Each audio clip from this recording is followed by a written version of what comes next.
Okay, we'll go ahead and call the meeting to order. Welcome, everyone. Thank you for coming. Madam Treasurer, would you please do the roll call? I'm honored. Thank you. Vice President, I'm sorry. President Clark. Here. Trustee Ayazi. Present. Trustee Gutierrez. I am here. Vice President McLaury. Present.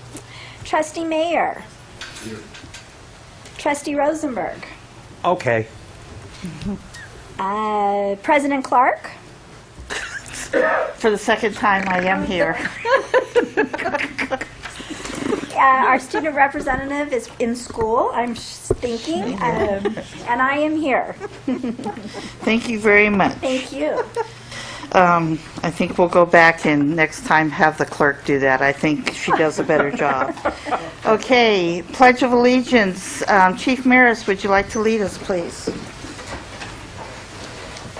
I pledge allegiance to the flag of the United States of America and to the republic for which it stands, one nation, under God, indivisible, with liberty and justice for all. Thank you. Do I have a motion to adopt the agenda? So moved. Second. Any further discussion? All those in favor say aye. Aye. Public comment? This is where you say Q. Thank you. No public comment. I did want for staff to know that we are not, the only items for consent agenda we're pulling is 6.12, renewal of bid for Cisco networking, and possibly the negotiated agreements depending on the conversations that's going to take place next. So if you're here for consent agenda or have to come back, unless just as indicated, you don't have to. Trustee Ozzie? Would it help if we just make a motion on those so they don't have to come back? That'd be great. I'll make a motion to approve the consent agenda with the exception of 6.09, I'm sorry, 6.12, 6.14, and 6.15. Second. Further discussion? All those in favor say aye. Aye. Thank you very much. Okay, can I have a motion to move into closed session? I motion we move into closed session. Is there a second? Do we have to vote? All those in favor? Aye. Aye. Opposed? Thank you. That means everybody needs to leave, but the negotiators. Oh, no, I get to stay. Yes. Go ahead and bring the board back together, and we have public comment. Do we have any? Thank you. Okay. Tony, do you want to wait until we do the contract, or would you like to do that now? We can wait. I can wait. You want to wait? Which one? Well, I think we are going to do... You're going to do it first? Yes, sorry. I'll call you up when we get to that item, okay, Tony? Thank you. It's so confusing. Okay. Welcome, everyone. We're going to go ahead and go to the consent agenda items. We've already approved 6.02 through 6.11 and 6.13. I'd like to go ahead and pull 6.12, renewal of the bid for Cisco networking equipment bid. And so, Ms. Sullivan.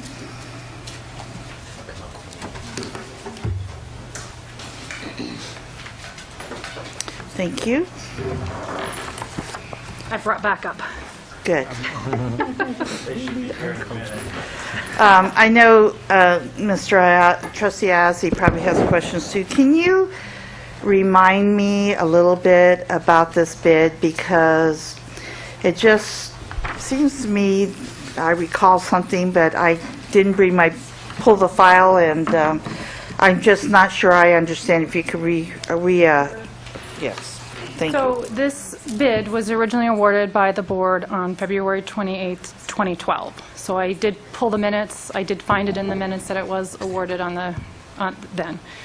Then we There brought- wasn't anything about the discussion, though, in the minutes. That's what I was looking for. Right. But I don't know that there was any discussion at the time during that board meeting. I can tell you that I originally had to issue the bid, then I canceled it and I reissued it again, and I canceled it because at that time we were just starting into E-rate and Priority 2 E-rate, and we had a new consultant on board, and the original vendor who I was recommending for award didn't understand E-rate, had several questions after he was being recommended for award, couldn't comply.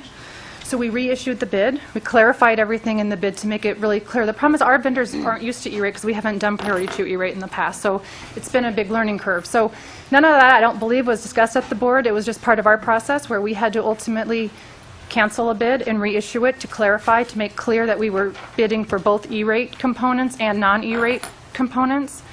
And then they were able to provide pricing for E-rate and non-E-rate. And so when we brought it to the board, it was the second bid. We had to cancel the first bid. That was awarded. Then it was renewed last year, and that renewal did not come to the board because that was in the day we didn't bring renewals to the board. But now with the update of the board policy on bids and quotes and contracts, we're bringing this renewal to the board now. So can you kind of tell us all a little bit about what this vendor does? Cisco? Yeah.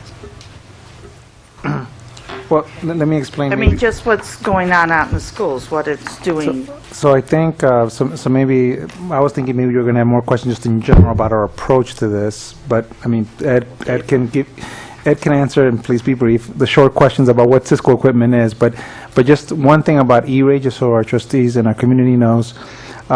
So we are being very aggressive, and this is the first time that started, just recently in the last a year and a half, 18 months, a year and a half, going after what other districts have been going after, which is federal funding that actually reimburses us for actually investments in our infrastructure, but they have to be high poverty schools.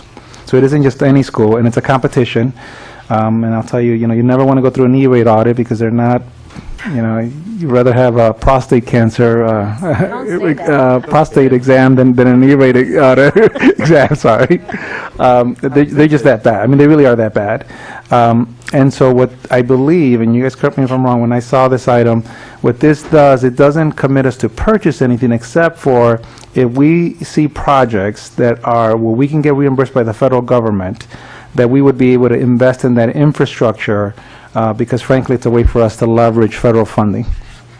So with that, if you have questions about Cisco equipment, that's out of my... And DyneTech is the reseller that we use to buy our Cisco networking equipment from.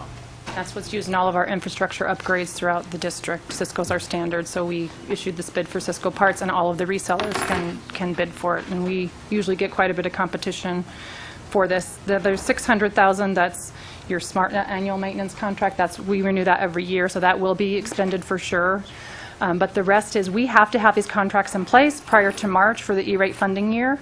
And so the bidders know from the bid that only if we get the funding are we going to spend the money, and we're not obligated to any quantities or dollars. We estimate what we might use, and that's what I've done for you here, sort of worst case scenario. This is the most we would use it for. But in order for us to be E-rate compliant, we have to have these contracts in place by I think March 26th is the deadline.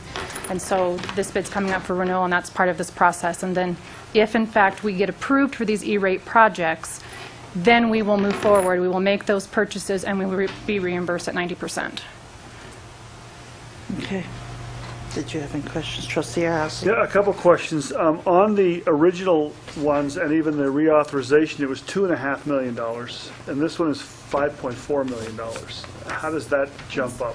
It's based on what we see the potential for E-rate projects to be mostly, and as we look at the E-rate projects, we're looking at where can we do the infrastructure, where the schools might qualify. And so if we get awarded every piece of funding we've asked for, it could be as much as I think $3.3 million in E-rate eligible. Back then it was estimated to be lower, but these are all estimates and it's based on the projects. The projects are sort of a moving target, but we are required to have a contract in place.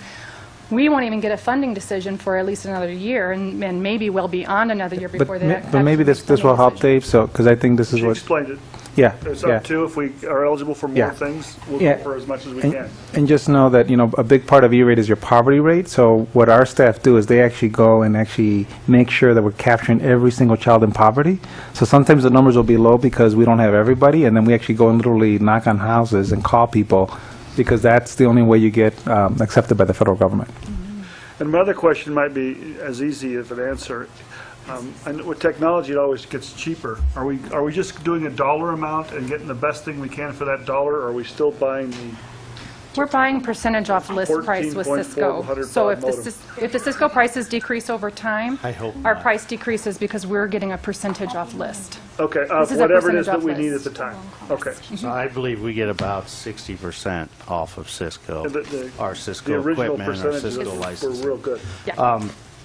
What I will say too about this dollar amount is that right now, there are no IT projects that we're asking for $5 million worth of equipment. I think what you're looking at is, should you move forward with the capital projects plan for infrastructure, which Pete has presented, is that $15 million total we've talked about in other board meetings. A portion of that is for the Cisco equipment. That's all the magic behind the walls, the switches, the routers, the wireless access points that allow that one-to-one wireless level to happen. So that was my question as well. So how that linked with the dollar amounts that we have on our list as far as the bond monies go. So if you just said that we have 15 million at this current time on that list for technology, For infrastructure. for infrastructure. So if you're going to get 90% reimbursed because you won't proceed and use that money unless you, as it indicates here, that you've been approved for the reimbursement, then actually that number is larger in reality, correct? Than 15 million? Potentially? No, the When we're $15 talking about- million would be our cost to do that work, not including what could be reimbursed after that is done. But are you saying that that 15 million all is going to go towards at-risk schools that qualify for E-rate, or is there other schools that we're going to be using the money towards? No, that was to get every school to a one-to-one wireless level. So it's not all poverty schools? We could Exactly. target specific schools earlier on in the project to get them up to speed first, but that $15 million encompasses everything. all schools in the district. So basically, the way to think of it, President Clark, is there's a portion, and again, it's very tricky, that could potentially be reimbursed by the federal government. That's what I'm asking, And what those, the real and number is. but it's a portion of the 15 million. Right. So that's what you're seeing here is that portion, and that's not guaranteed, again, but it's because of the guidelines. In order for us to even apply for the funding, we have to have this in place. Yeah, we're saying for E-rate eligible projects of this 5.4 million possibility, that 3.3 is E-rate eligible. And of that 3.3, if we're awarded all of that, then we'll do that and we'll get reimbursed 90% of the 3.3 for Cisco. And the So 3.3 is a arose by subsidy. any other name, it would be $18.3 million that we could potentially have to spend for infrastructure, No. correct? No. 3.3 million is a 90% subset of of the $3.3. $15 million. It's just the Cisco networking equipment portion. But if you get reimbursed for it, Only 90% of 3.3 million, not Well, that's what she's 90%, adding to not the 15 90% of Whatever. 25 million. Not all of I our- know I'm not a math major, but I just, This is- Not all of E-rate our is schools are eligible for complicated. I know, but if you have 15 cents and you have the potential, you spend that 15 cents and you're going to get reimbursed 2 cents, then ideally when you're doing your planning, you could say you have 17 cents, can't you? All right, but let me make sure, let me try this real quick, Pete. So, It's really, we can do this outside the board meeting. No, I don't but just, at all mean but to- I want just to, think it plan- but I don't want to confuse the community. So, Ed, the total My need, job. total needs for infrastructure are $15 million, right? That's the price that we have on the Yeah. project. And of that 15 million, 3.3 million could be eligible for reimbursement. So in other words, the net cost to the district could be 15 million minus 90% of the 3.3 million if the federal government approved that funding. So it's not 18, it's just, it would just be, you, instead of capital dollars being used for 15, it could be, 17. no, it would be like, it could be under 12. Well, it gets a little confusing on that because the 15 million was strictly for one-to-one. That was just putting in internet capability for one-to-one at our schools. The E-rate is actually not just one-to-one, it's also other components to Oh, it. so it could be more than 15. So if we were going to do the level 2, which is what E-rate's paying for, up to level 3, it has a different components than just one-to-one. So it gets very confusing, but Yeah, but We could do more if we get the E-rate funding. But if we don't get That's the all I E-rate was getting at. funding, then we're stuck In with the just scheme what of things, we could be talking about actually we could be being able to spending do more. more. We could spend more, yes, you got it. You're right on that. Thank you. Did you hear him say I was right on that? I don't want to look like a total idiot that I asked these You questions. never said you looked in You any didn't way. say I was a total idiot? Some of your, I heard some Some- rumblings on this side. Oh, it's Madam, When you're in a hole, stop digging. it's Madam Treasurer that's saying that, huh? I didn't say it was manager. Move to approve I think 6.1. Second. Further discussion? All in favor? Aye. Thank you very much. I heard something over here. I don't know what I heard. Okay, so now we're going to go to 6.14 has been pulled for a future date. 6.15, approval and adoption of changes to the negotiated agreement between the Washoe County School District and the Washoe Education Support Professionals. And we do have public comment. Welcome. And Tony, you're going to have to tell me how to pronounce your name correctly. Moresto. Moresto, welcome. Thank you. Thank you very much, Superintendent Martinez, President Barbara Clark, and board members. The negotiations are always tough, but I have to say that we worked very well together, the district team and our team. Even though it took longer than we expected due to unforeseen circumstances, we did come to a good agreement, and we want to thank you for the items that we have brought before you. We feel that this will boost morale of our employees, and we thank you very much. I have to say that the district's team led by Virginia Duran was very pleasant. We had a great time. Thank you. You're welcome. I will say that this board very much in its discussions values the employees within your association very much, and that was very much indicated in all of our discussions. And so if you would pass that on, that we feel the employees are very, very important to this entire organization, and they are very much valued. Thank you. I will pass it on. Is there a motion? I motion to approve. Second. Further discussion? All those in favor say aye. Aye. Opposed? Motion passes. Thank you very much. Okay, 7.01, discussion of possible direction regarding the 2014-2015 budget. Mr. Schroeder? Mr. Szynski? Oh, boy. Szynski. Okay, Mr. Schroeder is much easier to say. Welcome.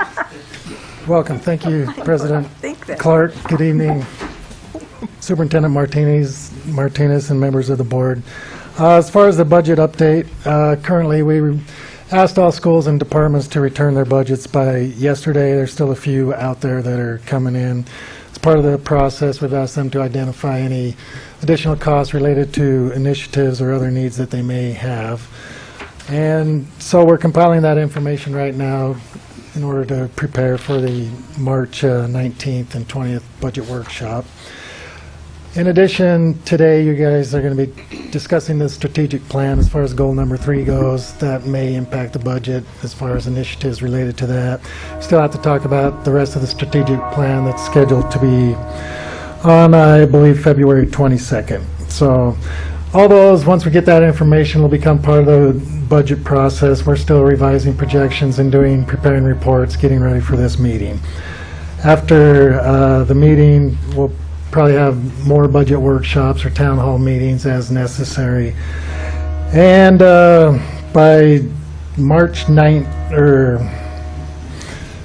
it may be April 8th, we have to file a tentative budget by April 15th with the Department of Taxation. So that would be the last board meeting for you to look at what we have so far and either approve it. We don't have, it's not mandated that the tentative budget be approved, but as a board, as a policy within our district, we want to take that to the board and have you see it and approve it. So April 8th would be the last day to do that. It doesn't have to be finalized. We probably won't know at that time everything about it, and we still have time to do whatever changes we need to make to the budget before we file a final budget. We have to have a mandatory hearing on the final budget on May 21st, third Wednesday in May. And at that time, hopefully, the goal would be to pretty much have all our stuff together and be able to approve a final budget at that date and time. You can make any changes, recommend any changes you want to make to the tentative budget, and finalize the budget at that point in time. If we don't finalize it at that point in time, we would have one more opportunity as far as currently scheduled board meetings, and that would be June 8th to adopt a final budget, so we can send it into the, or I mean, that would be actually March 27th. We have to file the tentative budget by June 8th with the Department of Taxation. So that's kind of the outline right now and where we're at on the budget. So, Superintendent, was there questions? I have a question. Okay, and then also I'll go to Trustee Ruggiero first, but then Superintendent Martinez, if you can kind of walk us through what the layout of those 2 days kind of looks like at this point? Trustee Ruggiero?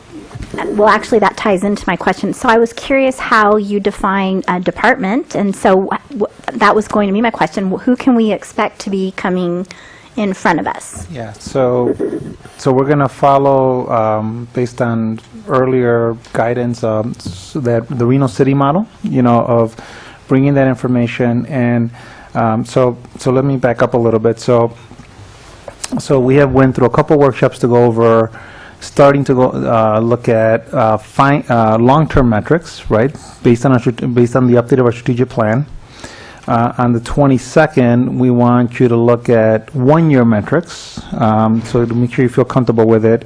And then in March, the plan would be that basically the way we measure, with the way we define departments is basically all of the leadership team members. So these are my direct reports and in essence Tracy's direct reports, and most of Pete's direct reports, so nutrition, transportation, facilities. So those are the departments, and basically what we would do is tie their budgets to the strategic plan and to the one-year metrics. So that's what you're going to see. So the goal is for you to give us guidance to make sure you're comfortable with the metrics, and then basically we go back and make sure that we can align resources, because we might say, for these type of metrics, it may not be feasible with the resources we have, or here are the changes we'd have to make in our budgets to be able to do that. And so that's the goal. So by the time we get to March, the hope is you're aligning metrics to resources, and we're looking at even any changes that we might have to make in departments in terms of big organizational. Because in some cases we might have to add some resources and some staff. To be honest, especially on some of the things we're going to look at today. Actually, frankly, might have that kind of impact. Are you done, Trustee Ruggiero? I think so.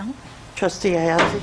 Yeah, just I want to bring up the RGJ story on Galena High School, just to ask general questions. When it says the total budget that we gave them that information, does it include all of the grants and all that stuff? Where did they get that number from? I believe it includes anything. What we do on the accounting side is anything specifically related to the school, we'll charge it to the school. So custodial, counselors, nurses, anything like that, we directly charge it there. Anything with the grant that's really directly related to that school, charge it there. So it's probably a compilation of general fund, special ed, grants, things like that. So that would be the total. Yeah. This is what brings up what Trustee Ruggiero was talking about. When we get it, it'll probably say from the general fund is $6 million, and grants would be $300,000. That bar chart would be broken up into a couple more. Yeah. Okay. So, as far as the type of materials that we'll have on those days, we've gotten a budget book. Is that kind of the basis of what's going to be used? Well, tentatively, the plan is really to say where are we at in fiscal year 15 right now as projected, and where'd we go from fiscal year 14 to fiscal year 15. So we do a projection. We're basically saying we know we're going to get additional revenue for certain things. We know we got ongoing expenditures related to certain things. And say revenues match up with expense. These are the differences between last year to the current fiscal year. Now, part of what we've sent out to the schools, you'll get a copy of that. And this is very detailed. It'll be close to 600 pages of stuff. And we're not going to do that in the PowerPoint. It'll be something off to the side, kind of like when the city of Reno talked about it. These are reports off to the side. Summary information would be what's really going to be part of the PowerPoint. So all that detail will be there, and it'll basically give you fiscal year 12, fiscal year 13 actuals, current year, fiscal year 14 budget, and where they're at on that, then preliminary budget for fiscal year 15. Wonderful. Any additional questions? That's a lot of info. Good. There'll be summary reports too. You don't have to look at every single have the page. detail. It'll be very summarized and Yeah. just various levels of summary. So Yeah. So we want to dig deeper. Yeah, exactly. Yeah. You'll have the detail to be able to dig into it, but we'll go over it at a summary level, and then, but that's how many of the questions will be answered, is by going back to the details. Okay, seeing no further questions, thank you very much, Mrs. Schroeder. thank you. Thank you. My question is regarding whether we go to the next item. I don't know whether there, I want to make sure that the public, I see Mrs. Tolles here, but I just wanted to make sure that there weren't additional public, because there were two gentlemen here earlier and, indicated it was probably going to be a little bit later. But should we proceed at this point? Might as well. Okay, let's go ahead then. Welcome.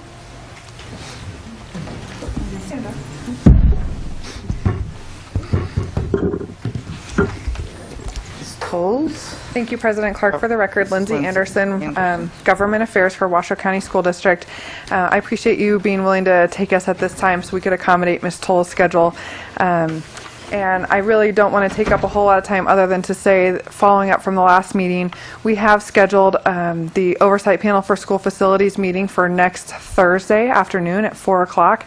I'm really speaking on behalf of Pete here, but it looks like based on the RSVPs that we will have a quorum. I'll be personally following up to make sure that we have good attendance and good dialogue at that meeting. So we do have that on the calendar for next week. The other thing you had asked me to come back with is to have Ms. Tolles present the results of the survey that she sent out to the Say Yes for Kids group. And so she's here today and prepared to give you that information right now. And per usual, I cannot thank her enough for her time and effort in this area. So that goes without saying, but I'll say it every time.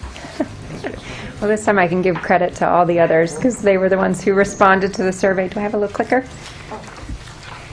So as you know, there were two proposed questions to be placed on the 2014 ballot, and before we continue to discuss, Say Yes for Kids offered to survey the community groups that were supportive of AB 46, both at the state level and the local level.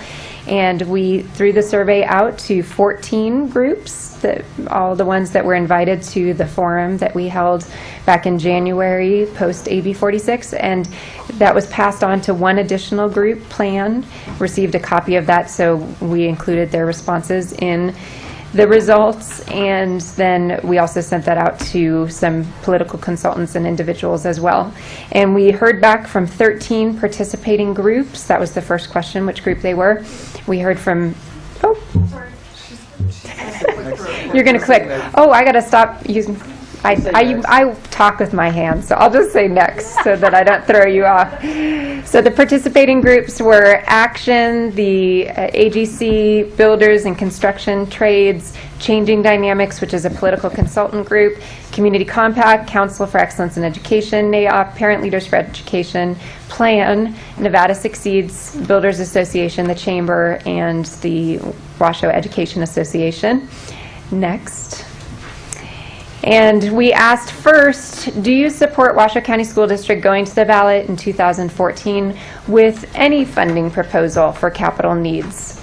And of the 12 that answered, that 9 stated that they would not support any ballot initiative in 2014, and 3 answered that yes, they would. Next. So then we presented to them sample questions that were provided by Trustee Ayazi for proposed advisory questions so that they could have an idea of what potentially would be asked. Next. The first question was, shall the Washoe County School District be authorized to transfer up to 10 cents of property tax from Washoe County to the Washoe County School District? This would be the authorization of providing for an existing property tax in Washoe County for capital projects of the Washoe County School District. This authorization precludes the Washoe County School District from bonding these funds, and this allocation would result in no increase in the property taxes to homeowners or businesses. Yes or no? The second question, next. It's not connecting. Oh, there. I think that's a different button. There you go. That's it. Okay. The second question was a sales tax reallocation question. This asked, shall the Washoe County School District be authorized to transfer the 1/8 sales tax rate from the Washoe County Flood Control Project to the Washoe County School District? This would be the authorization of providing for an existing sales tax in Washoe County for capital projects of the Washoe County School District. This authorization precludes the Washoe County School District from bonding these funds. This allocation would result in no increase in the sales tax to homeowners or businesses. Yes or no? And the results were, out of those who responded, 10 stated that they would support neither question. 1 group stated that they would support both options, and 1 group supported only the second one, which was the sales tax reallocation from flood control. And no groups selected the option 1 only, which was the property tax redistribution. And then we asked if you did reply yes to supporting either one or both options of the proposed ballot questions, would you be willing to support the ballot question campaign financially? And of the 3 that answered, 1 answered yes, 2 answered no. And then we asked if you replied no to supporting a ballot initiative in 2014, what other options would you propose the Washoe County School District and Board of Trustees pursue to fund ongoing capital maintenance and repair needs for Washoe County School District facilities?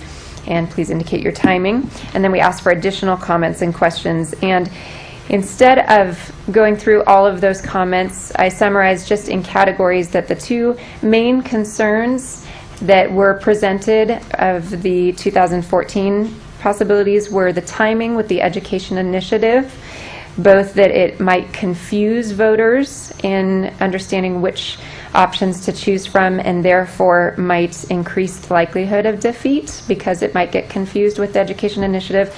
And then the second concern with the timing of that was that it might divert resources from fighting that campaign on either side, because we do have groups that are fighting for and against the education initiative that were represented in this survey. The second category of concerns had to do with the precedent of one local government agency taking from another local government agency and any legal challenges that that might bring about, and also that a great deal of momentum was gained through AB 46 on a positive note with building alliances with local entities, and they were concerned that that might break down those interlocal gains, so to speak, of collaboration with our partners in the county and other local entities. And so the range of suggestions was quite broad, and everything from looking at the 2015 legislature. A number of the respondents stated that they felt that that was an appropriate next step, and then possibly following up with that in 2016. Everything from revenue neutral options to new revenue streams were suggested, and various options for that, as well as corollary legislative action that could be taken. For example, removing that reauthorization of bond rollovers, that requirement that the school district has to come back every 10 years and ask for reauthorization. And so with that, based on all of the recommendations and comments and the survey results, Say Yes for Kids came up with the following recommendations: that we would recommend that the Board of Trustees not pursue a ballot initiative in 2014, and that no school district resources would be spent on any public polling for deciding that question.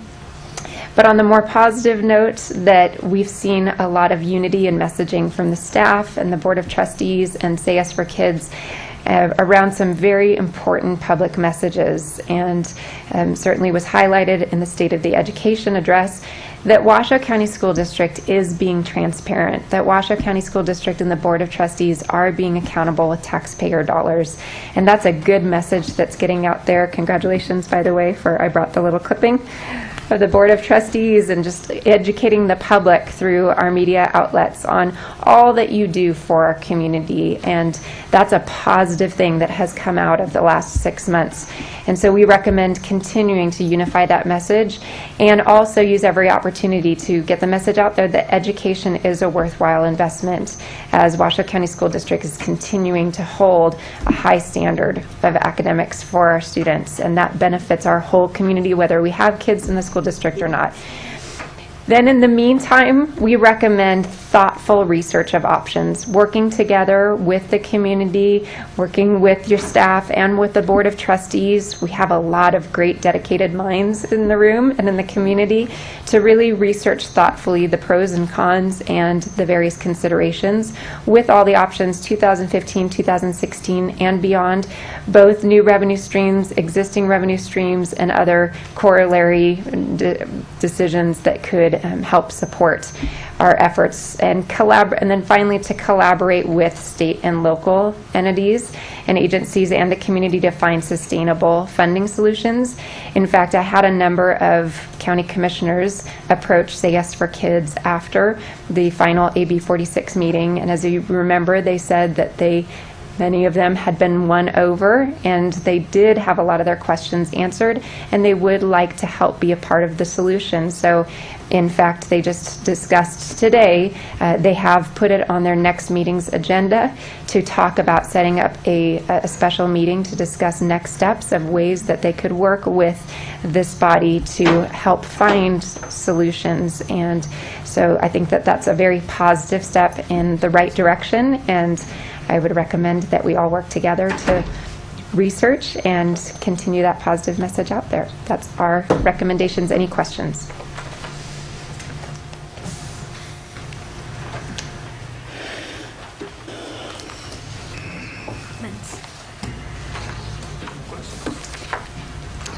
No, you have a comment, or what it may be worth.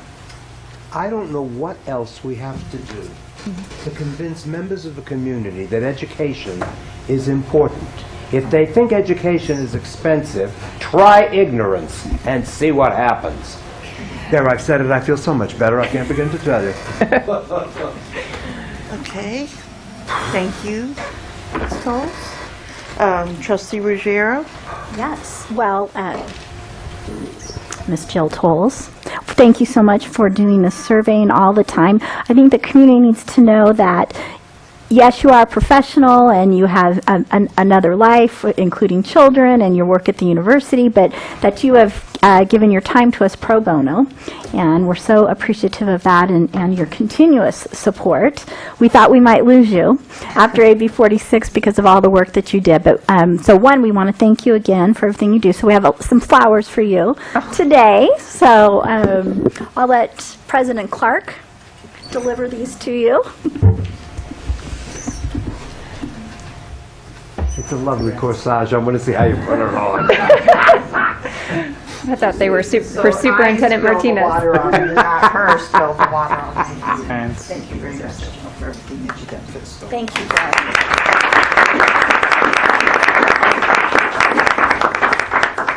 I just want to make a comment. Thank you, Jill, for all your time, and to the entities that actually participated, their time as well. Yes. I think this was part of our timeline. This is the direction we wanted as trustees, and so I didn't know what to expect, to be honest with you, and so essentially you provided what we were wanting, and so thank you very much for all of your time and those who participated as well.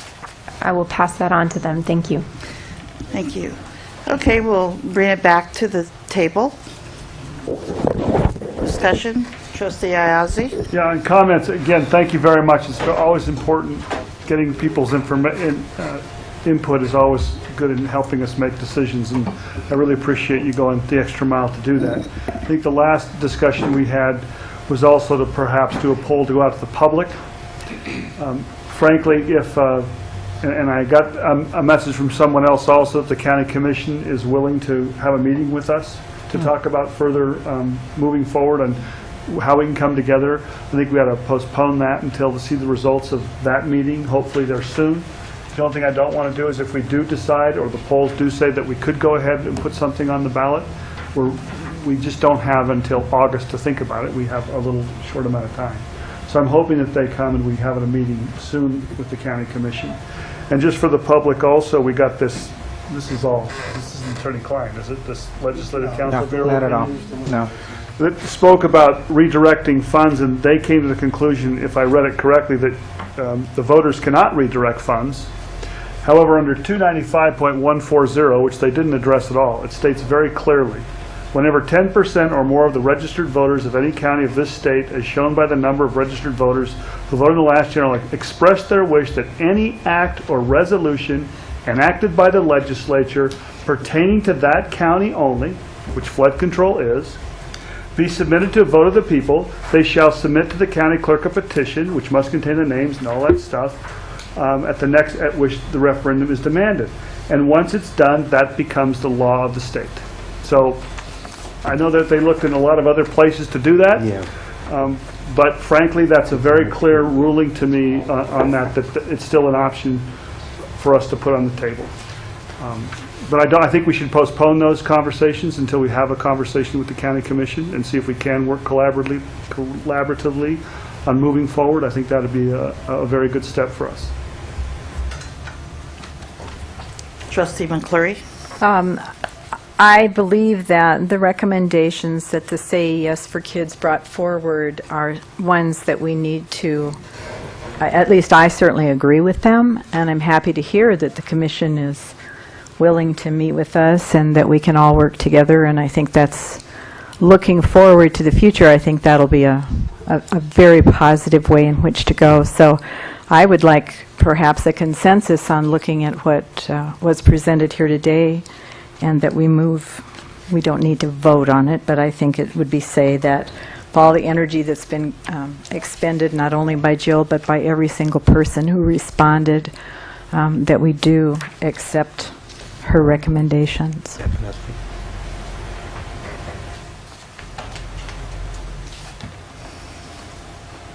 Discussion? It's a report. We're asked to accept the report. No, that's No? not what's being asked. That's not what is being asked. What's being asked is that we accept the report, which means that we would no longer have any additional conversations about doing an initiative.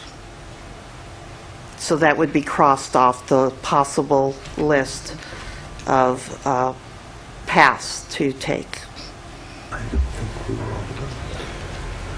Trustee Ayazi. Well, then, my opinion, I think it's too early to take it off the table also until we have those conversations. Because the next step for me would be go and ask the public, in this whole AB 46, the only people that haven't been asked at all is the voters. Yeah. We've asked the commissioners, we've asked the legislators, we've asked the stakeholders and everyone where they were, but we've never have asked the voters yet.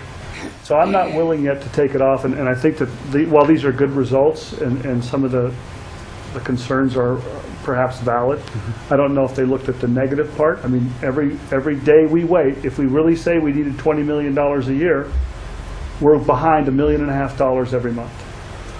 By we waiting a year, waiting 2 years. I think we have to carefully weigh those considerations out about how we move forward. If we can go in hand in hand with the county commission to the next legislative session and agree on something to move forward on, that is something that we could, I think, forego some of that opportunity cost and say it's, at the end of the day, it's a better result. For instance, the 38.8 cents that we already get. If we can keep that, that's huge to me. So if the county would agree to follow us or help us keep that money, that is worth more than us going to the voters right now. Yes. Tell me what that would mean, Trustee Ozzie, in terms of them agreeing. You mean just supporting us with the legislature? Correct. Got it. Got it. Have we received, I'm sorry, Dave, did we receive a formal invitation from the county commissioner as in, to meet? I'm sorry. No, I Or think was this just the way they work usually is like us, is she has to put it on the agenda for next time, and then they will all talk about it and decide whether they want to do that. That's the way I understand it happens. And they just met today. Right. Their meeting started this morning. So she just put it on under, since it wasn't on their agenda today to make that decision, she asked for it to be on their next agenda so they can make that decision whether they want to meet with us or not. We certainly don't want to do anything that precludes going every possible direction. The need is there. And if there's one thing I've learned, deferred maintenance are two of the rottenest words in the language, because it's going to cost more.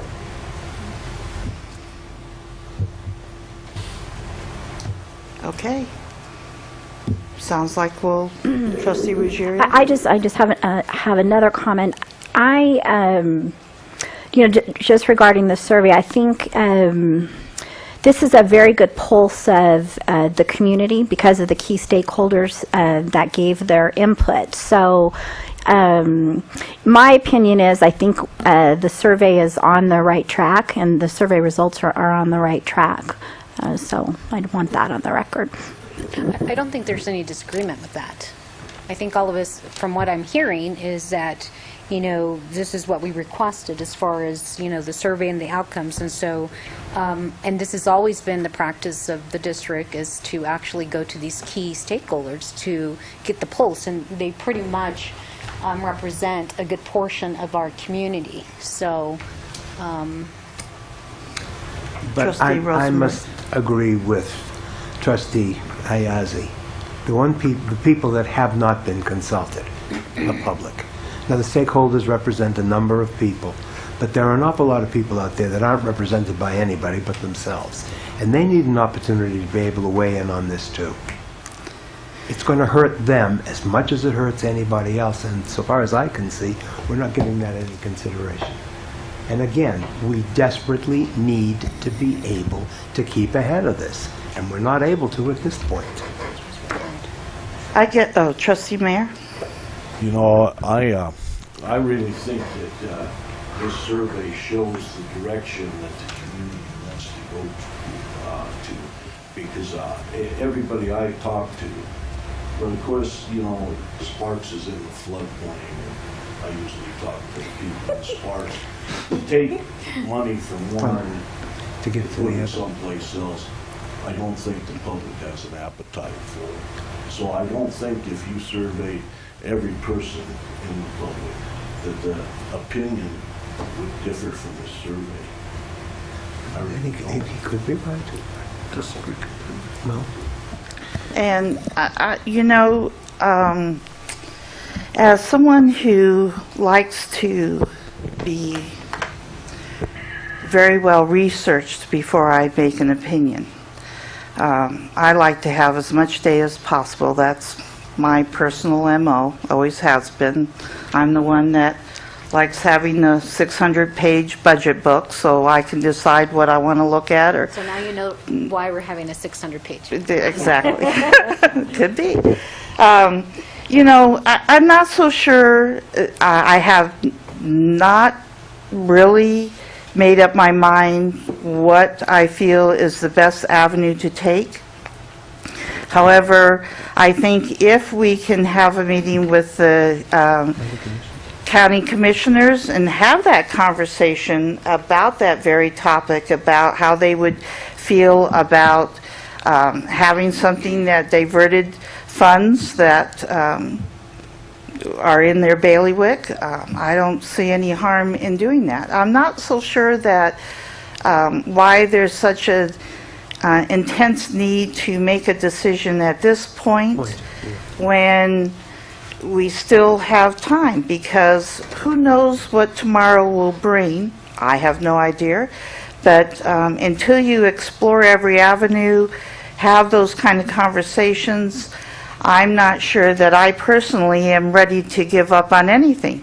That's not to say that I support doing an initiative, but I'm not sure that that decision has to be made today and before we possibly have a conversation with the county commissioners and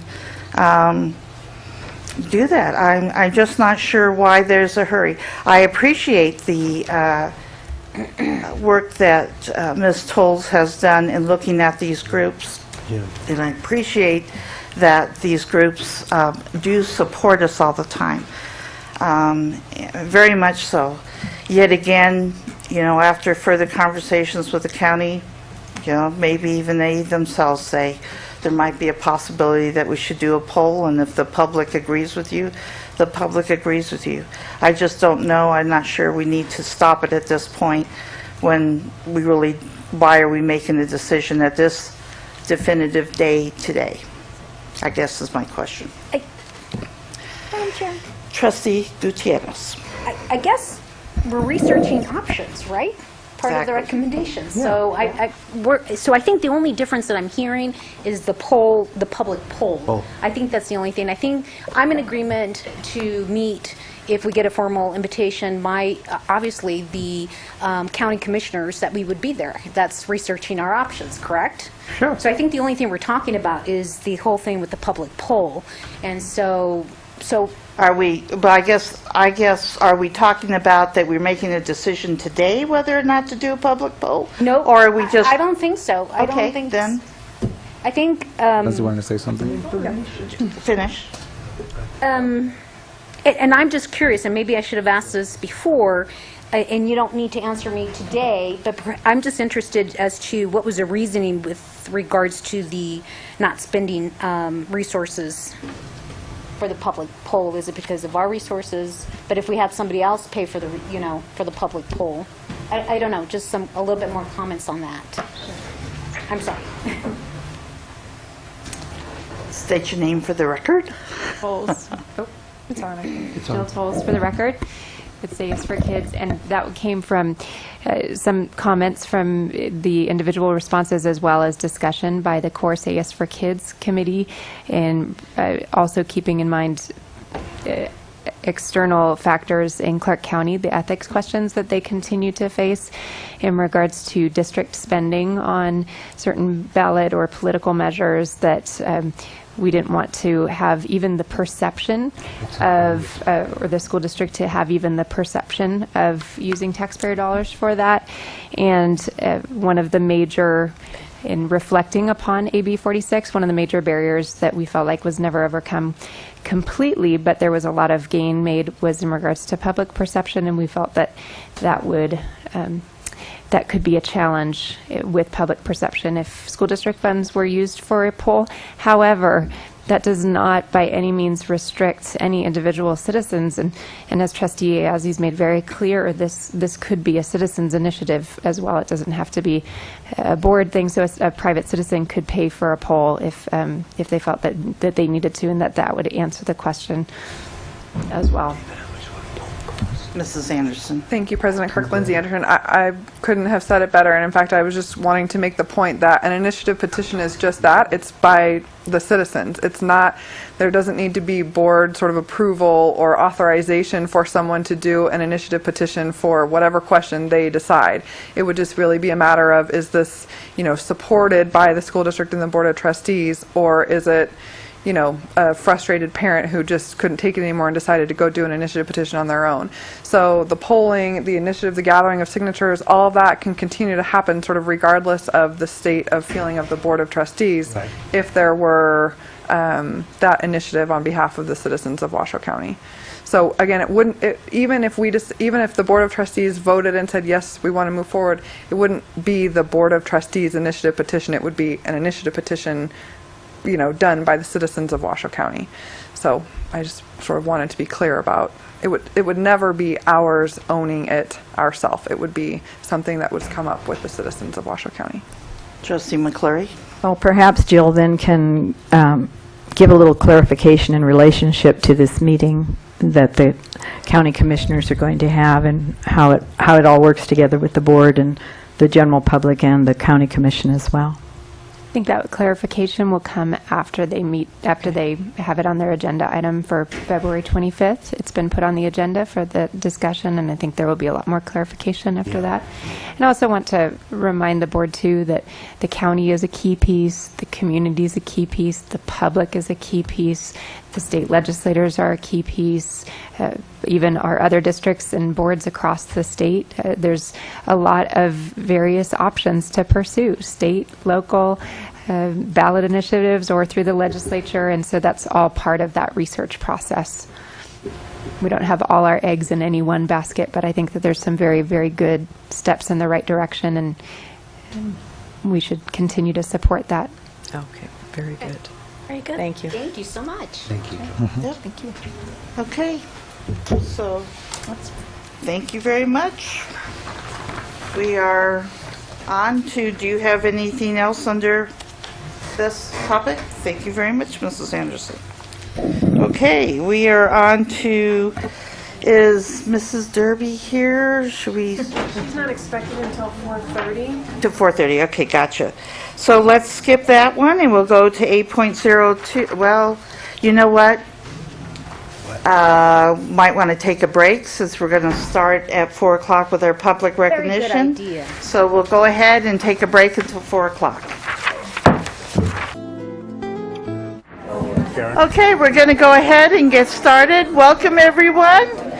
We appreciate everyone being here today as we go through our recognitions and our board reports. And we are going to go ahead. Oh, okay, great. We're going to go ahead and start off with our board reports. And Trustee Rosenberg. My students are visiting our public schools. There are 6 of them. And I have not given them any dispositional elements to look for. When they go out to visit in public schools, what they're doing is they're choosing a place where they want to do their student teaching. My students do 2 experiences, one at middle school, one at high school. I would like to say that I am delighted the way the kids have been greeted. And the kids, they don't know that I have anything to do with it. We have a number of really great principals who have gone out of the way to allow them access and to greet them and make them feel welcome. And today, with education being what it is and teaching being as difficult as it is, we desperately need that kind of good relationship between students and people that they will be working with. So I'm delighted, and it's nice to have something nice to say. Thank you. Thank you. Oh, no, please, please. You're sitting next to Trustee Ayazi, and Maddie, you should have nice things to say every time you're here. So, Trustee Ayazi. I had a morning mugs meeting with the parents from Lemelson Academy last week. It was very interesting. I know that school has just been redone, so they didn't have a lot to talk about their school, but the biggest complaint there is the traffic on Valley Road. And on Friday, I happened to sit next to, at the event we had on Friday at the Sienna, I was sitting next to the dean at the Coral Academy, and he's had exactly the same issues. Problem. So we're trying to work on getting that done, but it sort of points out to me that half of our problems we have sometimes, where people think it's the school district, it's with the local entities. I mean, the city of Reno controls the stop signs and the blinky lights and all that stuff, so we have to work better with our partners. Trustee McClure. And I would agree with that, Trustee Ayazi, and aren't you glad you're on the school board? Been a very busy couple of weeks. I don't know whether if it's my aging or what it is, but it seems like things get more complicated day in and day out. There were several of us, Dave, myself, and Howard, who attended the Public Education Foundation Leadership Institute of Nevada this past February the 7th, and every single speaker that they brought there were absolutely wonderful for us to hear, because I've got a plethora of notes, and I'm going to visit St. Paul, Minnesota, which is one of my old stomping grounds. And there were several staff there as well. A lot of school board members from across the state were invited. So I'm glad to see that the Public Foundation is opening up its outreach and having more people come to hear these highly credible speakers. Anyway, that was a terrific thing. And I'm very happy that I participated with that. Also, John and I attended the Nevada Association of School Boards meetings over this past Friday and Saturday, and Howard was there as the new, well, he's sort of like a deputy director, not the real deal, but it was very, that also... The mirage is what you're saying. But it's also good for us to meet with all of the school board members from across the state of Nevada that represent each one of the 17 districts. Looking at the commonality of things that we have, working together to try and solve challenges that we have, and also innovations and different things that are going on that will be valuable for all of the children throughout the state. So I've had a very busy week and have enjoyed every single bit of it. Thank you. Good. Trustee Mayor. Well, I'd just like to tag in on that. There's out of the 17 counties in Nevada, there's about 17 and a half of them want Howard Rosenberg to come to their county. They all love him. They all drink. I had quite a array of visitations, and I want to say out in the school there are many, many things happening that are so terrific. I went over to Matthews and went in some SIP programs, and they love those kids, they hug them, and they get results by positive reinforcement of behavior. Yeah. And they're just wonderful. And then I went to Double Diamond, and of course we've had some problems there before, but the new principal seems to have put in some things with positive behavior and curriculum development, and just some really exciting things happening at that school. I went into some of their special ed rooms, and the kids were engaged, were on task, and had done so many neat things. And then I went to Dickerson, and they have a new reading program that they're piloting. And I went into a second grade classroom, and this class had made like a quilt, and each panel was a kid's artwork from the book that they had read. And it was just fantastic. And then next to it, on the column between the quilts, were essays.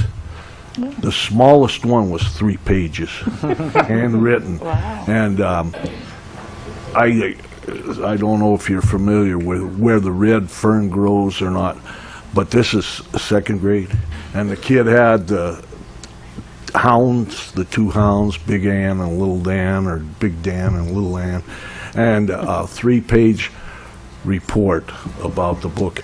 And I read that one, and it was like reading the book. I know everything that from that little report there that took place in that story. And this is second grade. I told the kid, I says, boy, I says, I thought Where the Red Fern Grows was like a 6th grade book. He says, I can read it. Like, you know, I'm a hot shot. And it's good to see kids enthused about that kind of thing. Because if nothing else, to give them the joy for reading is well worth it.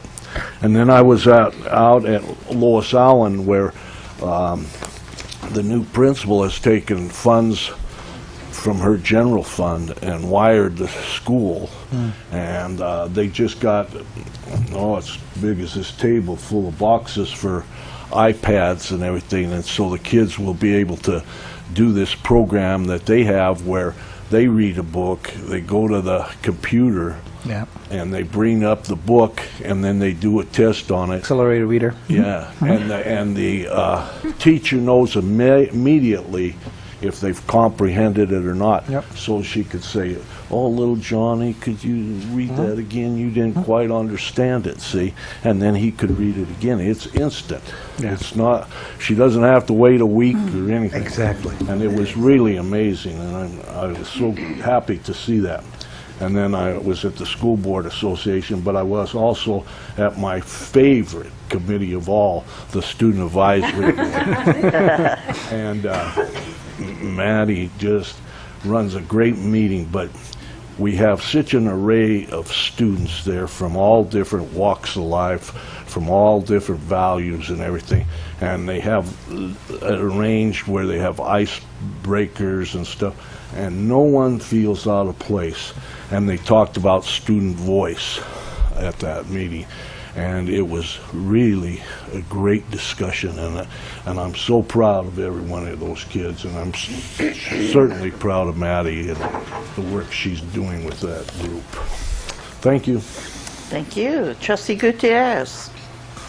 For this last 2 weeks, let me highlight, I attend my winter session for the Council of Urban Board of Education, and for the public, it's an arm of the National School Board of Association, and so I represent the West in the state of Nevada, and so basically, essentially, went over, business as far as bylaws, our task force, but one thing that I did want to point out, Superintendent Martinez, and I did ask for this report before, and you are going to, since we are a CUBE school, urban school, they're going to request data on suspension.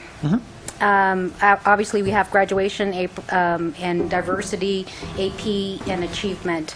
But one of the resolutions, and this is something before I leave, because this is my last year, this is my last little request before I get off the board and hopefully help the Council of Urban Board of Education is, really decipher, the suspension data, because the big issue here is the fact that we have a lot of the Latino male and African American males that fall into this category. So I would like to take a look at that.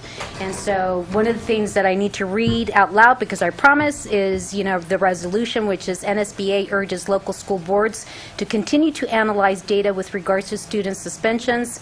NSBA further urges schools boards to view out-of-school suspensions as a last resort to addressing behavioral issues in schools and increase their use of their own proven strategies, such as response to intervention and retroactive justice around care and other intervention and prevention strategies that maximize the opportunities for all students to have a safe and successful in-school experience. Great. Okay? Thank you. Yeah, And there's two, so there's going to be CUBE programming at the actual National School Board Association. That is one day. And then we have another conference in the summer, which is a Summer Institute. And then we have a fall, which is in October.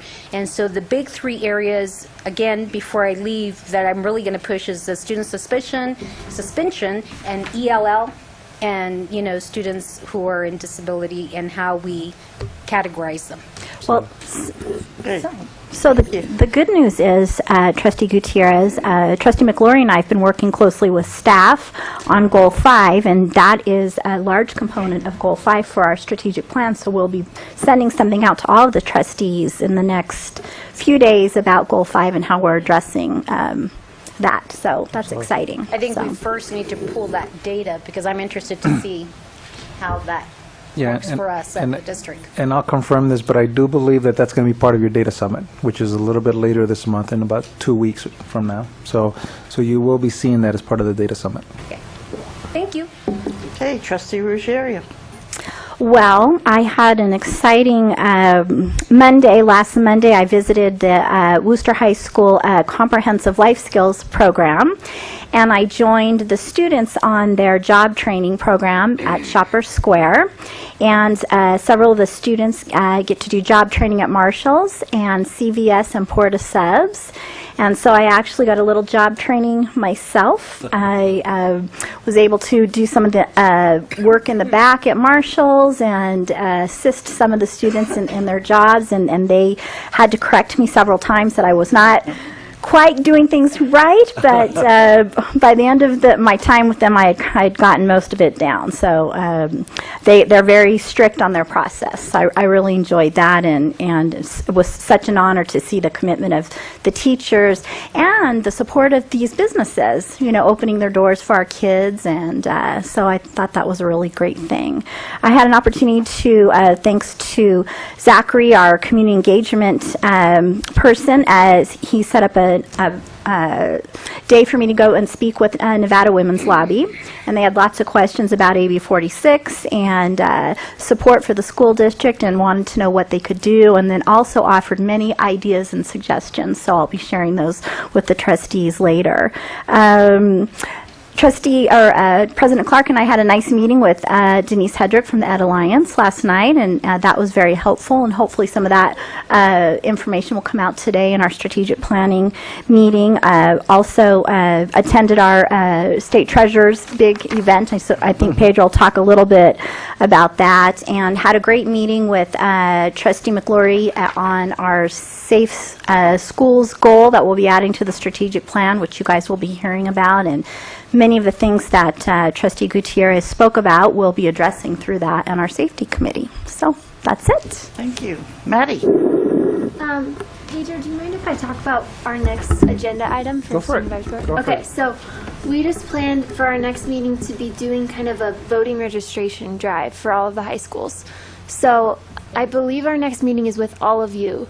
We're going to be having buddies come along with each of the students just to kind of get a better feel for what would work best at each of the high schools. The deadline for voter registration is coming up, I think, in May, you said. So we're going to try to get each of the high schools to have one specific day so that all of the students over the age of 18 can hopefully register. Obviously, it would be politically neutral so that we aren't trying to force anything on. Yeah, so nonpartisan. But that's kind of my goal for the next couple of months, is to try to get all of the available students registered to vote. Yeah, So. and I think it's great that it's student-driven, and Maddie's also going to get you and our students involved, like the Young Democrats, Young Republicans, Mi Familia Vota, so I think it'll be a very cool, and Trustee Ayazi and a few other trustees have actually, have also been wanting to figure out how to do this, so I think Maddie's being, progressive, and, Proactive. Yeah, so if any of you guys are particularly interested in helping out, I'd love to talk to any of you about your ideas. There is nothing more important than voting. That's hallmark of being in a democracy and having that privilege. So great job. I've had numerous meetings too. I'll mention about upcoming events. The Washoe County School District is partnering with Senator Smith on a safety forum on February 19th, which is going to be at the Washoe County Commission's office. There will be individuals from the safety forum is one of the many things in which the school district, after having gone through what we went through in October and trying to make sure as a board and as a superintendent, we're very serious about making sure that our students, our staff, and our families feel safe. It's ongoing. It will be ongoing for a long time. We have done many things. There's an ongoing committee, council, a wide variety of things, and this is just another point in the progression of trying to meet the needs. There's going to be national speakers there from other incidences, whether victims or nurses that treated victims, families of victims, etc., so that we can hear their stories and where it has happened a while back, so we may be able to learn in what direction we're headed and what we need to do to make sure, again, that we're addressing everybody's needs. The other one is I'm chair of a group that puts on a biennial Connecting the Dots Family Engagement Summit. It's a free event open to parents, staff, administrators, where we bring in national, state, and local speakers on family engagement. It's sponsored by all 17 school districts. Washoe County has Mrs. Delisa Crane is part of that steering committee, and that is on March 13th, all day long at UNR. It's free. If you go to nvsummit.org, you can register, and it's a great opportunity to learn about family engagement, and so we're very excited about that. So, Superintendent Martinez. So my report is going to, by coincidence, kind of have a theme around college and college readiness. So we had our Family Access Day, and this is the second event we had this year. We're going to have a total of 3. And I got to tell you, I was there this Saturday at UNR, and this is where we invite families to come to learn about college. And these are families with, we provide childcare, so these are children that are, my son has attended, so, as young as 3 years old, 2 years old, and it was a full house. It was literally a full house. It's the second one we've done. In fact, we had to turn away some families that were trying to register during the week because we were worried about violating fire code violations in the UNR. But it was over 500 people, and it was a full house. And so we have a third one coming up in March. But again, it just shows me when we do the outreach to these families, they want to know about how to help their children go to college. And we had children that were in 12th grade and children, like I said, who were not even in preschool yet. Trustee Rogero said earlier, we had our Kickstart program that just kicked off with our state treasurer, Kate Marshall, who we were at Anderson, and so we were with a group of kindergartners, and I think Trustee Rosenberg had a good time with the kindergartners because My level. But this is a program that actually originated in San Francisco, where high poverty families get a chance to start. The state is getting donors to actually provide $50 per account, and then provide matching funds so that families could start saving for college from kindergarten all the way through 12th grade. And it's been very successful in San Francisco, and something that initially the state treasurer wanted to do it just in the rural districts, and of course myself and my colleague in Clark said, well, what about us? And so they were able to find the resources so that all of our high poverty elementary schools will be participating in that. So that's something that is a big event for us. I want to congratulate Incline High School for winning the We the People state competition. And I know, and Maddie was one of the competitors there. So Reno and Reed held their own. They were in the second and third place, and they held their own. So Mary, Reed did us proud. So, but and I don't want to boast, but all top three schools were Washoe County schools. So even though this was statewide and had Clark County and as well as Carson City in there, so we did very well. And then finally, you'll see in the media today, College Board released their advanced placement data. We've known our data for a while, but now the national data is out, the statewide data is out, and just again to remind our community that all of our high schools, every single one exceeds the state average in AP offerings. All of our high schools had a record year of AP enrollment last year. And in fact, we had a 9-point gain, and the nation had a 6-point gain, and we started closing gaps. 25% gain, 25-point gain with Latino children, over a 40-point gain with Native American children. So it is, so it just, and this is our high schools. This is our high schools. And AP is? So AP is the number of children that not only are taking advanced placement classes, but also passing the advanced placement class and passing the AP tests. And it is the best measure we have right now that has research behind it around college readiness. I mean, it's the best measure. It's been around for decades. So, and we as a state, we as a district represent 27% of the children that are passing AP exams in the state. Keep in mind that we're only 14% of the population. So but the state as a whole, by the way, is doing well. So the state as a whole. Good. So just want to congratulate, just a shout out to all the high schools and of course it doesn't start in high school, it starts in elementary and middle and high, so I just think it's just great progress. Well, if that weren't exciting enough, don't you have a big day I was coming just up on gonna- Saturday? Something's going to happen on Saturday. I want to thank the trustees for your generous gift card. So Saturday we will have, and God has a way of deciding things. So we had our first child, who's Lucas, who was just a little over 3 years here in Reno, and we're having a second child this Saturday. It's a planned delivery, a little girl. Hopefully, God be willing, she'll be healthy. So she'll be hopefully delivered on Saturday in the morning. So we're excited, but you can imagine my poor wife, she could barely sleep right now, and I don't know what's worse, not knowing when you're going to deliver or actually knowing it and counting the days. So poor thing, just like I said, is barely sleeping, and the baby's very active right now, so can't wait to see how she'll look, and hopefully, like I said, hopefully she'll just be healthy. I'm so excited to have 2 native Nevadans in the 2 Martinez. Renoites. In the Martinez family. This is a big, big deal. 2 Renoites, yeah. Absolutely.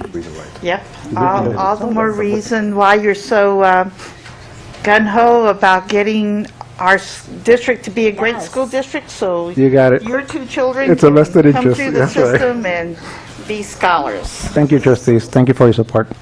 You're very welcome, and we wish you and your wife the very best. And welcome, Alina.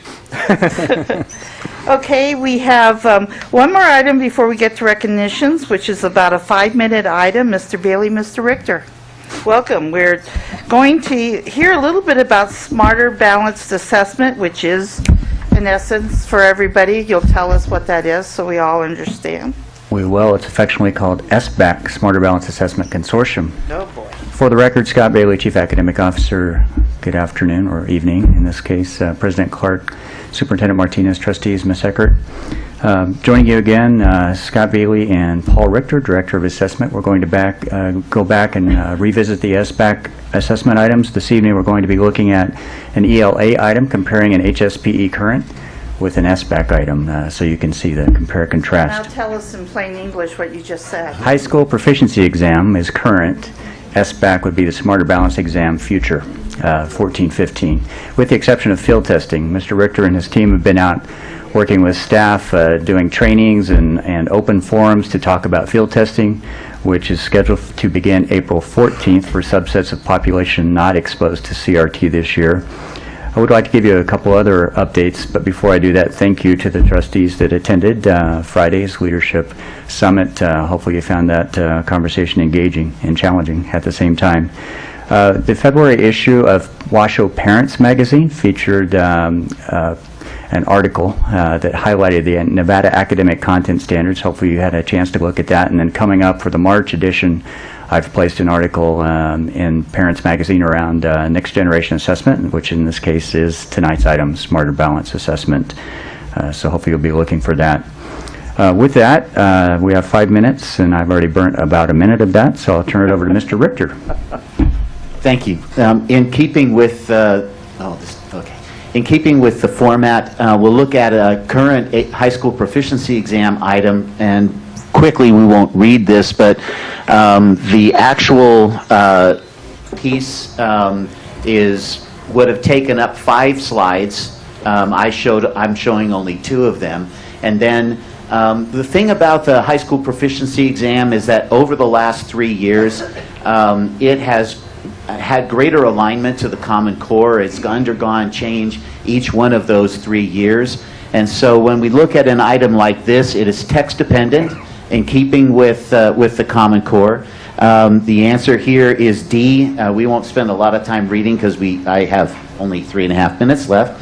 The next item is a little more typical of what we've seen in the past, where the student has to decide which of these items is the theme of the piece. These are a DOK 3 level. The first one was a DOK 3 level on a level of 4, so a very high level load on their thinking. And then this one is a DOK 2. But just to show, I'm sorry, depth of knowledge. And to show you the alignment with the Common Core. In previous meetings, we've talked about the fact that in each of the subject areas, ELA and math, there are 4 claims And we want to make these claims about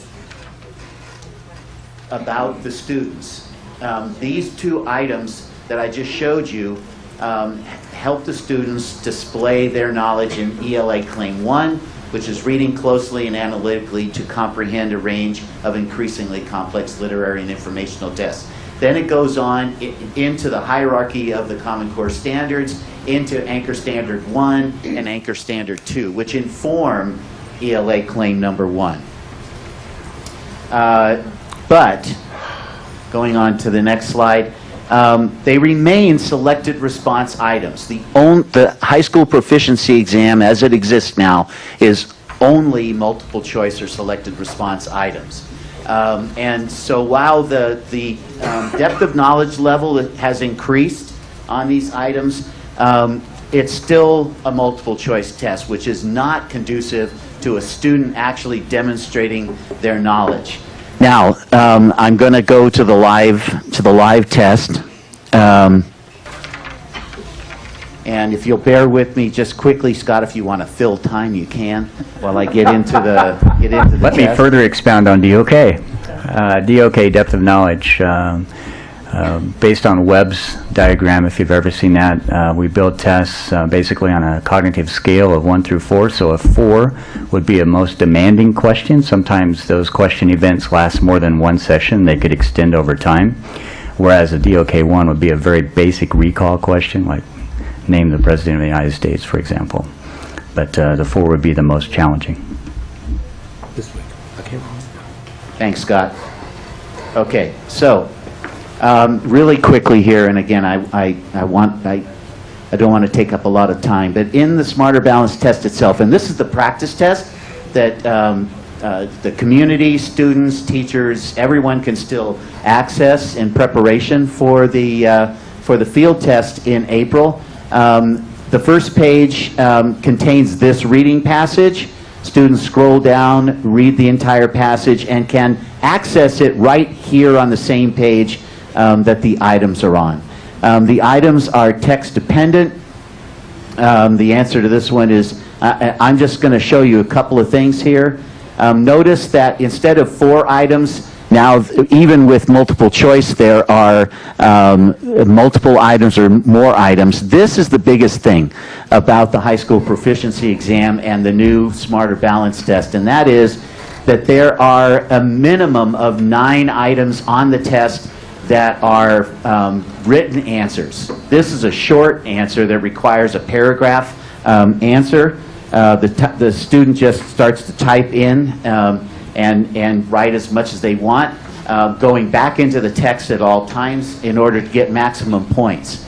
Then down here, they have multiple part items. So you choose the answer to this item, and then based on the answer here, you answer the items down here. So what this does for us is it helps us measure the full breadth and depth of the new standards. The claim that's related to these 4 items is the same claim that's measured on the high school proficiency exam, but you can see the increase in rigor in the items on this test and what our students are going to be asked to do, perhaps going into the future. Wow. Thank you. So what, in essence, we're saying, Superintendent Martinez, the reason that we have these few minutes each board session to educate the trustees is that because of Common Core, we are now looking at tests that are more complicated from the previous high school proficiency exam, which was more multiple choice. Now it's very why don't you take over? Complicated, but So in plain English without any acronyms. Sure. So definitely what's happening, and Trustee Mayor alluded to earlier, is, for example, at Diedrichson, they are now engaging in materials that are actually, to the best that we can see, some of the best materials we've seen that are aligned to Common Core. And in fact, our schools are now being introduced to those materials to see if when we want to adopt them. What's happening, of course, when you look at the assessments, The tests. The tests, they're already assuming that, so I would just say that, Maddie is just right now thinking, I'm so lucky that I'm done with this and I will not have to deal with this. To simplify it, really what the new standards are doing is they're asking the question, can every child be ready for an advanced placement type rigor or advanced placement type course? That's what they're really asking. And they're back mapping all the way down to kindergarten. And unfortunately, we're fixing the plane while we're flying it. So unfortunately, we'll have children who have never had exposure to this content, and they will be assessed, and which is why nationwide scores are dropping.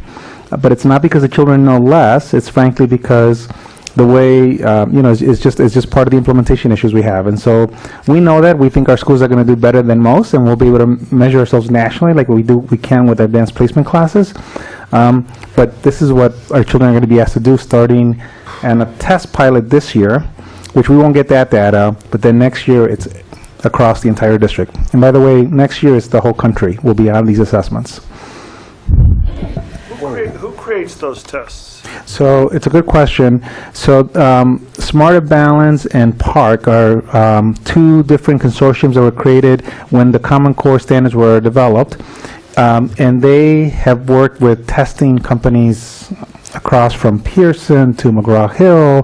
DataWise is one that's located here or very popular here in the West. So they are working with the states, and they're actually right now applying for contracts for those assessments. And states are adopting assessments as we speak. I know I won't go anywhere, but I think we should request that they do a test on what Common Core is. So everybody could take that test who is talking about Common Core to see whether they know what they're talking about. If I could just add to response, Trustee Ayazi, who is developing the test, as Superintendent Martinez alluded, there are testing companies and other advisors in the process for the consortium. However, Washoe County actually has persons contributing to the item development, as does other states' teams. So our own State of Nevada and Washoe employees that are contributing to these banks, you'll actually see some of those items, if they're vetted and approved, they'll end up in the interim assessment bank or the summative assessment bank. So we actually are informing the development to a large degree. But to your point, Trustee Ayazi, one of the biggest challenges we're going to have, and it's not necessarily, it affects us, but it really has to be state-driven, is the communication of these new standards, these new assessments. This, as President Clark has said, we're trying to just show our community how big these changes are. But I am concerned that, our community at large doesn't fully still understand what all these changes are. And unfortunately, tests are going to be given next year, and scores are going to come out, and so we're going to partner with the state and put a little pressure on them. But again, it has to be state-driven because that's what's happening around the country. Thank you very much. Appreciate it. Okay, now we're at our favorite time of the agenda, which is the recognitions. First one is exceptional volunteer, Mrs. Lightfoot. Welcome. Welcome. Thank you. It's my pleasure to introduce President Clark, members of the board, Superintendent Martinez. It's my pleasure to introduce the, what is this month? February Exceptional Volunteer Award. Woo. Her name is Mrs. Felicitas Andrade. Could you come up, Andre? She's from Palmer Elementary School. She was nominated by the Vice Principal, Mary Stock, and Vice Principal Mrs. Stock will speak to the nomination. Buenas tardes a todos. Quiero agradecerle a la presidenta Bárbara Clark y al superintendente Pedro Martínez y a todos los de la mesa directiva. Gracias por haberme elegido para este premio. Estoy muy agradecida y estoy muy agradecida también con el director de mi escuela, Virginia Palmer, que es el director Chayo, la subdirectora Mary, con la consejera y con todos los maestros, porque también ellos hacen un papel muy importante en la educación de nuestros hijos. Sabemos que nosotros como...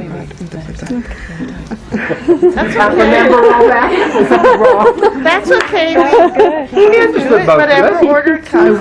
I want to thank the Board of Trustees, President Clark, Superintendent Martinez, for this recognition. I also want to recognize and thank the principal of our school, Palmer, Mr. Charles, and the assistant principal, Miss Mary, because they've been allowing me to be at the school. Y a todos los maestros. And all the teachers. Porque sé que ellos también llevan un papel muy importante en el estudio de nuestros hijos.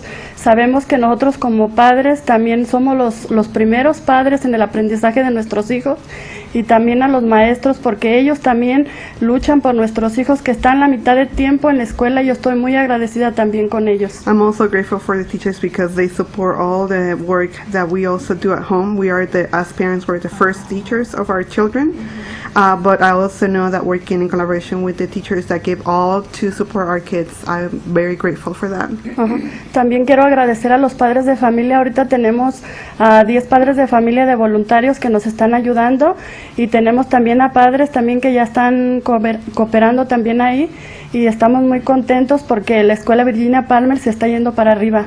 I also want to thank a group of parents that have continued to volunteer. There are 10 parents that are ongoing volunteers in our school, and I also want to thank the school for allowing us to do all the work, and that work together with the volunteers is helping the school be successful. Thank you. Thank you. So Mary will speak to the nomination. I'm going to stay with me. Okay. So, Madam President, Superintendent Martinez, members of the board, thank you for honoring Felicitas Andrade as an exceptional volunteer. As you can probably tell, Felicitas has donated hundreds of hours at Palmer, working 5 days a week, 5 hours a day. She's worked one-on-one with students to help them with their reading, and has built relationships with students in all grade levels. She's walked classroom to classroom to see if teachers needed extra assistance throughout the years, and is one of those people where the teachers request that she comes in and helps. Not only has she worked with students and teachers, as she said before, she brought in parent volunteers to work at the school, and has greatly contributed to our sense of community at Palmer. She continues to take parent university courses and encourages other parents to attend, has been on our school support team to help write our performance framework, been on our Title I parent initiative, and keeps working at the school. We love having her, and thank you again for honoring her as an exceptional volunteer. Well, does Mrs. Andretti have anybody in the audience that she brought along she'd like to introduce? Welcome. And introduce yourselves. Tell us who you are. Okay, I'm Julia Andrade. What grade? 7th. So, what school? What school? Sparks Middle. Yeah. Great. Yeah. I'm Montserrat Andrade. I'm in 4th grade, and I'm at Virginia Palmer Elementary. Ah. I'm Teresita Andrade. I go to Spanish Springs. I'm a sophomore. Ah. Welcome. Well, I can't be a longtime parent volunteer. I always say that when the parents come up, because parents are very, very important to making sure that our schools operate properly, run smoothly, and be able to add all those extra hands and time and resources many times that help our schools, because we certainly couldn't do it without our parents, and they're important partners in making sure that our children are successful. I know that Trustee Ayazi has a resolution to read. Can I make a comment? Absolutely. Nada más Trustee felicidades Gutierrez. a la señora Andrade. La verdad de que me da mucho gusto de que está envuelta en su escuela. Es muy importante, especialmente como padre. Nosotros no podemos hacer el trabajo solo, ni las maestras ni la directora. Así Pues es que fíjese que me siento orgullosa de participar como voluntaria en la escuela, porque yo miro que mis niños, ellos se sienten contentos porque dicen, mami, cuando tú estás en la escuela sentimos el apoyo tuyo y nos sentimos que estás con nosotros. Y es el orgullo que yo tengo de mis hijos, que pues ahorita van muy bien en la escuela y me siento orgullosos porque yo no los dejo, por estar de voluntaria, yo no los dejo solos, sino que les tengo tiempo para ellos, tiempo para la escuela y no los dejo que ellos estén solos, ¿verdad? Go ahead, do you want to translate? I also I agree with your statement, and ever since I have volunteered in my children's school, they also appreciate my presence. They tell me they're glad to see me in the school, and even though I'm in the school, I also make time away from the classroom and the building to spend time with them and support them at home.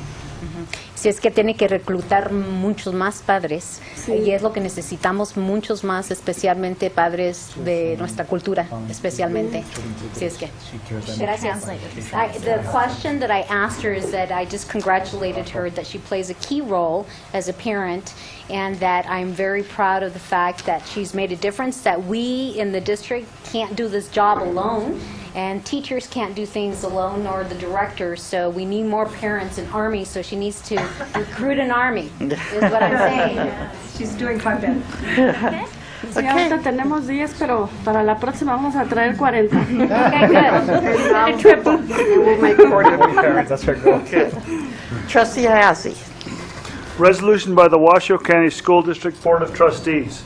Whereas the Exceptional Volunteer Award is given by the Board of Trustees to a school district volunteer or business volunteer, and whereas the exceptional volunteer must complete 100 or more volunteer hours, whereas the exceptional volunteer must be nominated by a district staff person, and whereas the exceptional volunteer must be selected by the Exceptional Volunteer Committee, whereas Felicitas Andrade is a valued volunteer role model at Virginia Palmer Elementary School, where she dedicates a minimum of 5 hours per day, 5 days a week, helping students and teachers, whereas through her caring and patient approach, Felicitas works one-on-one with students in reading 2 times a week to increase their proficiency and confidence to help them succeed in schools, whereas she assists teachers with a variety of tasks such as laminating, cutting, organizing, and distributing materials, which allows teachers more time to devote to instructional planning and preparation. And whereas Felicitas helps to attract additional volunteers and increase parental involvement by taking time to inform parents about the various events occurring at Palmer Elementary School. Now therefore, in consideration of the above, the Washoe County School District Board of Trustees does hereby recognize Felicitas Andrade as the exceptional volunteer for the hundreds of volunteer hours she has given to Palmer Elementary School this 11th day of February, 2014.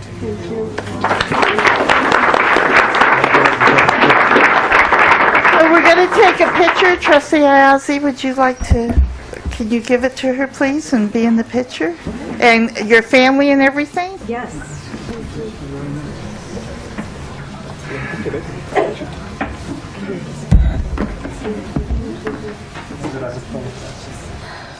Todavía me faltan 3 niños, pero no, ya están grandes. Tengo 4 en la preschool, una en la middle school. She's a dynamo. Yes, she is.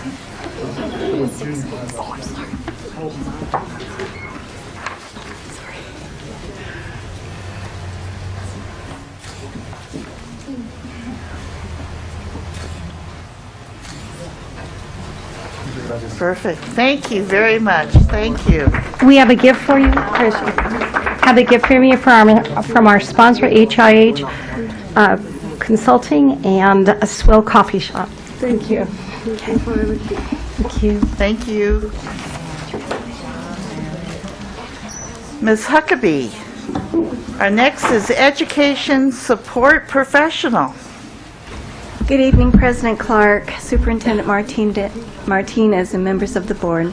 I'm Dawn Huckabee, Chief Human Resources Officer, and it's my great pleasure to announce our Employee Support Professional of the Month. Now, our Employee Support Professionals are the heart of our schools and our departments, and this couldn't be more true of Kathy Hollis. Kathy?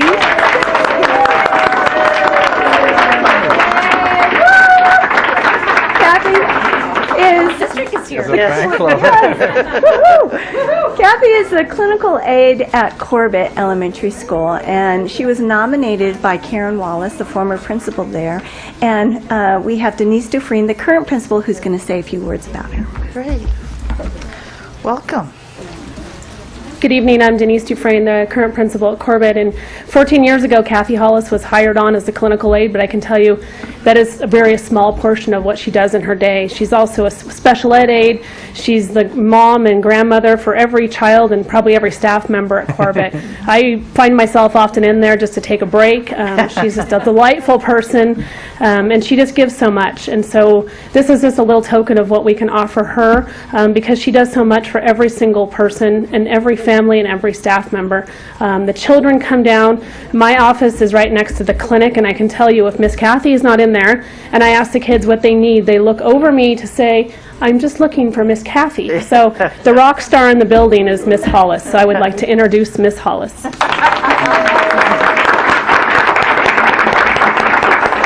Welcome. And if all the Corbett people would stand up and show their support. Wow.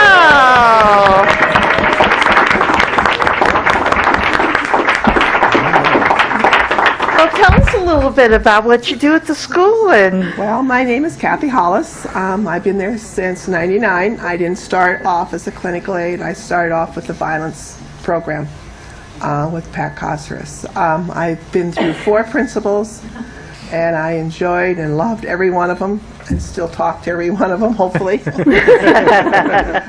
The teachers are wonderful. I love my job. I've had many. I love this job most because I get to help the kids. These kids are so needy. Starting at PK, they're just needy kids. We have the autistic children there who are just amazing. And we have amazing, amazing teachers. Amazing principals. I've seen 4 amazing principals. They're there for the kids. They help the kids. The schools now are totally different than when I was in school and when I went to college. The kids are a different breed. There's a different minority. There's different things going on with these children. I love them all, and I love my job, and I hope I can work there for another year or 2. Thank you to the board. Thank you. I appreciate everything, and hopefully we all have a good year. Well, we appreciate. Go ahead. Our scores, MAP scores, are wonderful. The teachers have worked so hard. I watch all this. They come in to tell Miss Kathy their math I score. did this. I do this. He's also the publicist, We're also our data analysis on the informal side. So Denise has laid the mantle for all the acceleration zone schools, FYI. I also work the after-school program. I've started that in August, late August, and that's a wonderful program for these kids that need the extra help and the education they're getting from the program that's going on right now. I thank you all. You're all wonderful people. Thank you. Well, don't go anywhere yet. Oh, thank you. This is my son. Richard Hollis. He's a teacher. My name is Mr. Hollis, and I'm a special ed teacher at Washoe Innovations High School.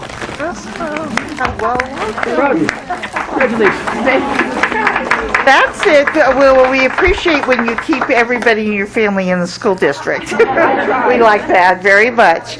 Well, obviously, we owe you a big thank you for everything that you've done over the many years. Having that heart for children and being there and meeting their needs is very important. Not everybody has that. And it certainly is extremely valuable to the school, I'm sure, and to each child, because you have no idea when you touch a child. Let me take that back. When you interact with a child, that the ripple effect throughout their entire life, you never know where it ends or when a seed that you've planted, comes to fruition somewhere later in their life.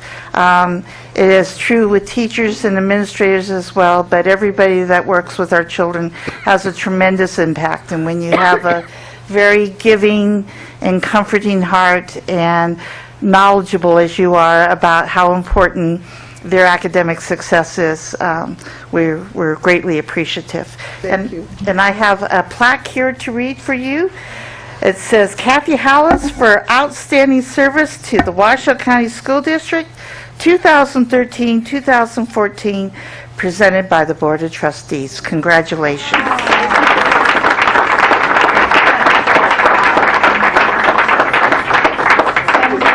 Picture, so It's beautiful. Thank you. thank you very much. Can we all get in the picture, the Corbett crew? We're going to try to squeeze the whole Corbett staff in. Absolutely. And I'll step out my paper. Corbett people, come over. Yes. Squeeze in. Come on, yeah, go. Everybody, quick, quick. Time's ticking.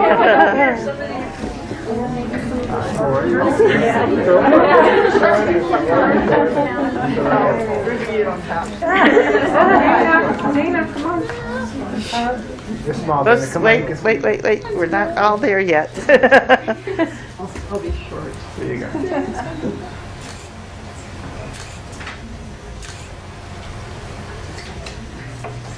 Thank you.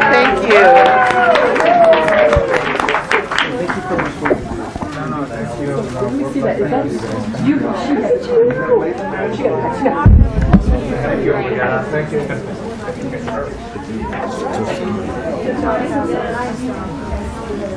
Thanks, baby. We'll just wait 1 second, Mrs. Lightfoot.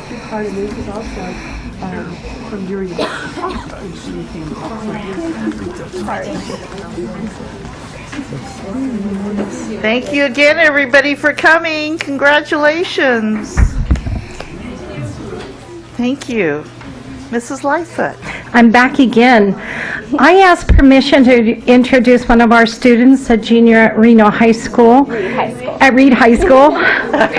Because, oh my God. Fighting words. Because I thought this young woman was exceptional as a young community volunteer. She is being here tonight because she is this year's Seroptimus Violet Richardson Award winner, honoring young women for volunteer action between ages 14 and 17. The local chapter, Seroptimus International of Truckee Meadows, is awarding Alyssa Inskip $500, $250 for her college fund, and $250 for a charity of her choice. Additionally, this young woman is Miss Lake Tahoe Outstanding Teen 2014, which feeds into the Nevada Miss America Scholarship Program. And she was last year Miss Washoe County Outstanding Teen. She volunteered at more than 100 charitable events for over 350 hours to our community. She helped raise more than $4,200 for the Juvenile Diabetes Research Fund. She raised $1,200 for the Nevada Parents Encouraging Parents Against Bullying, $1,500 for the Children's Miracle Network through leadership, and additional $500 of her own.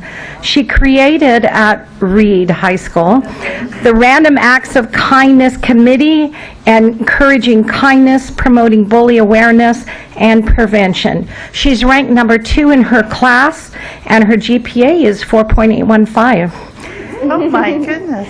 I wanted you to meet her because this is what we do at Washoe County School District. This is what you do at Washoe County School District. We help our students reach their potential, and we encourage them to be good citizens. And I'm very proud of that, and I'm very proud of her. Welcome, Miss Alyssa Inskip, and her wonderful parents. Will you come up? Yeah. Darren and Kendall Inskip. Thank you so much, Lisa, for that beautiful introduction. I just want to say thank you so much for honoring me today. My intention is to initiate, I do this thing called RAC Month, so Random Acts of Kindness. I have my RAC committee, and we just put on RAC Month for October, actual National Anti-Bullying Awareness Month.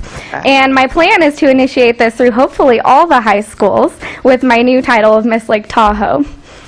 Well, congratulations. Thank you so much. So I didn't catch what year you are? I'm a junior, yes. Junior. Oh my gosh, well, we have wonderful things for another year yet to come. I can't believe how many things that you do, and I do know your mom. She used to work at the National Automobile Museum before she came to the school district, so I can see the apple certainly does not fall far from the tree. Thank you. So, Take a picture?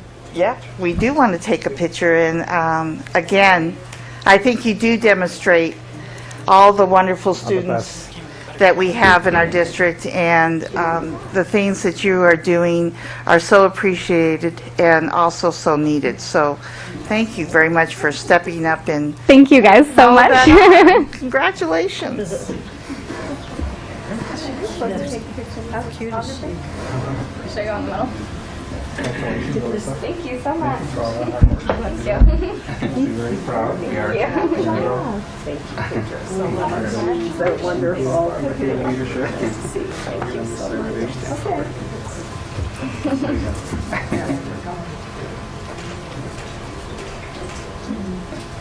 Thank you for doing that. Hold on. That was Darren's camera. And then the rest. Oh, one more. I got to talking. Thank you. Thanks so much. Thank you. Thank you. Thank you, trustees, for this time. The 4 points stand for service, style, scholarship, and success. So the program I'm in is actually an educational program. So it's all based on school and education and scholarship. So thank you so much. Thank you so much. Okay. Next, Mrs. Rivas. Or No? Tiffany? Oh, Yeah. both of them, yeah. Oh, Miss Young, too. Yeah, both of them together. Because you call my name, I have to come forward, but it's actually Miss Tiffany Young who will be presenting the African American Heritage Board recognition. Great, thank you. Thank Welcome. you. Thank you. Good evening, trustees, Superintendent Martinez. Maddie. On behalf of the Counseling, Equity, and Diversity Office, we would like to take this time to talk about a partnership that has recently been developed here in Washoe County School District. The Tuskegee Airmen are starting a local chapter here, and in honor of both Black History Month and efforts that have taken place at Traynor Middle School, they will be here on February 28th, speaking to 2 fourth grade social studies classes, and then after that, we will have 1st Nevada Guard African American General Andre Berry will then follow up that session to speak to those students at Traynor Middle School. We've scheduled that time from 10:30 to 11:30. Brigadier General Andre Berry has been working with Traynor for a little over a year now, speaking to a group of students, talking to them about different opportunities, and we're just so excited about the opportunity that we have here to work with the local new chapter that will be starting from the Tuskegee Airmen.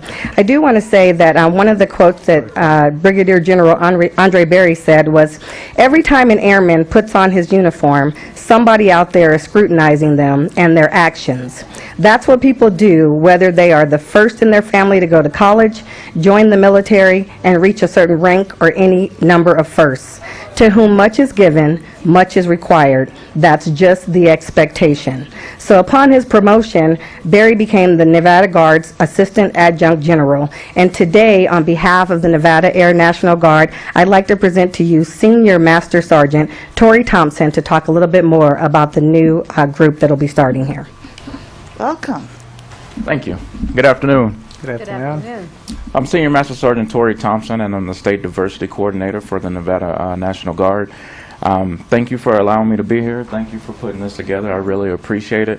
We have, in the community for the last probably 3 to 4 years, have been working very diligently with the diversity and inclusion effort in Nevada. We've also been working with the Washoe County School District. We brought back 2 years ago the Tuskegee Airmen, real live Tuskegee Airmen, to Nevada. We had them out at the Nevada Air National Guard. We had about 500 people show up to that event. We expected about 250. We had to cut it in half and do it twice. So the response for the Tuskegee Airmen was just overwhelming. With that being said, we decided to open a chapter here because we did not have one in Northern Nevada. We've teamed up with the Nevada Air National Guard. The things that we would like to offer our youth and our community is a education in aviation, propulsion mechanics. We're looking for engineers. We're looking to partner with the STEM programs, but we also offer a youth aviation program where they will be allowed to go on military aircraft. We also have organizations in the community that have donated aircraft so that these young people have the opportunity to learn to fly if that's what they choose to do.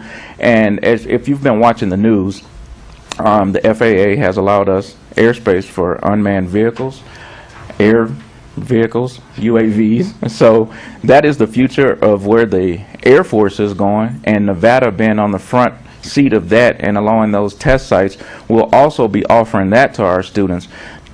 The basis of the Tuskegee Airmen was the Tuskegee experiment. Everything that they did was based on education, and that's going to be the foundation of what we bring to the community. Teaming up with Trainer Middle School was something that we piggybacked off of General Barry's initiatives and his efforts with Trainer Middle School. We would like to see this grow into something community-wide, something statewide. We'd like to get in more than one school, and we have volunteers that have volunteered to offer their time. We have pilots, we have mechanics, we have flight engineers, we have people that are committed to doing this as well. So with everything that we have to offer, we're also having a Western Region conference here in Nevada over at the Nugget in Sparks. It'll be the weekend of the 28th. And it'll run until Saturday. It'll be Friday and Saturday. Friday, we are going to take the Tuskegee Airmen over to Trainer Middle School. We'll go in the schools. We'll do some history with them. They'll actually have the opportunity to touch these people, and that's a really rare commodity at this time. They're in their 90s, and out of the 4 that visited us 2 years ago, there is 1 that is remaining living at this time. So, with that being said, we are excited about everything that we have to do with the Nevada Air National Guard, the Tuskegee Airmen Incorporated. This organization has been around for a very long time, and now we have the opportunity to continue that legacy right here in Nevada and Northern Nevada community. So we are more than happy. For anybody that is interested, they can get a hold of myself, Ms. Tiffany Young, and we'd be more than happy to entertain any questions. Any time we can visit, show up, give a little education on it, we'd be more than happy to do so. So again, thank you for your time, and I appreciate it. Well, what a wonderful opportunity. What a great program. I'm jealous of Trainer Middle School students and the opportunity that they might have ahead. It sounds very in-depth and... When you're afraid of flying, so, you know. Wait a minute. This is discriminatory. Why should they get the chance? Some of us older people would like this too. Yeah, you all can visit on the 28th as well. Okay. So on March 1st, for those of you that are not enrolled at Trainer Middle School, we will be having a community event at the Nugget at 2:30. So it is open to the public. If you want to come down, get autographs, pictures, anything like that with Tuskegee Airmen, you're more than welcome to do so. So we didn't forget about you. Okay. Well, we do have a resolution, and Trustee Gutierrez is going to read it. Thank you. I just want to echo, this is so awesome. Yes. This is amazing. Also, if you could send us a reminder, because I would like to be there on the March, what is it, 1st? I'll send all the information to Terry Wallace, and she can get it out to the board. So we do have a resolution, whereas from the inception of the United States, African Americans have been part of its landscape, a people of diverse ethnic and racial groups, where today virtually all cultures are represented. Whereas as we celebrate Black History Month, let us all commit ourselves to raising awareness and appreciation of the contributions of African Americans throughout American history. And whereas Washoe County School District is committed to equity and education for all students, and to provide a learning environment that is reflective of the cultures, traditions, customs, and historic legacies that comprise the district's population. Let us teach our children to rise above brutality and bigotry, and to be champions of liberty, human dignity, and equality on all levels. Now, therefore, in consideration of the above, the Washoe County School District Board of Trustees does hereby recognize and celebrate African Americans for their contributions to our country and to the world by recognizing the month of February 2014 as African American History Month, presented to George W. Porter chapter of the Tuskegee. Okay, Airmen. Congratulations. Thank you. Stella, we need the picture. Go on up. The superintendent.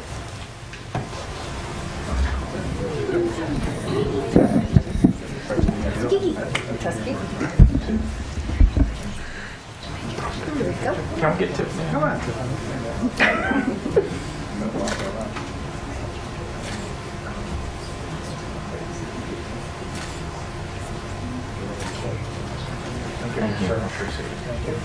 Thank you, and we look forward to hearing more about all the accomplishments as you do them along the way. Absolutely. Thank you. Thank you very much for all the work you put into that.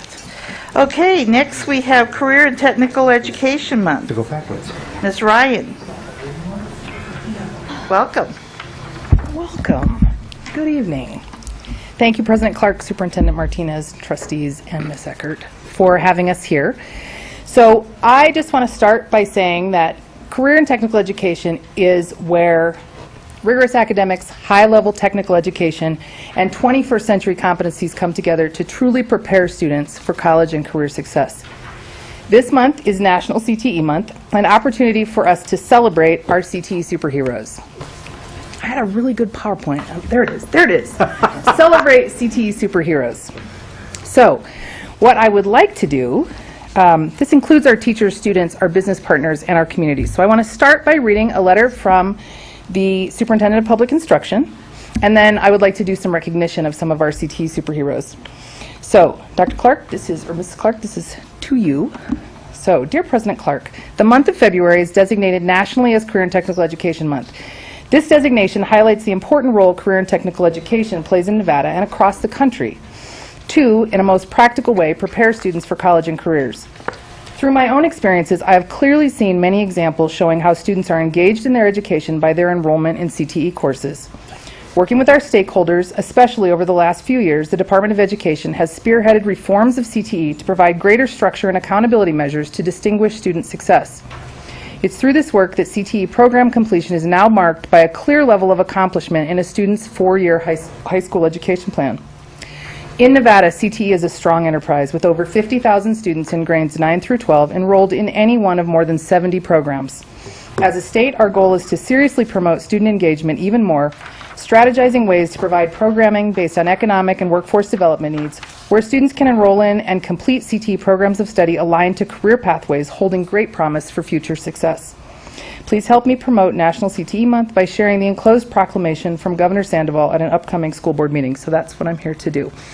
So my question is, would you like me to read the proclamation, or one of you like to read the proclamation? Go ahead. You read it. It has a lot of whereases in it. I didn't practice. Proclamation by the governor.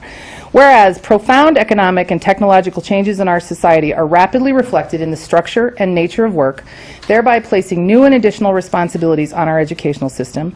And whereas career and technical education provides Americans with a school-to-careers connection that is the backbone of a strong, well-educated workforce, which fosters productivity in business and industry and contributes to America's leadership in the international marketplace. And whereas career and technical education gives high school and college students experience in practical, meaningful applications of basic skills such as reading, writing, and mathematics, thus improving the quality of their education and giving all students leadership opportunities in their fields and in their communities. And whereas career and technical education offers individuals lifelong opportunities to learn new skills, which provide them with career choices and potential satisfaction. And whereas the ever-increasing cooperative efforts of career and technical educators helps business and industry stimulate the growth and vitality of our local economy and that of the entire nation by preparing graduates for career fields forecast to experience the largest and fastest growth in the next generation. Now, therefore, I, Brian Sandoval, Governor of the State of Nevada, do hereby proclaim February 2014 as Career and Technical Education Month. Great, thank you. Very good. Reading, right? Okay, so I would like to start by recognizing one of our teacher superheroes. I would like to recognize ACT's chef Fred Wright, who cannot be here with us tonight because he's in Las Vegas with students competing in Pro Start. But he was recently nominated and inducted into the American Academy of Chefs, which is basically the honor society of the American Culinary Federation. He was the only secondary high school chef to be nominated in the Western region and inducted. So this is a really awesome opportunity for our students to be trained by the best. So he's not here, but Mr. Sullivan is here, and he's here to support him. So yay, that was awesome.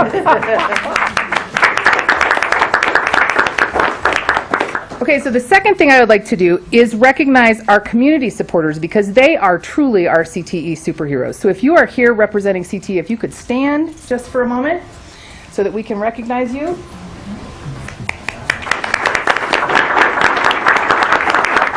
There's some students back there too, they're just not standing.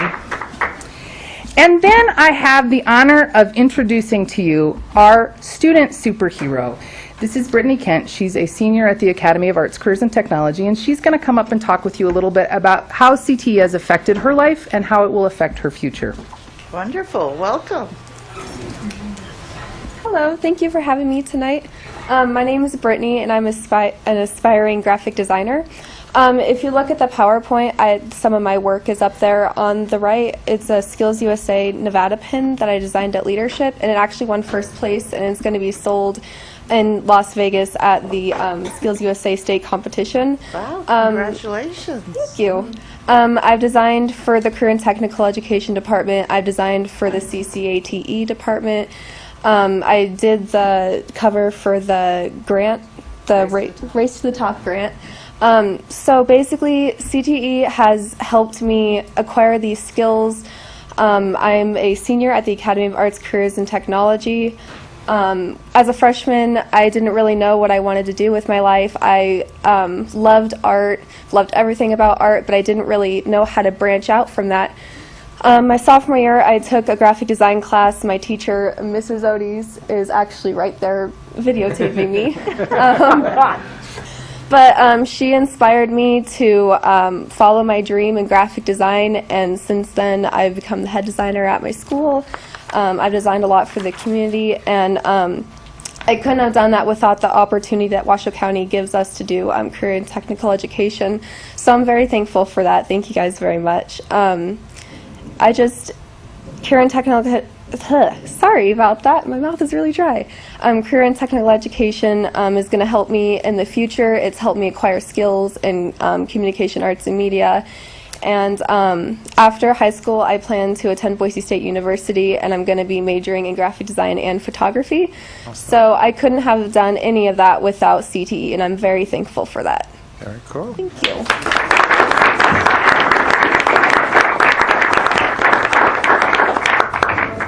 And last but not least, I would like to introduce Dr. Diane Nicolette, who is the chair of the Washoe County School District Council for Career and Technical Education, and she's going to talk a little bit about how this really career and technical education does impact our community. Great, welcome. Thank you. Hello, trustees, fellow volunteers, superintendent, and student. Thank you very much. I've had the honor of being involved with vocational education, occupational education, career and technical education, and signature programs for a long time in Washoe County School District. My best guess is 15 years.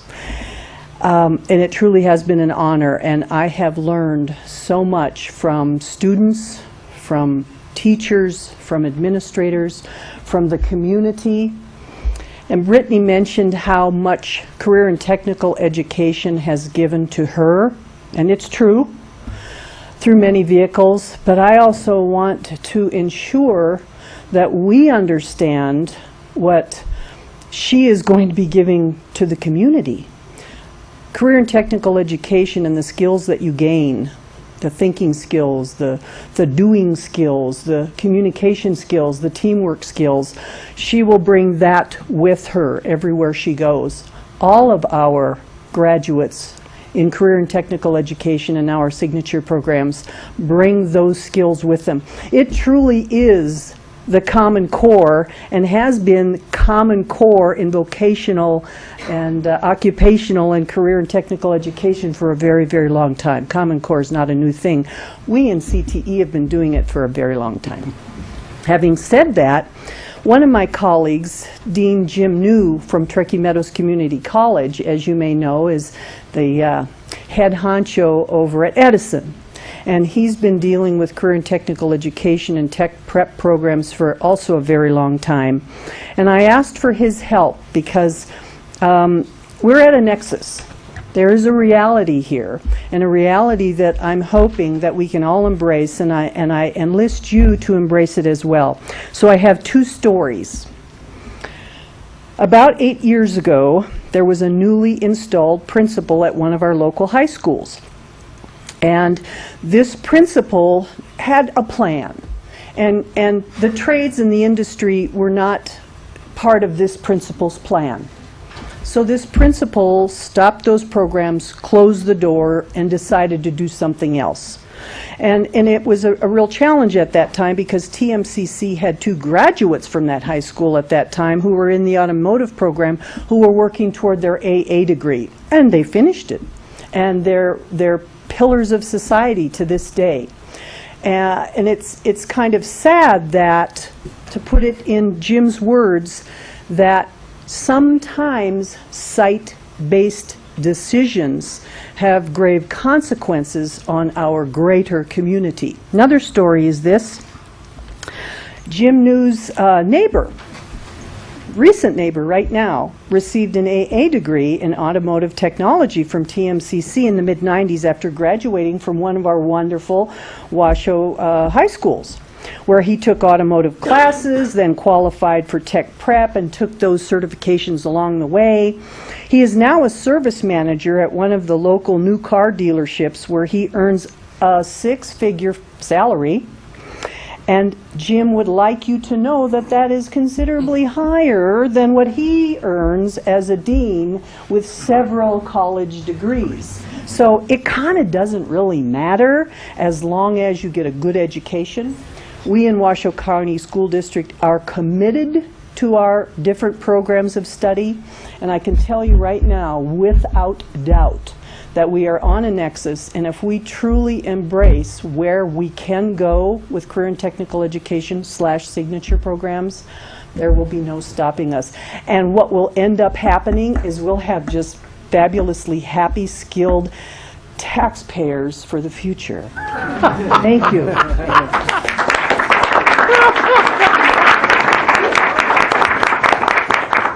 Anything else? Well, we never do anything without taking a picture, so don't go far.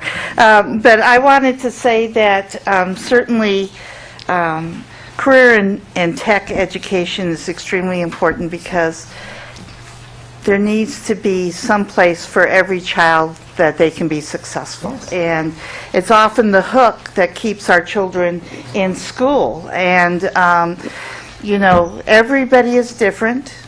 We're all equal, but we're different in what our skill sets or our loves or our passions are, and certainly we need this. And I know this is we've gone through, quite frankly, since I've been around, the kind of a, particularly with the economy, things kind of went away from career and tech. But we're, as you say, starting to build that again with signature academies. And I know Superintendent Martinez, you probably want to say something about this because this is one of your favorite topics. Jumping out of his seat. Well, first of all, I want to just thank Dr. Ryan, who is just an amazing leader, and to Bobby, Mr. Sullivan over there, who's leading right now AACT, because I think AACT is frankly is our showcase. And we're seeing these programs now evolve in our high schools, and I want to thank our trustees because this is a big change in direction. You know, this wasn't, and I think it's the future. It's the future of our high schools. It's the future of, frankly, and what you're going to see is that CTE and college readiness are going to merge. It's not going to be, because frankly, we know that, as people talk about career readiness, it really means going to a community college, getting a certificated program. There's very few things now that we can do with just a high school diploma. And I think partnering with TMCC, partnering with UNR, and frankly, giving children all those options, I really believe that's what the district's trying to do, and that's through your support, through Dr. Ryan's leadership, and we have a ways to go. And there's some key decisions. I have no shame, so I'll just plug this. There's some key decisions that trustees have to make about investing very few and scarce capital dollars, and this is one of the areas I know that you're looking at, to look at our buildings around how do we continue to make sure we invest in these programs, because they do have great results. So my last plug is that on May 1st, we will have our Salute to Signatures in CTE, and we are inviting you to come and check out all of the programs district-wide. We will be at the Academy of Arts, Careers, and Technology from 5:30 to 7, and we would love to have you. So, Great, thank you. Thank you. So let's do a picture and have whoever you would like to be in the picture come up. Reluctant. Love that picture outside. There you go. Thank you, everyone, for everything you do for this. We appreciate it. Awesome. Thank you, sir. Thank you. Is that it? See if we can all kind of move. Which way? This way? Move this way. Move this way. All right. Okay, hold this way.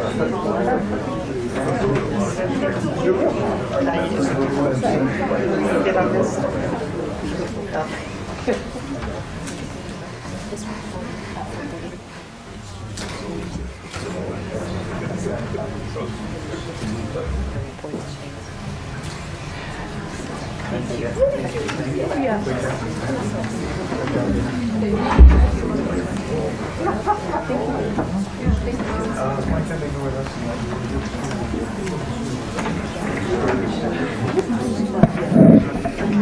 Thank you, everyone.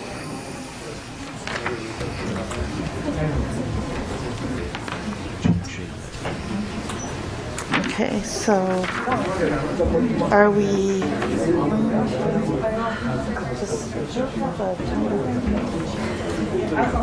because we have all these other things, do we want to get them over quickly so we can Is Jill here? I don't see her. She's been here since 4:20. She's had to get out of here early. that's what I'm asking, is what her time frame is, because we have all the others. We better get her next. And Okay. Do the gotta go counseling fast. thing, though, they're all sitting right there. I know, the counseling is sitting here too. Early, we need to start. We'll finish counseling and we'll go right into Joe. Yeah, then we'll go. Which one's counseling? National counseling. Oh, I'm sorry, I thought it was done. Excuse me, Mrs. Loudon. I can't read an agenda. Well, that happens in the best of families. Well, thank you for, so, and I still can't read the agenda. Okay, here we go. Oh, goodness gracious, my apologies. National School Counseling Week. Yes. Ms. Loudon, welcome. Thank you very much. President Clark, Superintendent Martinez, and members of the Board of Trustees. I'm very excited to work with you today to honor school counselors. And on behalf of the School Counseling, Equity, and Diversity Department, I want to thank you all for your continuous support of school counseling and for your understanding of the role that school counselors play cross-functionally and otherwise in the pathway to college and highly skilled career ready. We have several counselors that are here today. If you're a school counselor, will you please stand up?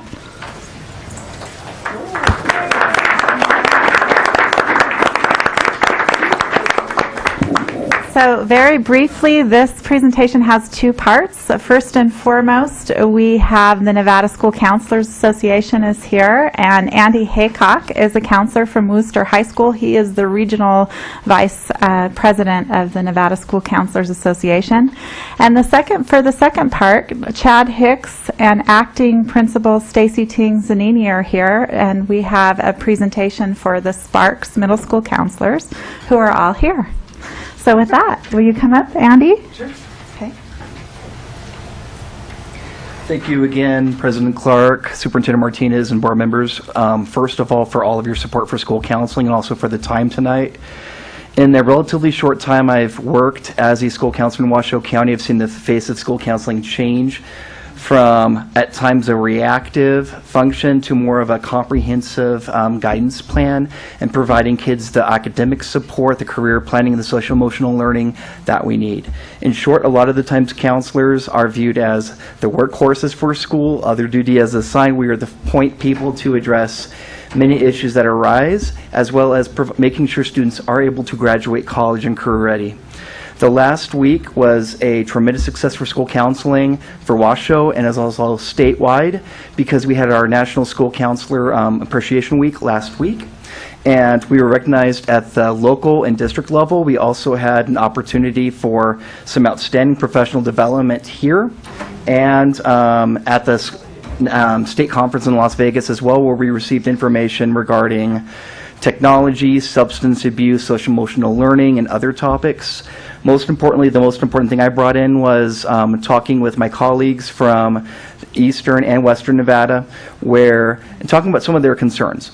Some people from other districts are still feeling a little bit isolated. Their jobs are feeling a little bit nebulous as far as what they're supposed to do.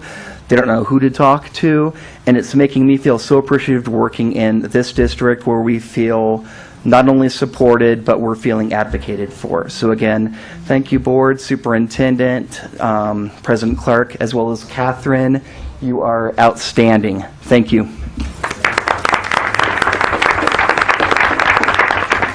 Thank you, Andy. And we have this. Thank you for your work. He helps us with a lot of things. Okay, so with that, I would like to invite Chad Hicks and Acting Principal Stacy Tingsanini to talk to us a little bit about the Sparks Middle School counselors. And they're here, so we're going to recognize them. Great. Didn't we do away with the acting? What's that? Didn't we make? Don't start trouble. Don't start trouble, Trustee Mayor. Don't ask questions. Okay. Probably weather So- having if it doesn't snow. I'm very honored to be here this evening. Chad Hicks, Area 5 Superintendent, and I mean, we all know the horrific events that took place on October 21st. And there's obviously some very special people in this room, and it's like prying teeth trying to get them to come here tonight. These individuals, and I understand we have a whole room full of counselors in here, and they all on that day mobilized and went to Sparks Middle School and Agnes Risley to offer their support. And it was just amazing to see how quickly and how everyone came together for that cause, which is to help our colleagues through tough times. It's interesting because I remember talking to Catherine, and I remember she stated to me, this is huge, that event was huge, but this is something that they do on a daily basis. I mean, there are events, there are deaths that take place across our district regularly. So for us, that was a huge event, and it really impacted us, but this impacts them all the time, and they're trained to take care of these things. I conversed a lot with William Fong. He would send me emails, and it just kind of, I guess, updating me on how progress is going at the school site. They've been living it day in and day out since this event took place. They've been right there at that school. We had an opportunity to leave the school and kind of gather our thoughts. They have not yet. So they have, without a doubt, lifted the spirits at Sparks Middle School. I've seen Mr. Fong and the other counselors on Spirit Day playing basketball against the students in these crazy costumes and outfits. And just the other day, they were selling tickets out on the playground for Spirit Day, and those kinds of things are what bring happiness back into our schools. So very, very, very special people. To my left is Stacy Tingsanini.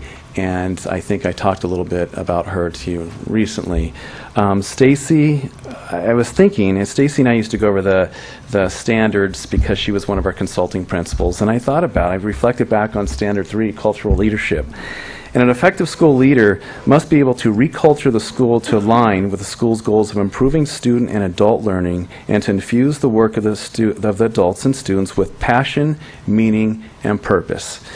These last three words, passion, meaning, and purpose, are what Stacy Tingsanini is all about. I am very confident that we have some bright days ahead of us at Sparks Middle School. So with that, thank you, counselors, for all that you do.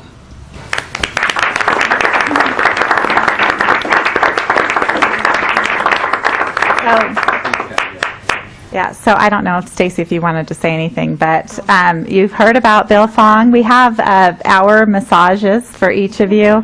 Nancy Boudreau is the lead counselor. Nancy, will you wave? And Shanae Watterson. Have you guys waved? Okay, come on up. Wait. I'd like them to all to come up I know. so we can see them. Okay. You know, I guess, thank you for the time, all of you. But it's very interesting, you know, and thank you, Chad, for the very kind words. It was kind of hard, like he said, to get us to come here because, you know, I guess it's just hard for us to feel like we should be recognized for doing our job, even when it's extra. You know, and to say that it's been extra has been a bit of an understatement, but there is no way that I mean, in talking to my colleagues, you know, we know that at any school in the district, had this happened, the counselors would have responded the same, which is to do the best that they can do, you know, and we could not be successful in helping these kids move forward without all of the support from our counseling family, from the district and from communities all over the nation. So we're really very thankful that we have those supports so we can do what we need to do.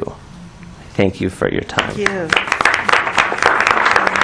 Well, I think we, have to first off say thank you very much to Catherine Loudon. Her role of leadership over the counselors is just exemplary, if I could say the word. Has been. You are just fantastic. You're a shining star. And all of the counselors.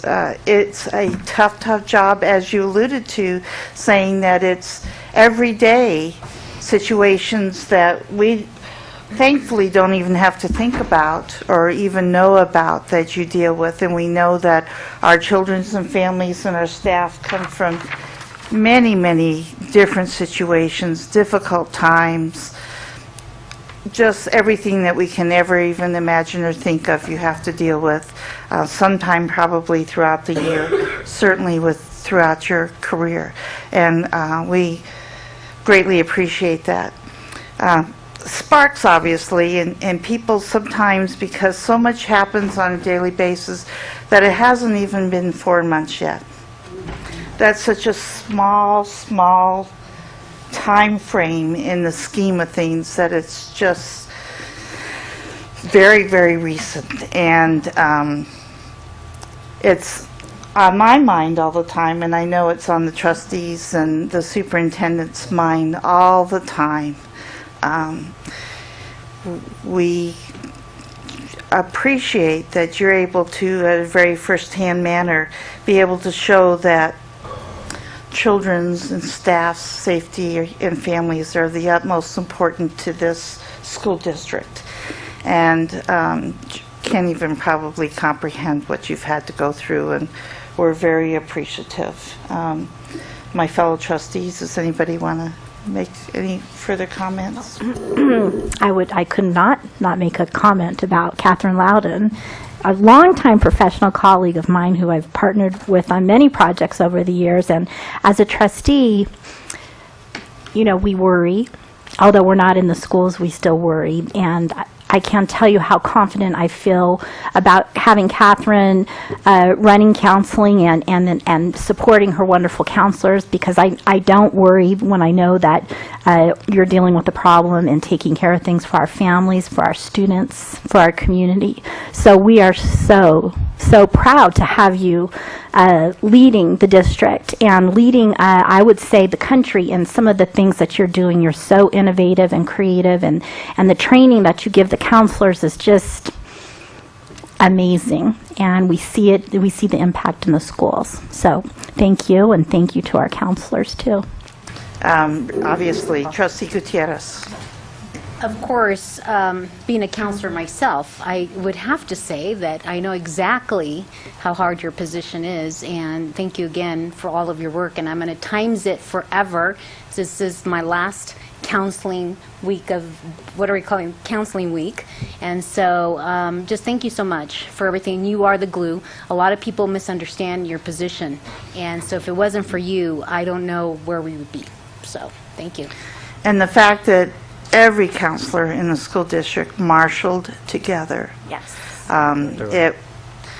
It's not just one school. It's all the schools. It's a family. Every teacher, every family, every student in the school district is impacted by what occurred just a few months ago, and we can't begin to say thank you, thank you, thank you. Exactly. And thank you. And I think in the last 6 years, I have seen that progression, and I am so happy where we're at with the counseling. Let's have everybody up for a picture. I think we can squeeze everybody. Oh, sorry. See, I'm not even following. First, before you get too excited about the picture, Trustee Rosenberg Has has 5,000 whereases. Don't go anywhere. And may I just say that Principal Zanini particularly is one of the people that I was talking about when I made my report. I have a student that's doing student teaching over there. They have, as I told you, 2 experiences. This child called me and said, "I ain't leaving." So she's staying for all of that experience, but it makes a major difference. Thank you. Resolution by the Washoe County School District Board of Trustees.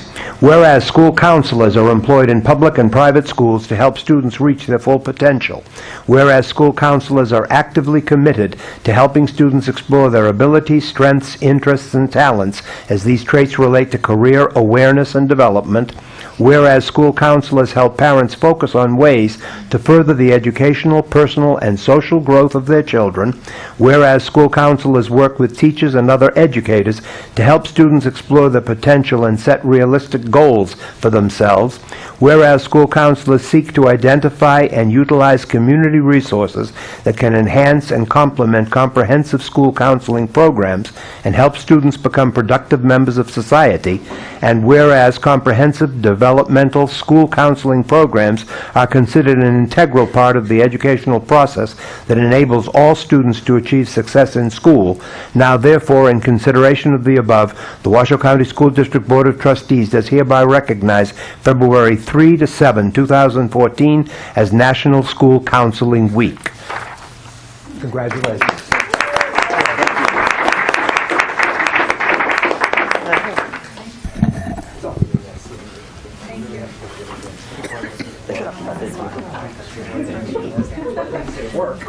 Trustee Rosenberg, be in the picture.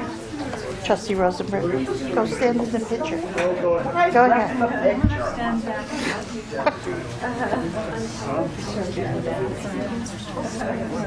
We actually get everyone to start moving. About 3 more feet this way. Okay. 3 feet, yes.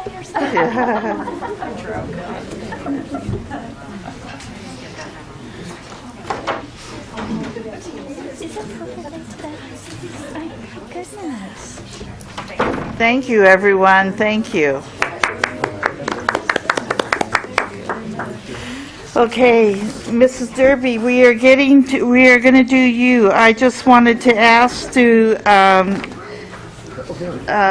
is there anything, Ms. McNeil, do we need to do presentation on safe schools and community partnerships? Really not much there. We gotta do. Because we're Just a real quick update. We have our committee meeting on Thursday. Trustee Ruggiero, Trustee McClure are part of that committee. John O'Segura has been reaching out to several of the trustees. And then also, as Trustee Ruggiero had mentioned before, we are working on Goal 5. And as soon as we get that feedback, we'll send it out to the rest of the trustees. Okay, great. Thank you. Okay, so that's scratched off the list. I guess, Mr. Hicks, you're going to wait until the end or after Ms. Derby. You're bringing numbers for facilities. Is that what you're doing? Yes. Do we want to postpone that, or do you want to do that at the end after Mrs. Derby, trustees? I think we need to get to Mrs. Derby. I know, that's what I'm saying. I'm asking whether or not we want Mr. Hicks to stay until the end to give us numbers. Why don't we do it next time? Shall we do it? Would that be okay? Would that be all right? Perfect. Fine. Thank you. And then the cell tower, does that have any date on it? Ending date? Can that be postponed? Yes. Thank you very much. We'll postpone that. And I'll take a motion to approve 805, 806, and 807. I make a motion. What? 805 and 806. Okay, 807. Do I have a motion to preliminary approve at 807? Yes, I motion to approve. Any discussion? No. Nope. All those in favor say aye. Aye. You don't have a Okay, second, so ma'am. You didn't get a second. I thought I heard a second. Was she? Barbara seconded. Yes. You Okay. seconded it. I heard you Okay. seconded it, yes. So we are now down to our final thing. Thank you very much. Mrs. Derby, welcome. Thank you. President Clark. So we approved all of the policies stuff. Okay, so those people didn't hear it, I don't think. Well, no, some of them Go were away. discussion They'll items, so we figure it didn't out. have to vote on them. So they can Janine leave? doesn't have to stay. Yes. So Anybody that's not Mrs. Derby can leave. Or associated with this item. We'll go 3. Right. You don't have to go. You don't have to go, but we've taken care of every other agenda item. Awesome. The policies, we didn't have any discussion on the 2. We approved the 3rd.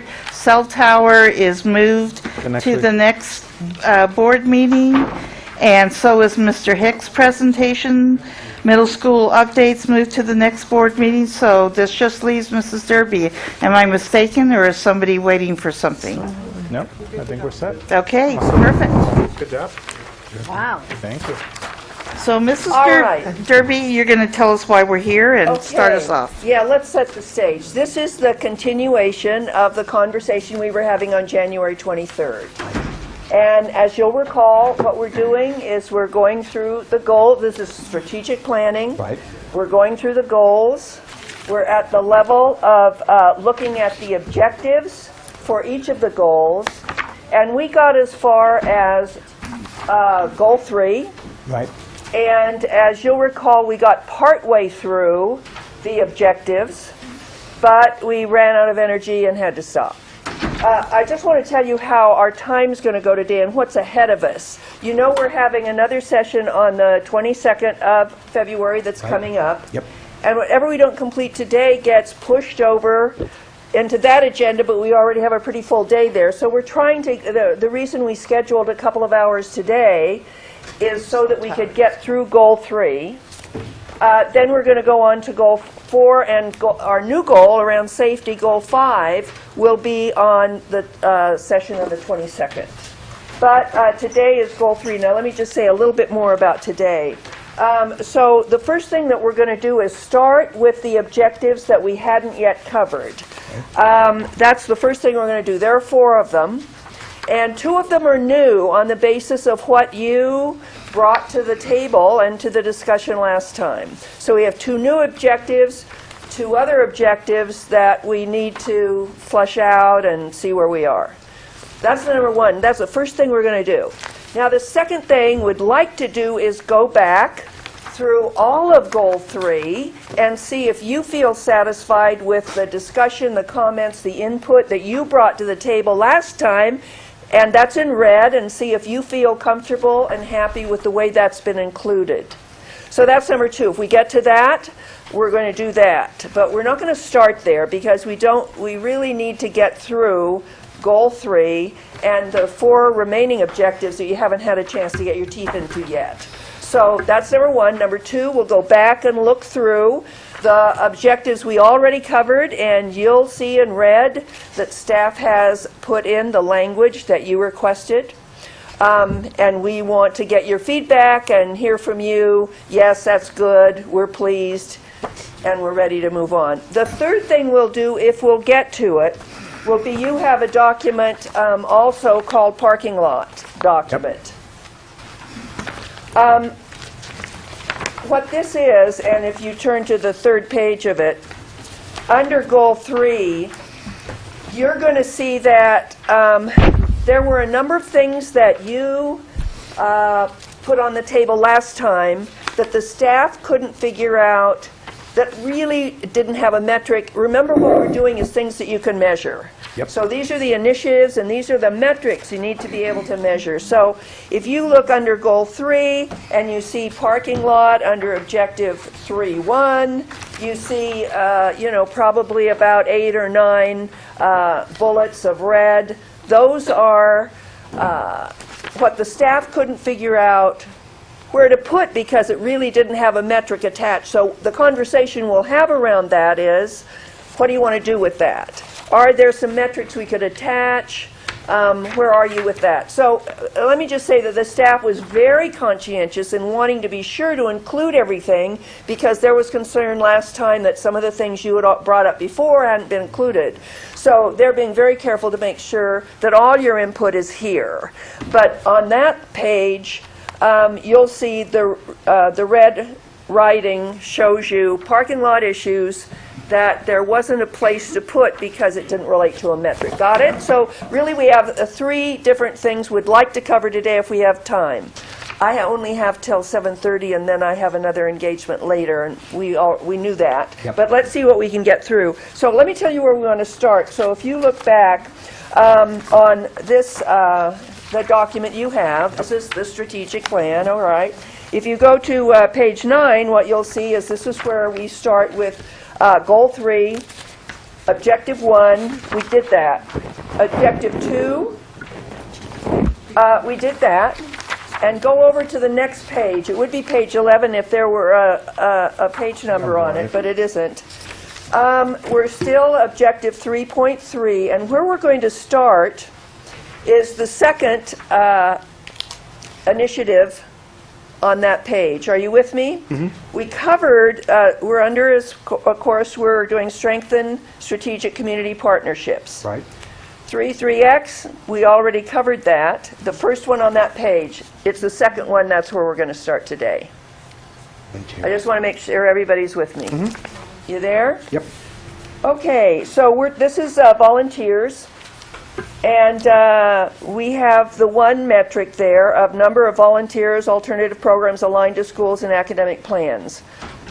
The second item there has been put in a parking lot. Right. So let me invite the staff to address that because you may have some further questions about that. I have Dawn, Lisa, or Marie. Any one of those can speak to questions. Yeah. I think the trustees should have a conversation because I'm not sure if we're ready for... Okay, well, that's fine, too. Yeah. Didn't mean to rush you on that, but I wanted to let you know who's prepared to answer any questions. Yeah, so let's start there. Yeah, so let me give you the thinking, and then, again, we want to get your input. So, of course, we have a very vibrant volunteer services program. Right. We wanted to make sure, because it wasn't necessarily explicit in the first strategic plan how we leverage volunteer services, even though it's part of our district. It's a very big part of our schools. So the metric you're seeing there is just our way to ensure, first of all, the volunteer services is part of the strategic plan. Second of all, that we really look at how we're doing things and making sure that they're aligned to school plans. So one of the things that we want to do is make sure that working with Lisa Marie and her amazing army of volunteers and resources that that we can show, again, because it's all about alignment, that it's connected to the school's plan, because every school is a little different. What Jesse Beck is going to need is going to be very different than, frankly, than what Corbett's going to need. And so the goal is really to start measuring that school by school, and like I said, so that's it. So again, we'd love any input from you on the metric itself and just the inclusion of this as part of our strategic plan. So did I hear this is just the community volunteers, not the parent volunteers, or both? You want to get Lisa Marie to come up? Sure. But Lisa Marie is over community volunteers, correct? So are we talking about community volunteers? I believe I'm over all volunteers. Even the parents that walk into the school? My job is to help teachers, help struggling students, but I use parents. I'll use anybody that isn't paid that I can drag in. I guess let me make a different distinction. Okay. Parents of children at that school or in that classroom. We do engage parents also. You know, as I'm guided to Delisa's group, I think sets a lot of the standards for the schools, and I think that my role is to, of course, engage parents. I work with the CFE, Family Engagement, CFE, and I work to bring in whatever resources I can bring in for academic support, and as long as they're considered volunteers, parent or otherwise. So does that help? Yeah. But, well, yeah, I guess. So I would say that that metric needs to have the word parents in it. Trustee Mayor? Well, a lot of times, don't principals, Mary comes in and they nab her as a volunteer, do they tell you that they've nabbed Mary? They all are screened under the same process, so everybody that comes is counted as a volunteer. When I give my counts to the state, we give them a count of parent and community volunteers unified.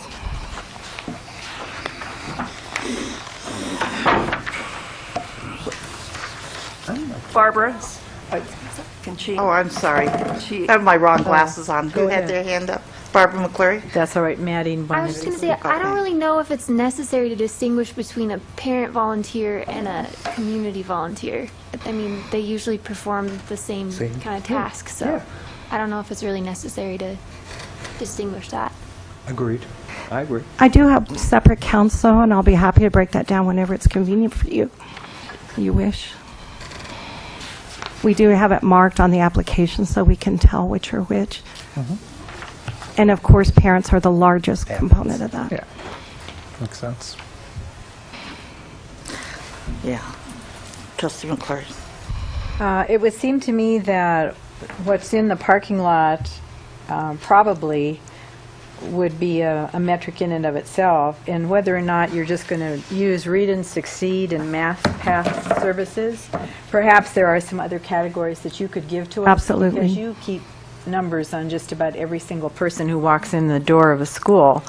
I think it's important that we have the volume as well as the effectiveness of those individuals who are serving in our schools as partners and volunteers. We support AVID in the high schools. We support Read and Succeed and Math has our volunteer trainings for specifically academic support. So we use that as an we use this as an example of dividing into academic groups that we could provide you data on. Yeah. So one of the things I think we'll have to develop, Lisa Marie, is just because volunteers are so they just do so much right now. Correct. And we were trying to be careful not to not exclude. So that's why we said aligned to a school plan, but I do think there is some value in recognizing some of our largest initiatives that we support. I also think they're going to evolve. I don't think that, especially now with new standards and new, what we're doing now with our schools, they're also going to evolve. So, but I think it's a good thought, and I think maybe we can just at least get a short list of things that we're doing now. Okay. And again, because we are doing planning for the future, thinking about how those may evolve over the next 5 to 6 years. And again, like I said, we just have to know that some things are just going to change and evolve just because it's just the nature. Like 360 mentoring, is that the kind of component you're looking at? Yeah. I mean, I think just so the trustees have a good sense of some of the programs you're supporting now, because like I said, I'm always impressed by everything that you do and how many initiatives that we're backing, especially ones that are expanding at scale in the schools. Well, and I have to apologize to the board.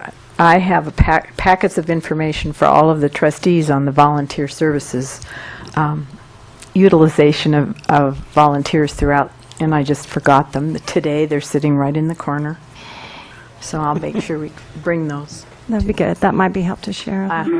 One thing just to potentially add, just a suggestion for the trustees is maybe, and Trustee Ozzie is always really good about this, so I don't know if you're already going to say this, is maybe quantifying the not just the number, but the hours and maybe even a financial value to it. I know that in the not-for-profit sector, we do that quite a bit, like for example, and so I wonder if that's something, just because frankly, one of the values of volunteers is that frankly it allows us to be more efficient on staffing. Right. And so, and I know, Lisa Marie, there's standards in how you do that, and like I said, you're the expert We in figuring did that that out. already. Barbara has those reports So available. maybe that's something that we add as the metrics, part of the metrics. Okay. Anybody else? Barbara McCleary, I just wondered, since you have done the work with volunteers, is there any other kind of metric you think needs to go here? I'd have to go back and take a look at that again, that whole plan, because, I mean, there are a myriad of different ways that we could utilize metrics in relationship to the utilization of volunteers. The other issue that perhaps we may want to look at is the restructuring of the Ed Alliance and all of the volunteer services along with Partners in Ed. I don't know, that might be with Denise retiring, that might be something we may want to address. I Well, think that's, go ahead. I Under think that goes, 3.3. that's the one above. So maybe we, when, I didn't want to interfere in Jill's process, but that, I think we need to have that discussion. Yeah. Okay, you would just go back to the one, we already covered it, but that's fine, Yeah. because, you know, these aren't written in stone yet, and that's the idea. But when you're ready. Yeah. No, I just wanted to see if we had some closure, but it sounds like, Barbara, you want to bring some more that might be... Well, I just think when everyone sees the overall scope of what she does, they will go, oh. And I mean, I just really think that that's an important thing, and I just forgot to bring them. And Barbara did ask me to put in dollar amounts, hours. She had me break all of that down, and it was really hard, but I did it for her. Can we assume then for, at our next session, what we'll see in red There's a couple more metrics. is a couple of more metrics that have come out And today. maybe, Lisa Marie, as a follow-up, maybe if you and Trustee McClure maybe connect on those metrics, and then we send it to all the trustees as part of your packet, and then you can have a chance to see them. Absolutely. I think we could go back then to the former initiative, and Lisa, what's your point under... Is that... Yes. Okay. Well... Well, we've been Trustee talking Ruggiero's been talking about partners in education for quite some time, and I think that the conversation is kind of looking at partners in eds and other things kind of as the structure that's holding up the school district in a number of ways. Partnerships with the schools are very important because not only do they provide resources, they provide mentors, they build that linkage between the community and the schools. But the other thing that it does is when you have those relationships, then when you come to a bond or you come to another thing that you need, you already have that relationship built in. And I think that one of the things that we have talked about is really making that much bigger than it is. It needs to probably be somewhere along using the word flagship of the Education Alliance, because I think that when we look at resources, that if we can build that up, because it's a very time-intensive thing, you always have to keep revisiting that relationship, increase the relationship from something that might start off minor, and they're at a certain level, you want them to build on that level, because it does ultimately work for us or not work for us when we really need the public behind us. So what would you change in the metric? I'm sorry. So I think we would look at the initiative, and rather than saying strengthen community partnerships, I think the initiative should state develop a flagship partner in education program that supports student achievement. That's tied to student achievement. Can we quote you on that? Again, can you say that one more time? Yes, I'm happy to say it. Develop a flagship Partners in Education program through the Education Alliance. Yes. And, I mean, I think That is tied to student achievement. that is tied to Perfect. student achievement. Perfect.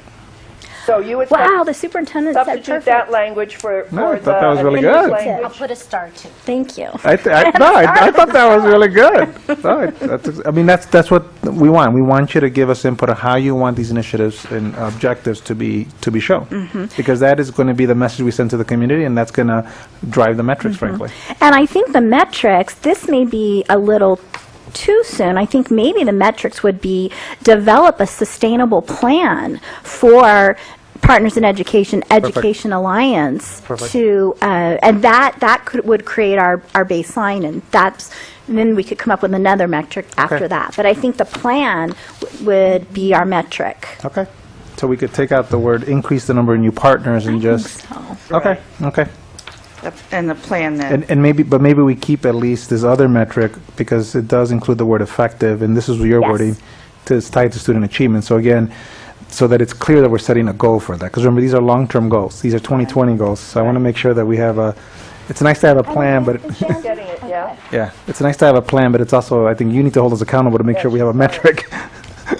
Okay, Right. great. Okay, good, Is that everything? Yep. Okay. awesome. I need to go back to another one. Volunteers, okay. Nope, 3.2. Oh, 3.2. Because there was so much conversation going on that I didn't get it. I really Which one? strengthen and Madam Chair? enhance family-school partnership and communication. Okay, the one in the And- middle of the page, okay. I think that we need to have parent organizations in every school. We don't. I think that also does as far as it builds leaders. Okay. It builds, again, just like with the partners in eds, it builds a core of people that have a belief system in schools and will support that when we need them. It also builds the advocacy. They're advocates for whether we go to the legislature, because if they're a parent group, they do fundraising, but they're also that voice for parents, representing not every parent can make it to the school. They're part of that partnership with the administration in making the decisions that impact the children at the school. So the only question I have for the trustees is, because schools right now, they have, I agree with the concept of having parent leadership teams, for the lack of a better word, or parent, the organization of a parent group to, help the school. And I really believe that for the most part, that's what's happening throughout the schools. They're not all official PTAs. And I didn't use the word PTA. No, but that's what I want to clarify. So they're not, that's what I want to get at. So I want to make sure that, I want to make sure I'm hearing you and I understand it. So if we're talking about every school having some type of parent leadership team or some parent, because I do think that's realistic, and I think I would argue that I think almost all the schools, if not all of them, do it, and it's more just, and they build it as part of their parent engagement plan, by the way. That's something that has to be built in there. So as long as we're not designating a specific group, I think, that could be one of the metrics that we can add, or you can add it in one of the objectives, however you want to do that. Trustee Mayor. I have to disagree, because being a PTA rat myself, my mother was a life member and everything, the organization, be it PTO, PFO, PTA, the organization, even Mrs. Jones can be a member and can have input without being an active person. She can join, she can be heard and everything. But what they do is they actually, I'll take PTA because they're national, and they send leadership, parent-type information, studies that they can use and develop Saturday meetings to train people in. Legislation's a good example. They have legislative programs where they teach parents how to lobby. And I just think that the structure, that if you just say, oh, have a parent leadership committee, gets lost without a structure, myself. Now, that's my own opinion, but I think they should be encouraged. Every school should have some type of parent organization in place to promote parents' involvement, really. And I agree, when I was going to say the same thing. It's not a coffee klatch, it's not Monday's biscuits, it's organization that is structured, that surveys its parents what it wants. It's that advocate with the administrator in making sure that the parents' voices are part of the decision-making at the school. It's a support for, they also support teachers. They do a wide variety of things. But unless you have that organization that's somewhat independent and a degree that can be the advocate and bring that voice in, then it doesn't empower. How's that different than the third bullet that's already there?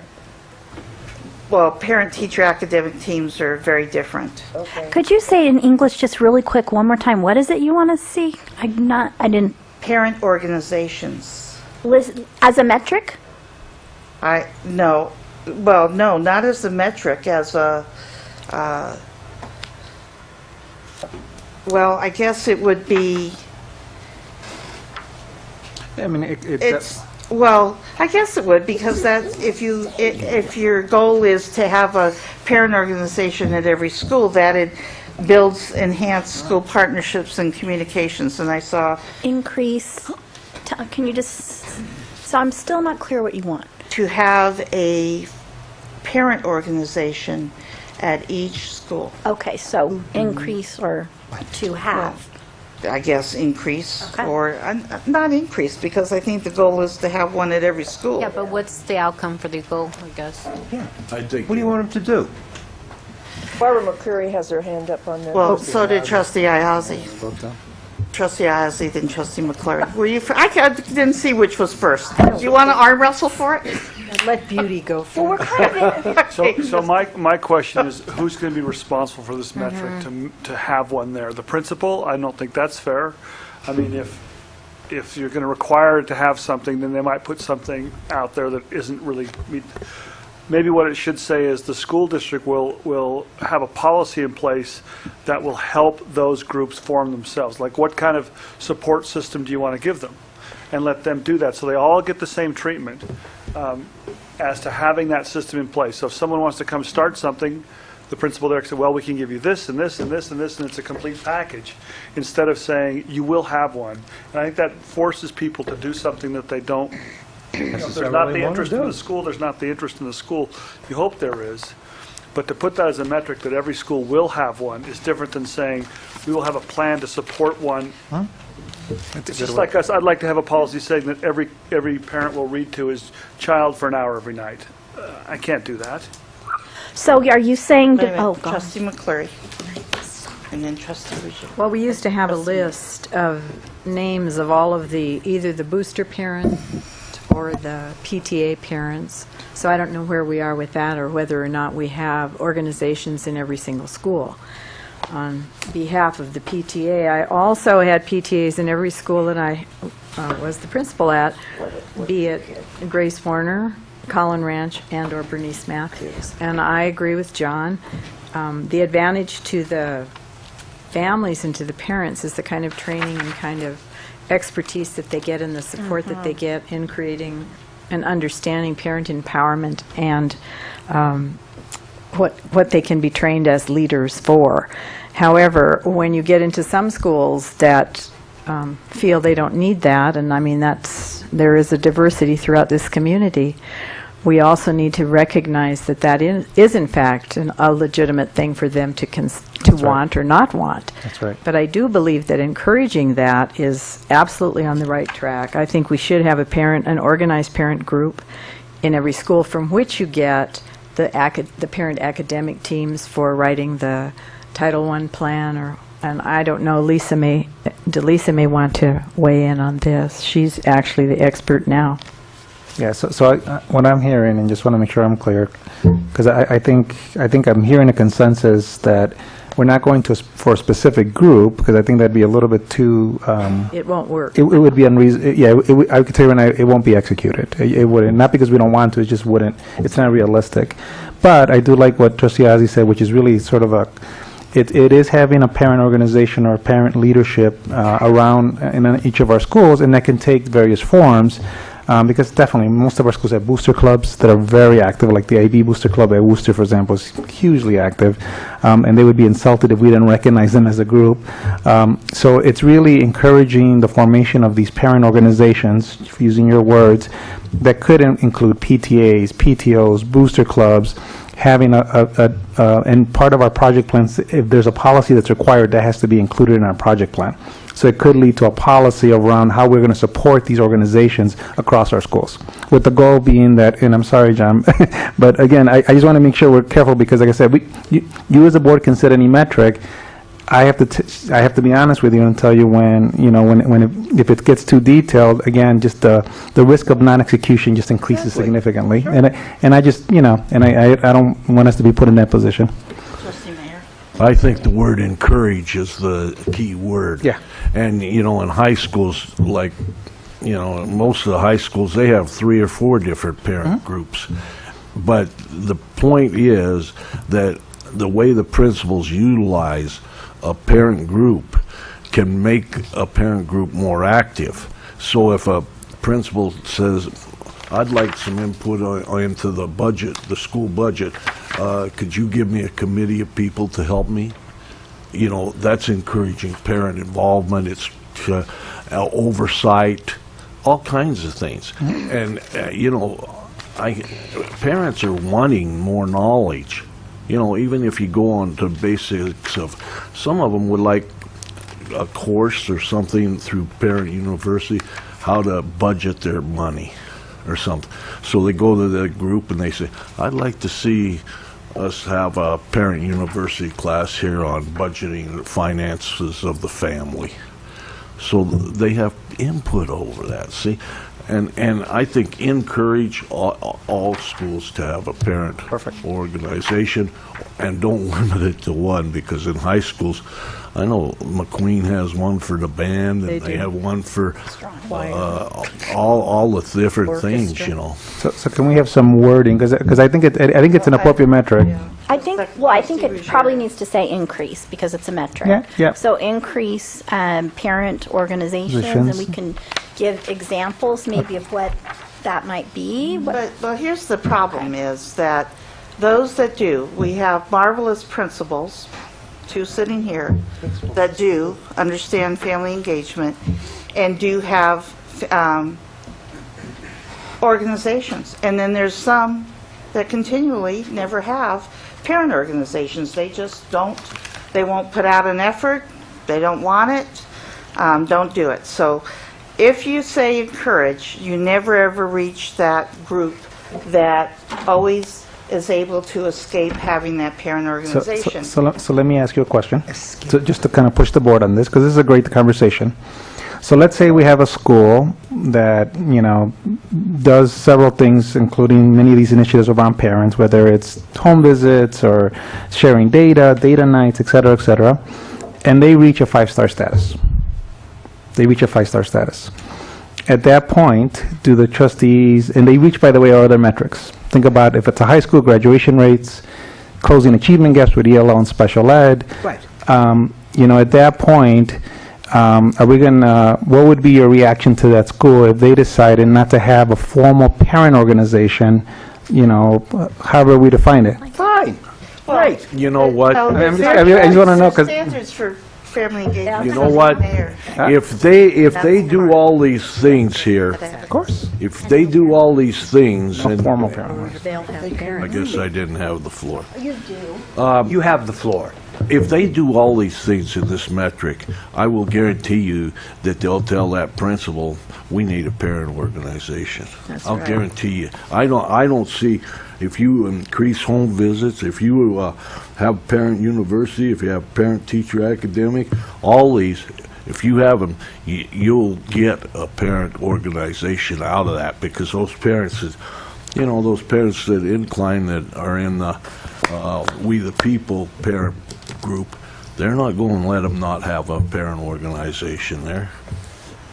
Well, yeah, the incline would never come. But no, that's everywhere, though. That's true. But there are some of like our Zoom schools. Yeah. That have these. They don't have any parent organizations. I guess family engagement has 6 standards, and if you believe what family engagement means is those 6 standards, part of that is having an independent parent organization. Trustee Iazzi. So I ask the superintendent this all the time, so I'm going to ask you guys, what's the outcome for this? What's the measurable? How much are you willing to put into it? What's your dollar figure for something like this to say, okay, we're willing to put in to make sure that every school has this much money to start a parent organization or this much support? you know, everybody has to come to the table here with the same information. Excuse me. Trustee Rosenberg. That's true. The parents start a parent organization. The school doesn't do that.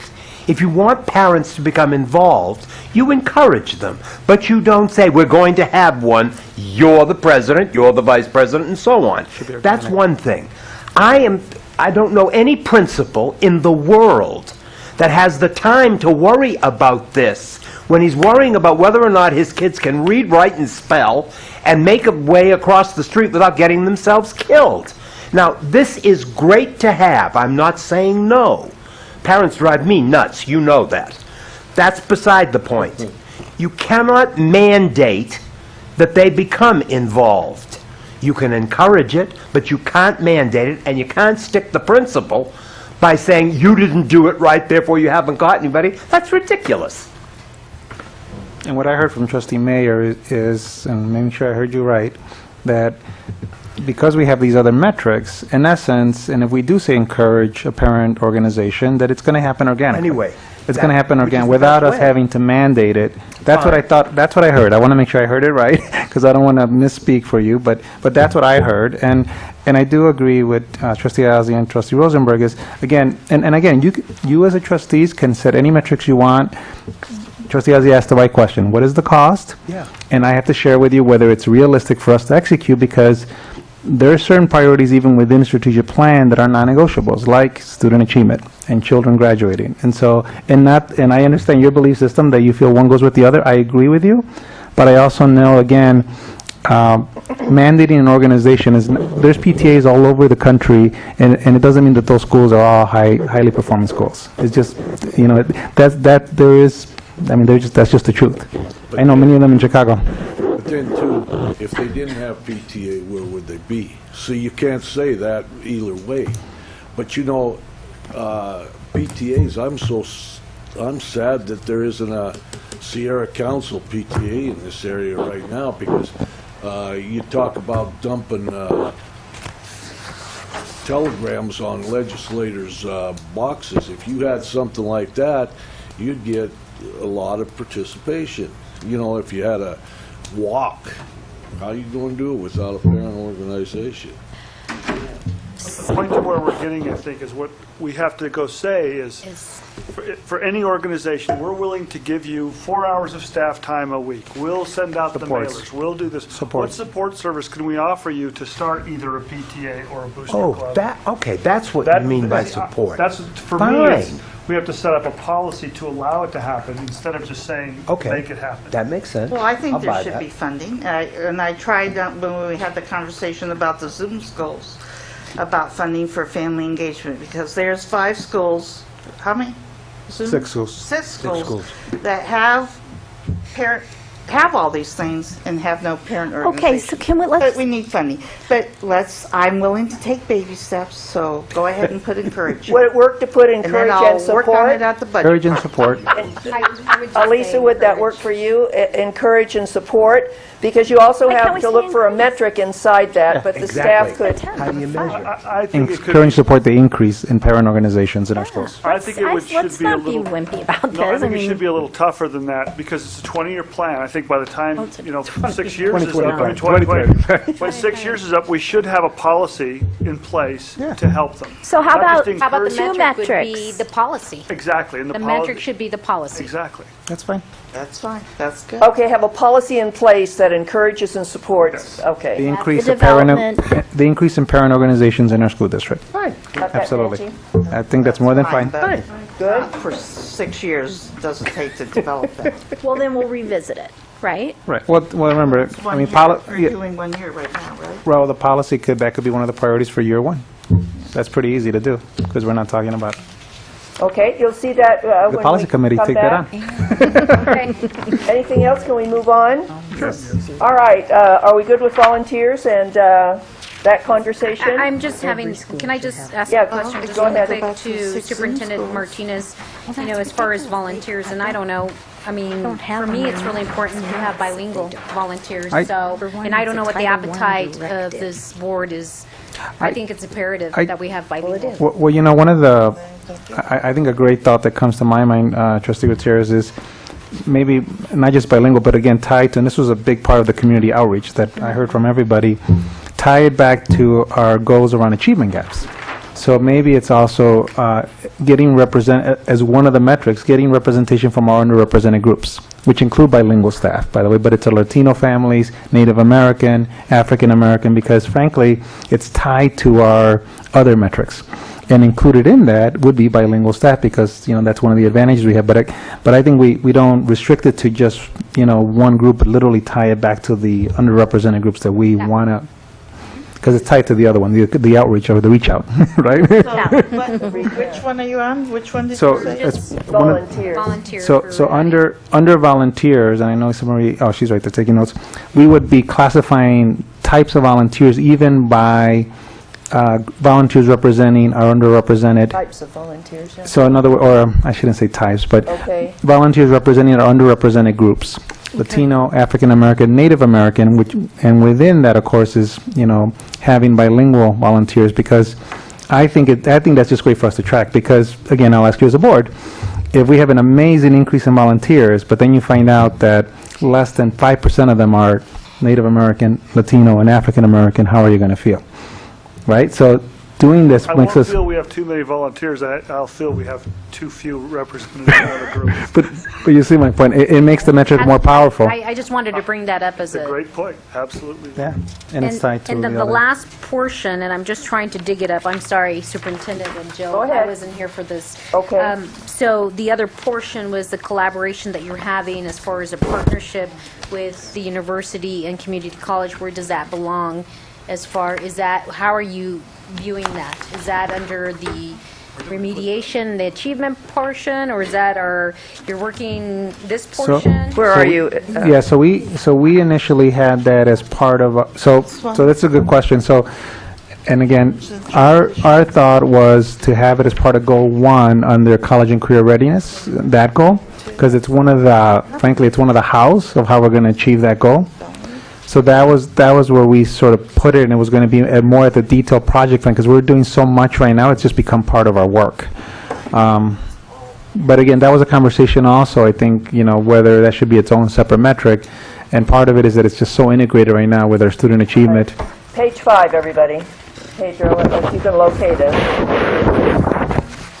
And then, which I one? just didn't want to see it, I didn't know if it was separate or integrated, that's why I was asking. It's okay. Superintendent Martinez, can you...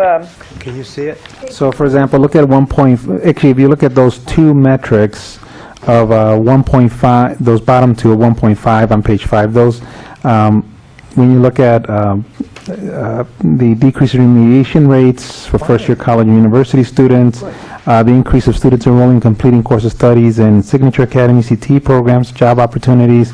I'm looking for and right above that, I'm sorry, the first initiative, the dual credit benchmarks. So it's embedded in those metrics. Right. So we just felt that, we'd rather be explicit about the metric itself rather than just say we're going to partner with TMCC, UNR, with Morrison University. It's more, here's how we're measuring it. Fine. It is in the parking lot, by the way, Superintendent Martinez. In my last comment, and I'm sorry, and I think I don't know if it's this strategic plan. On page 6, at the bottom there. But at one point, I think, our dream or my dream would be to align our technology. So technology between the higher education system and K through 12. But I know that's in the future, I guess.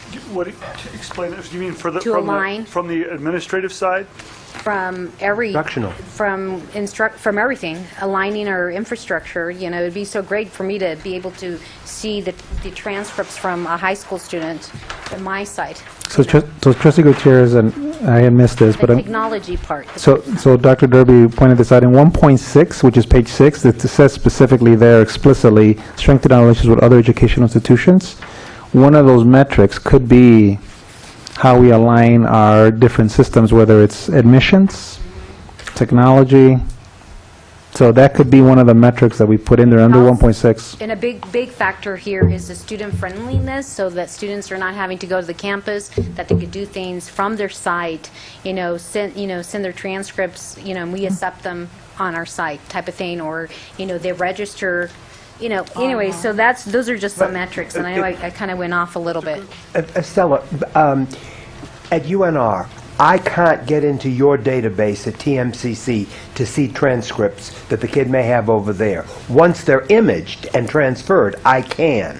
So are you saying that we ought to be able to encourage that kind of back and forth thing? I think we should. I'm for it. You know, and it should be easier than that because somebody has to input those transcripts. I'm talking about a system where it's automatic. Yeah, so Nobody's, you know, inputting it or anything, so. So just for the trustees to know, we're right now already, and again, we could put it as part of metrics. So again, it goes back to just how you want to define outcomes. So we, as we speak right now, already have a pilot with TMC and UNR to share transcripts, and they wanted them both physically and electronic. For next year, and Maddie will already have graduated, but we will have all incoming 12th graders before they start school. All this information will already be shared with the institutions where they can pre-screen it.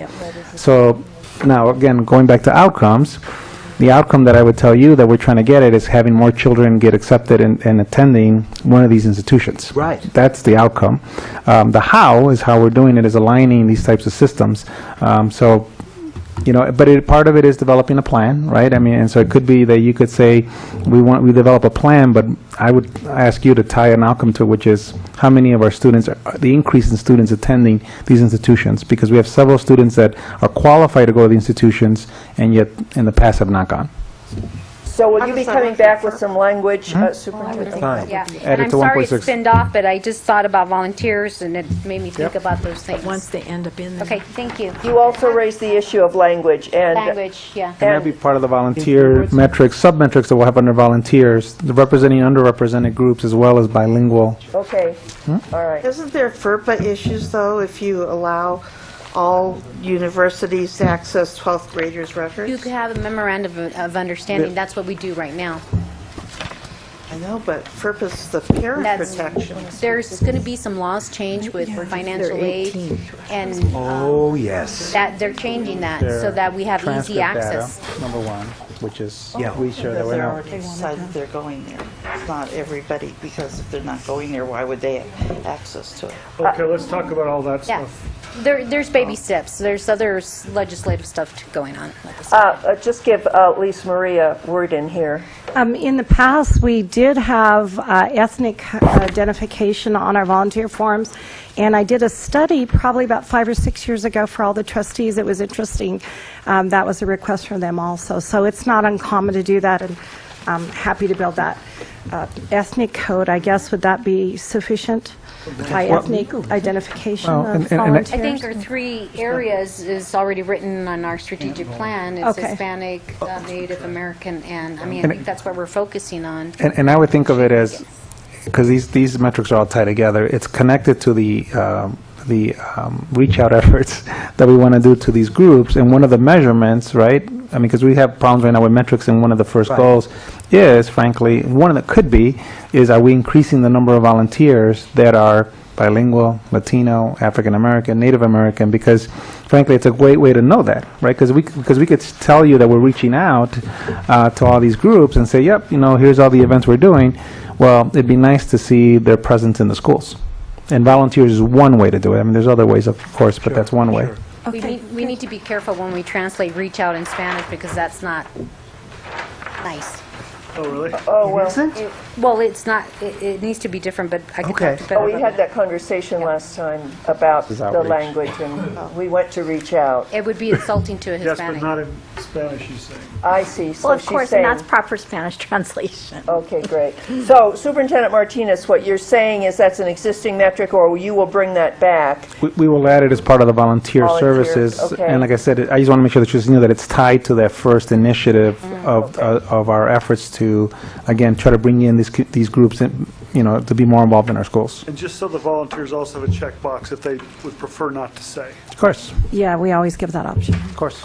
Okay. Okay. Thank you. No. Could I Let's just... go to the next. One other thing.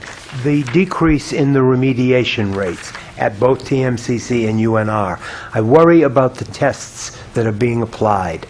That's something we've got to be very careful of in both of our institutions so that it is an accurate measurement. And I think that's going to change. Okay. Correct? Mm-hmm. So Good. that's changing. Fine. And we're Well, then shouldn't it be, I mean, if it's changing and something you want to work on over the next 6 years, should it be a metric or an initiative? I mean, I would recommend that we stick with the outcome, because... Fine. Yeah, because what's going to happen, as we report this data to you, you're going to ask, how are we measuring it? Right. You know, how is that working? And you'll see that. But I think the big key is, can we reduce the actual remediation rates, knowing that there's some flaws in the assessments we use right now and some of the data we have. Yeah. And then we're I know using it. other things, I think, in the ACT, future. SAT, et cetera. Okay. All right, can we move on then, beyond volunteers? If you turn the page over, that top objective, we spent some time on that last time.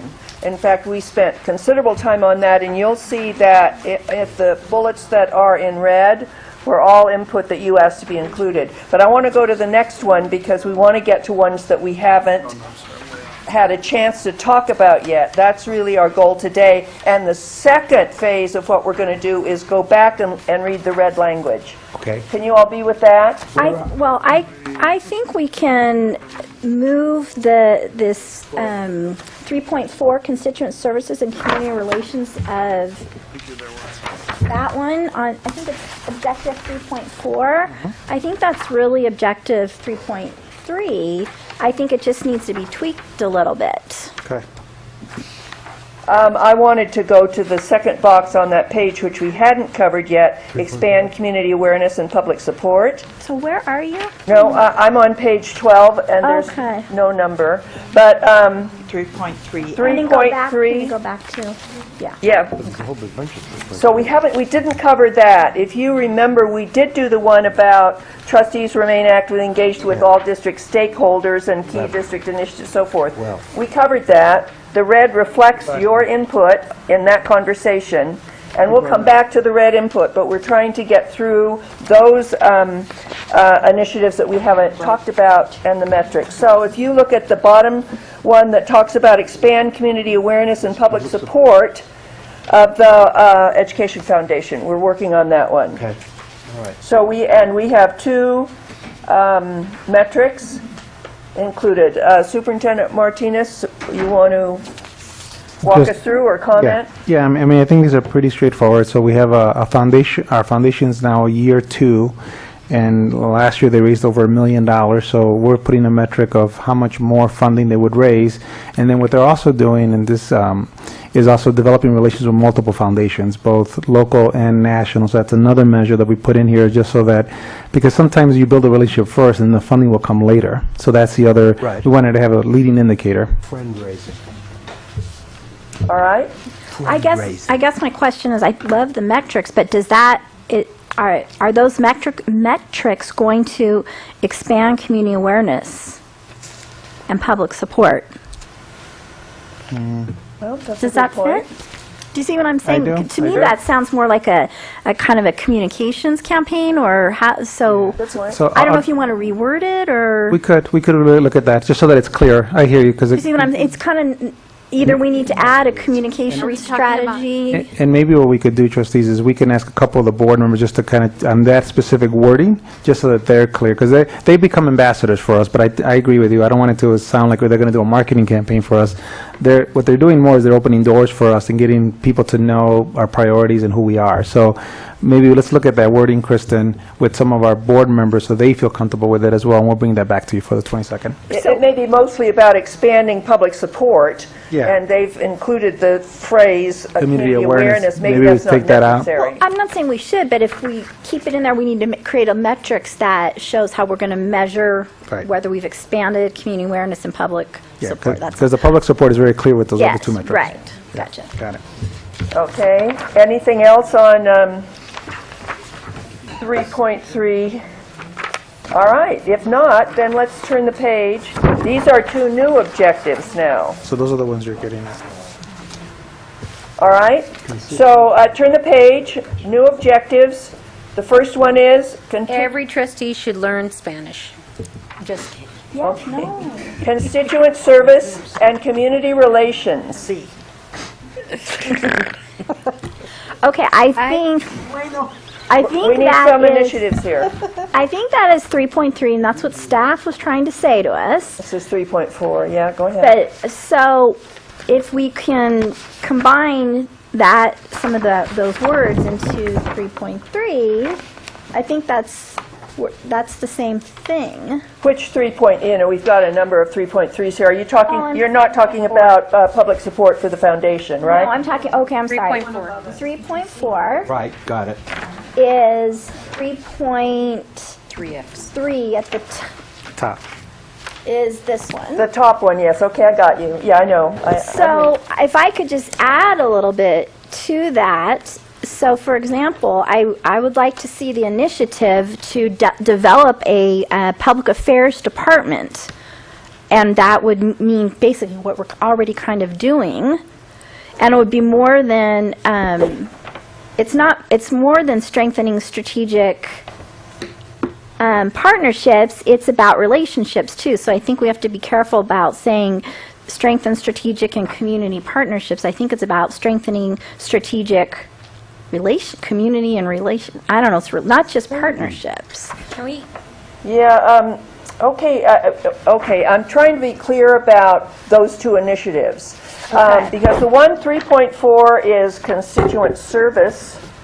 I'm confused, maybe. Yeah, and so I don't know where that fits, Lisa. Good suggestion. I mean, but let's look at where that might fit. Okay. Well, in a nutshell, this is a lot of what Zachary and Kristen are doing. So this box. Am I right? Yeah. So to give a historical perspective, this was a conversation that we had at my very first retreat when I came on the school board. We talked about developing a constituent services department, which was tied to the Board of Trustees. Okay. It's now developed. It's under Zachary and Kristen, so I would like to see it more solidified, because if we're going to be looking at developing parent advisory councils, more support is going to need to go to. Do you want to talk? No, I'm just breathing in. Oh, okay. We're going to have to dedicate more support. It can't just be one person. You don't think that'd go under 3.4 constituent services? That's all I was trying to be clear where we should. Why don't we add constituent services and community relations to the end of strengthen strategic community partnerships? Put all those three together.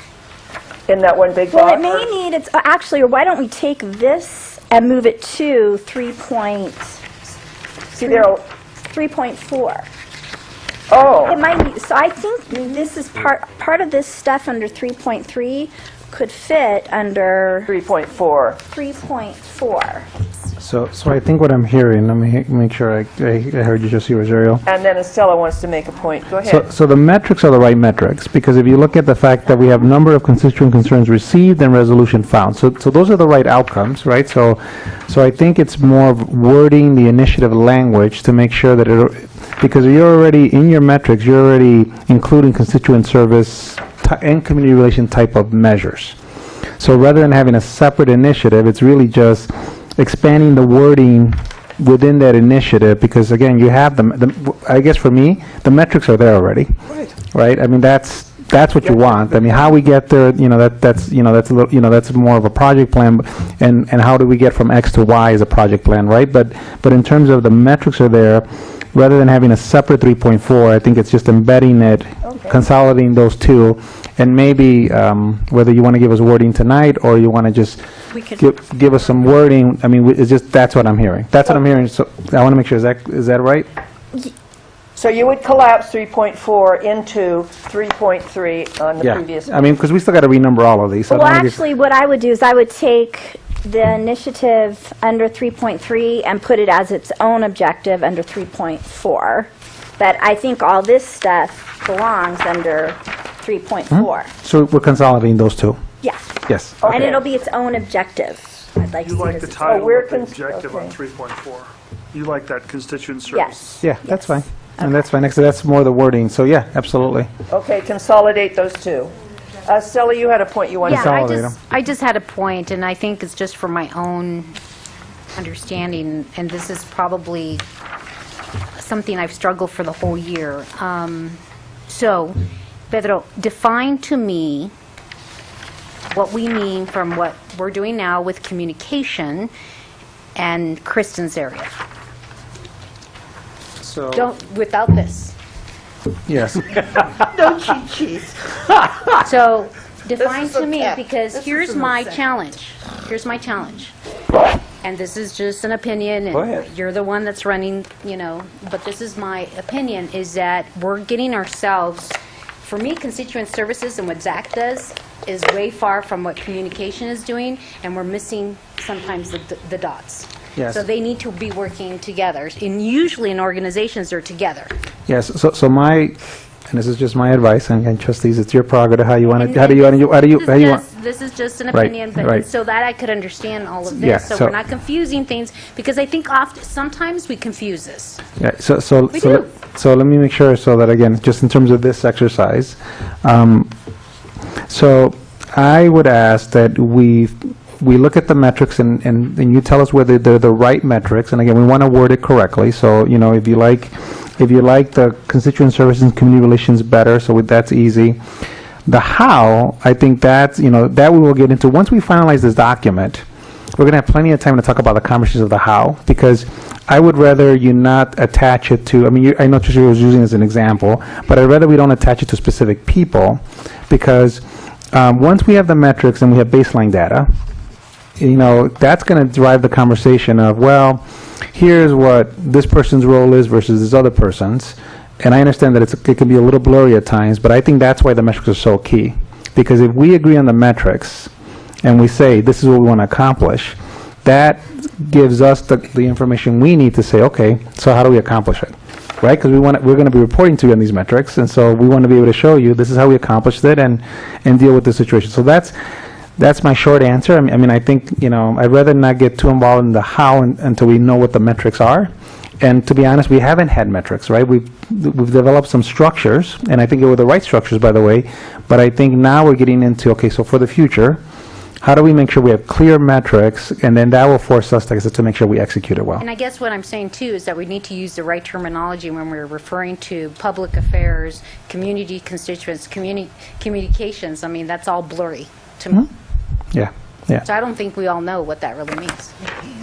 I think it's been working great. I think it's moving exactly where we wanted it to move. You can't have one without the But other. I think what the trustee is saying is, and I agree, is we all have our different interpretation of what those Interpretations. terms mean. Yeah. We all might We all think, do. oh, this is his job, this is their job, but we all think it's different. It's not clear cut as to whose role is what. Yeah. Right? Yeah. So for me, a good example, if you have our liaison working on a communication piece without communication, there's something wrong for me.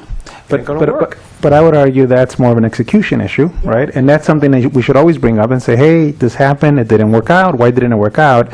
I would go back to the metric. Yeah. So if the metric... Yeah, you know what? I'm not going to listen to this because that's totally inappropriate, Estella. You're trying to point something out, and I don't appreciate it. And Right.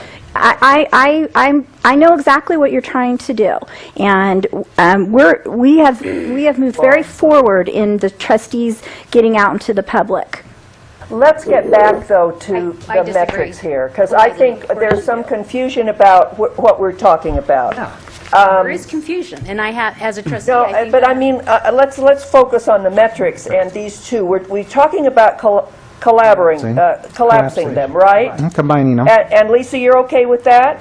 And Yes. Estelle, you're okay with that? I'm fine with that. Okay. And we're going Now, to use the what's header of missing- 3.4 for 3.3. But when we looked at 3.4, if you look, we didn't have, you put language to be developed. Is there something we're missing there that then would need to be incorporated on the previous page? That would be my question. So this is what I'm hearing, and I want to make sure I'm clear. We're going to use the title Constituent Services and Community Relations.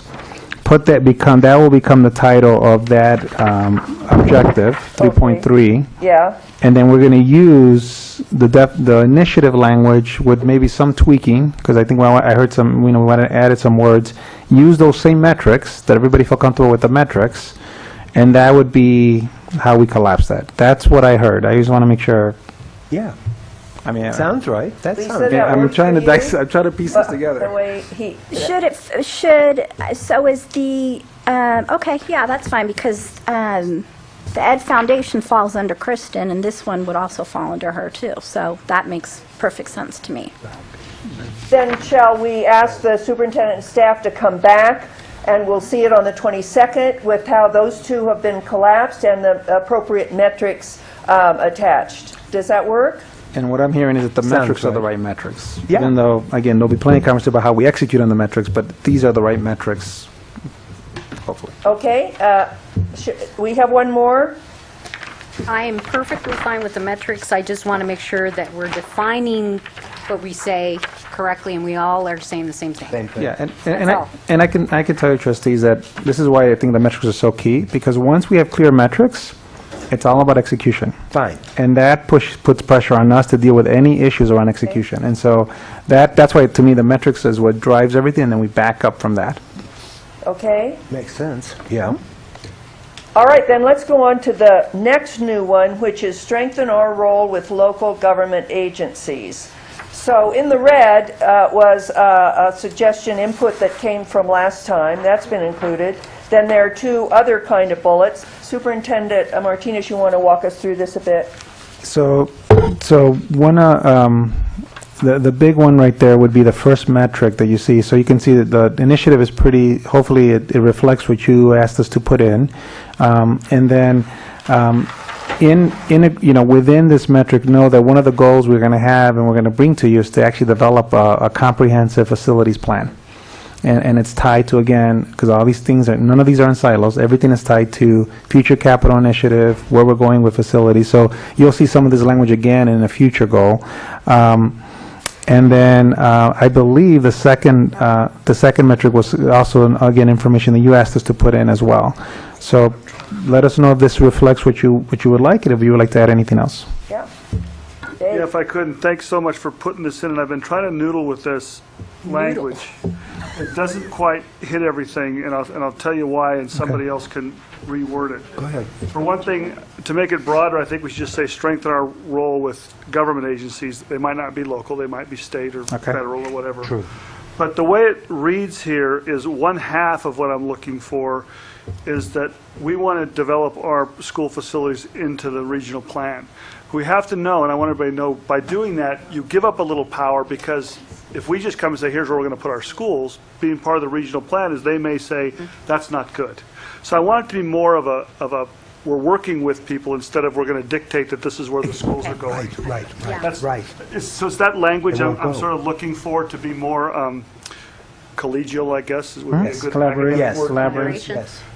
To work with that. And then on the metrics, I like those things. As long as we know that integrating it means that it's part of a planning process and everyone has input as to where a school could go. Because on the other end, that's what I hear complaints about the school district. I think I've told you that about putting them on major arterials. And Yeah. I think it's another metric. I think becoming part of the regional planning process would be very good.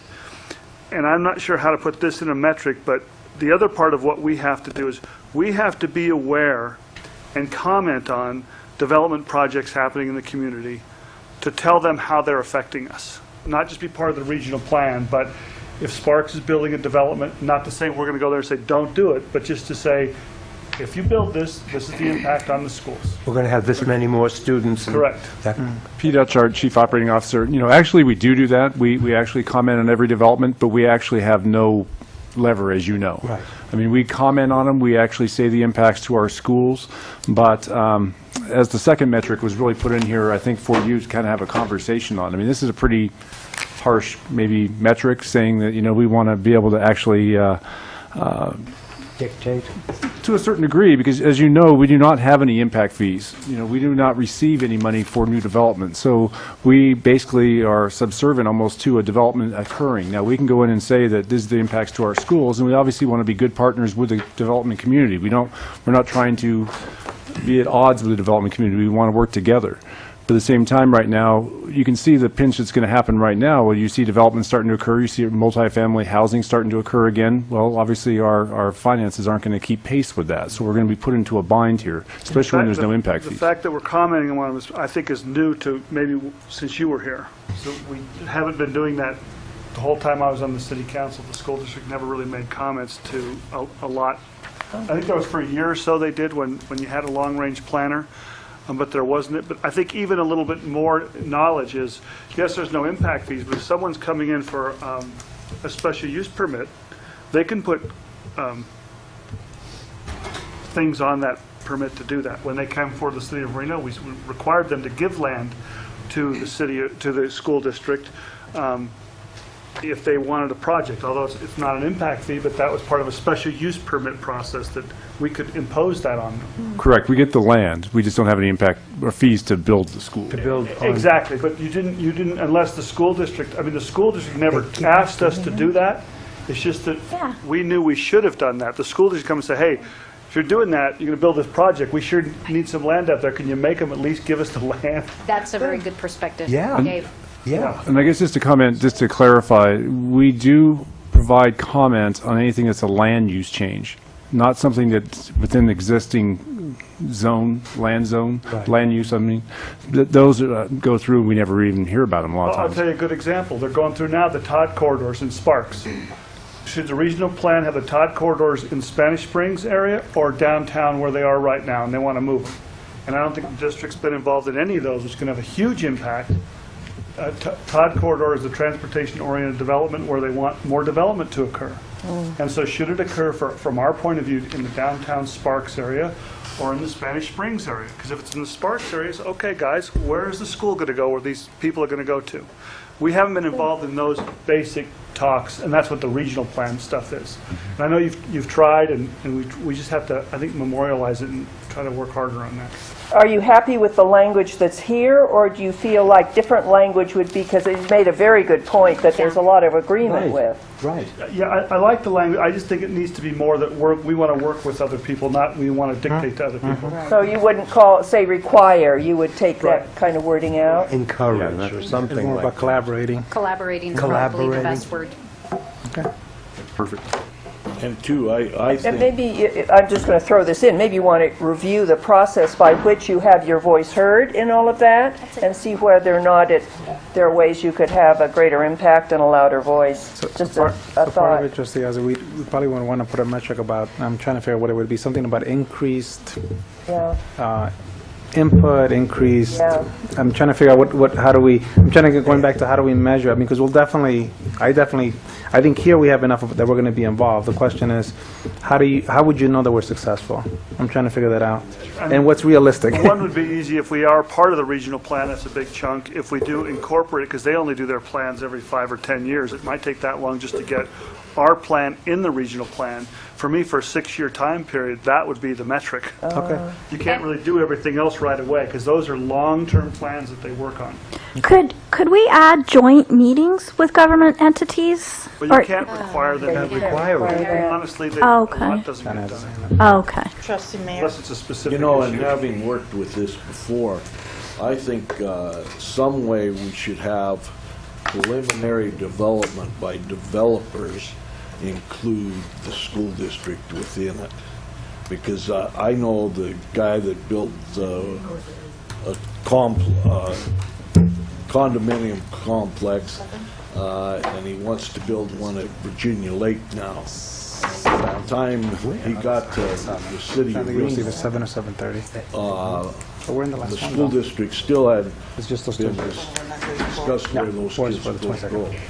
So if they would know before they invest a lot of money into their plans, if they could come to us and say, we got 1,000 condos going out on Sparks Boulevard and Pyramid Lake Highway,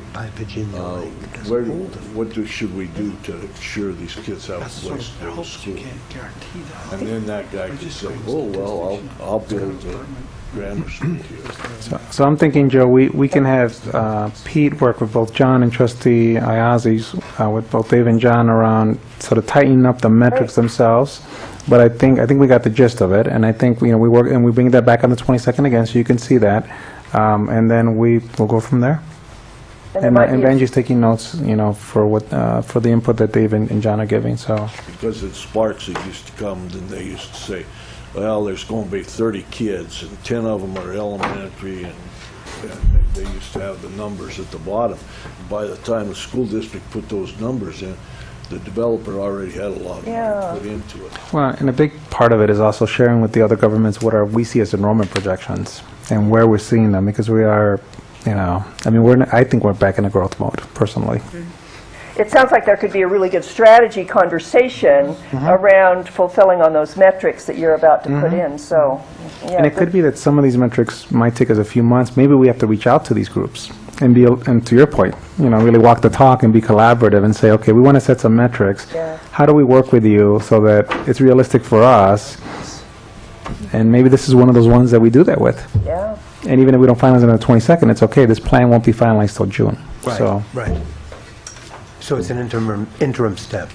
Good. So how are we on the language and the metrics that we have? And does the staff have what it needs to capture this conversation and bring back the appropriate I think metrics? so. And I think so. And like I said, this one, so we might do some reach out, Yeah, yeah, reach out. John and Dave. We might go out and talk to some of the other agencies so we could work with them together. So speaking of that, then we're on the last metric of goal 3, Joe, which is Yes. the transportation needs. Yes, coordinate district transportation needs. So this is one that we heard loud and clear about, making sure that we don't just look at a solution that we develop, but actually partner with the RTC. And Right. and this is tied to another initiative that Pete has about realigning all of our bus routes as well. So part of that will be us working with RTC about how do we partner together and adding routes, especially in some of they do great in corridor areas. Where they don't do great is in the outlying areas. Right, North Valley, right. Spanish Springs, the Monty Ranch. That's where, frankly, that's probably where we're spending the most money right now ourselves, because there's just no other service. We can't Comments? compete with them. I mean, we compete, but if we offered adults to ride on the bus too and charge them $3 a day, we'll give you a ride as far as Sparks High. Yeah. That's great. Oh, God help. Okay. I have. Yes. Before we end this section. Yeah. I finally figured out what the issue is here with the family engagement Back. partnership. Tell us where you're locate us Back here. on page 10. 10. Okay. So if you look at even the last one that we did on 3.5 about develop a shared vision and plan for school facilities, there's a little 2 or 3 sentences that kind of frame the metrics. And that's not here in 3.2 under increased meaningful family engagement partnerships. And so that's missing, that piece, to go across the board. I think there needs to be a piece there that would make me feel better. And then the Is that second... hang on, just so So we it's capture expanding that. the language Are you of the talking about initiative. another metric Right. under that one? Well, no, I but think- you see there, before each of these has initiatives and metrics, and there's more language that Yeah. kind of frames it. That's Yeah. not there on this piece. Yeah. No, so we can definitely add some language on the initiative so that it's a little more comprehensive, is what you're getting at. Okay, got it. And All then the right. second thing is going back to the community partnerships. And page what? Next page. Yes, 3 next page. It's 11. Yep, next page. It's the No, next it's page. this one. This one that we went, where was it going to be? This big one? Oh, with the all big one. metrics? Okay, Okay. that's page Page 12, after that. actually. Okay. I think one of the problems here is if I can kind of speak for Trustee Ruggiero here. She can throw something at me if I'm not right. I think the problem is, it says to ensure trustees remain actively engaged with all district stakeholders. I don't think that's that we're really trying to get at with constituent services. It's not just being actively engaged. I think there's much more to it. I can't come up with the verbiage right now, but I think just having these metrics doesn't really explain what the vision is for constituent services and that. So I think that language needs to be worked out, because I just don't think it's about being actively engaged with stakeholders. I think it's more. Do you think? That's what I think you're getting at. I don't think there's an issue. Do you think we could work with Kristen on this to come up with the language like we did Goal 5? Just for the wording of the Dr. initiative. McClory and I, do you think we could? Yeah, absolutely. Okay, so you're going to throw the ball? So we're going to keep it as 1. We're still going to collapse the 2, because remember 3.4 talks about specifically constituent services.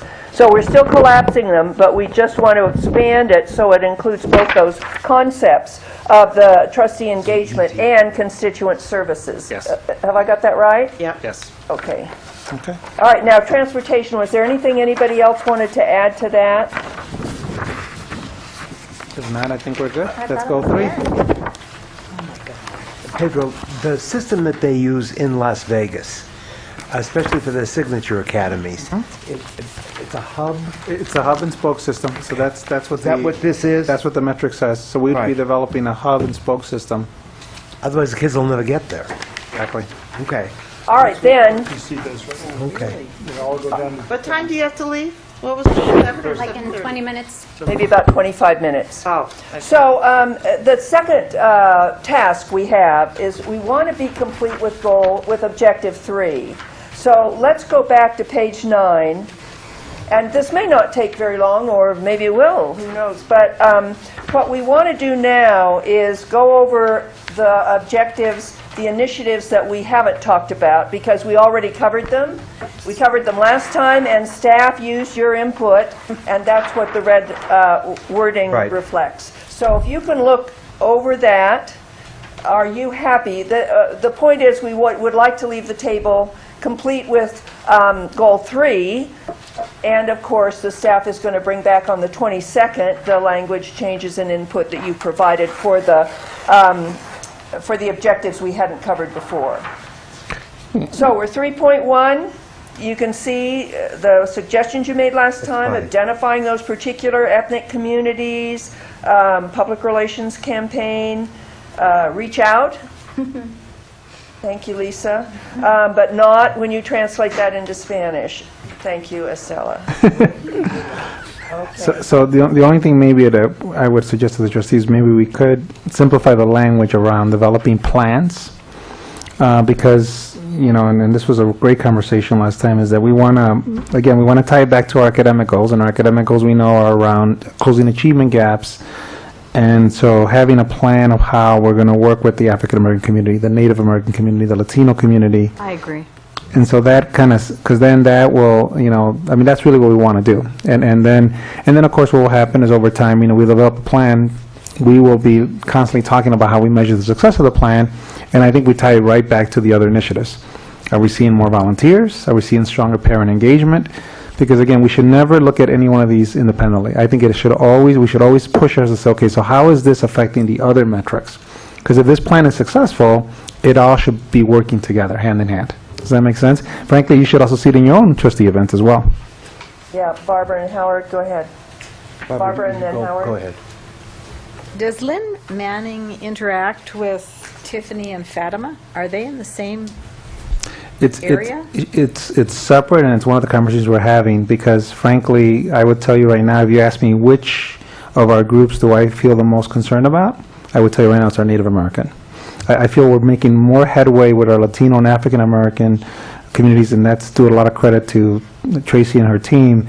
I don't see that with our Native American. Not that Lynn's doing a bad job, by the way. I think we just have to repurpose her energy, because we're losing. The problem with the Native American, we're losing children really early. Yep. So it's hard for us to graduate them. They're not even in our buildings, and we're losing them very quickly. Where are they going? They're dropping out. They're dropping out right out of 9th grade. They're dropping out, you know, I mean, literally, we're losing them in the earliest grades in high school. And so that... They're not ending up out there in... Some of them may transfer to, some of them do transfer, but I would tell you that I think right now they have the highest, on a percentage basis, the highest dropout rate in our district.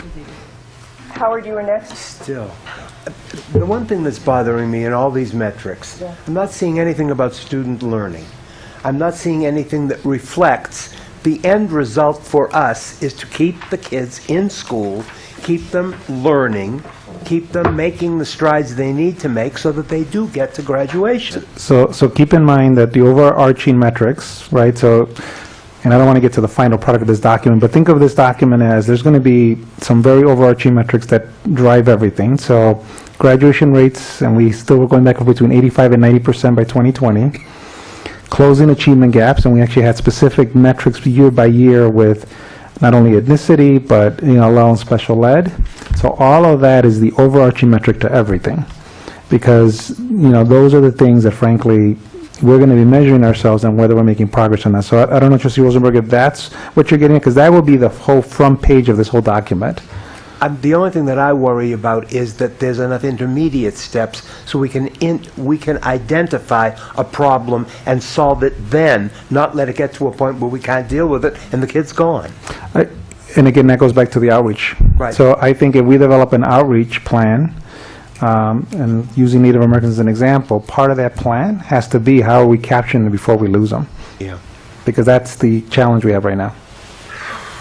Okay. Barbara, could I ask him a question? Are you tracking the American Indian kids completely? Because I have two friends, and they, for their children to be with other American Indians, they transferred them out to Fernley High School. Yeah. Because there's the kids from Wadsworth and Lake, some of them go there, and there's a higher population of American Indians. And that's just two kids I know. Are you tracking why they leave, say, Reed High School? So the issue we have right now is that we definitely, monitor the transfers of students, and we do that, constantly. The challenge that we're seeing is that, again, we're seeing just more children dropping out completely because we can't verify the transfers. And like I said, that goes back to having part of this, and again, I think we should push ourselves. Everything we do has to be tied together. So if we do an outreach plan, it's not an outreach to say, hey, we're going to do events with you, we want to invite, the Native American community. It has to be tied to how do we partner together to talk to these families so that, and encouraging children not to drop out. By the way, just as a thought, one of our metrics in Goal 1 was around dual language schools. Yeah. What if we develop some dual language programs specifically around Native American languages? Because we have actually started expanding, and I can't remember the language itself. Paiute. We started even expanding, some of the language, and it doesn't have to be a dual language, it could be a language academy, but something to, again, if we need to tie children back into our system, maybe that's one way to do it. I thought we did a dual language, there's a course. There's a course. There's a course, yeah. And they're growing, but it's not, but if we can tie that as one of our metrics. Yeah. By the way, John, just for your information, because you weren't at the board meeting, right? Right. The board decided that they wanted to meet with the Native American leaders, so we're going to have a joint meeting. The tribal council? Tribal council, too. Which one? All of them. All of them, right? Or representatives Leave it from up all. to them whether we want them Yeah. there. 5 around here. Sorry. What were you saying, Dave?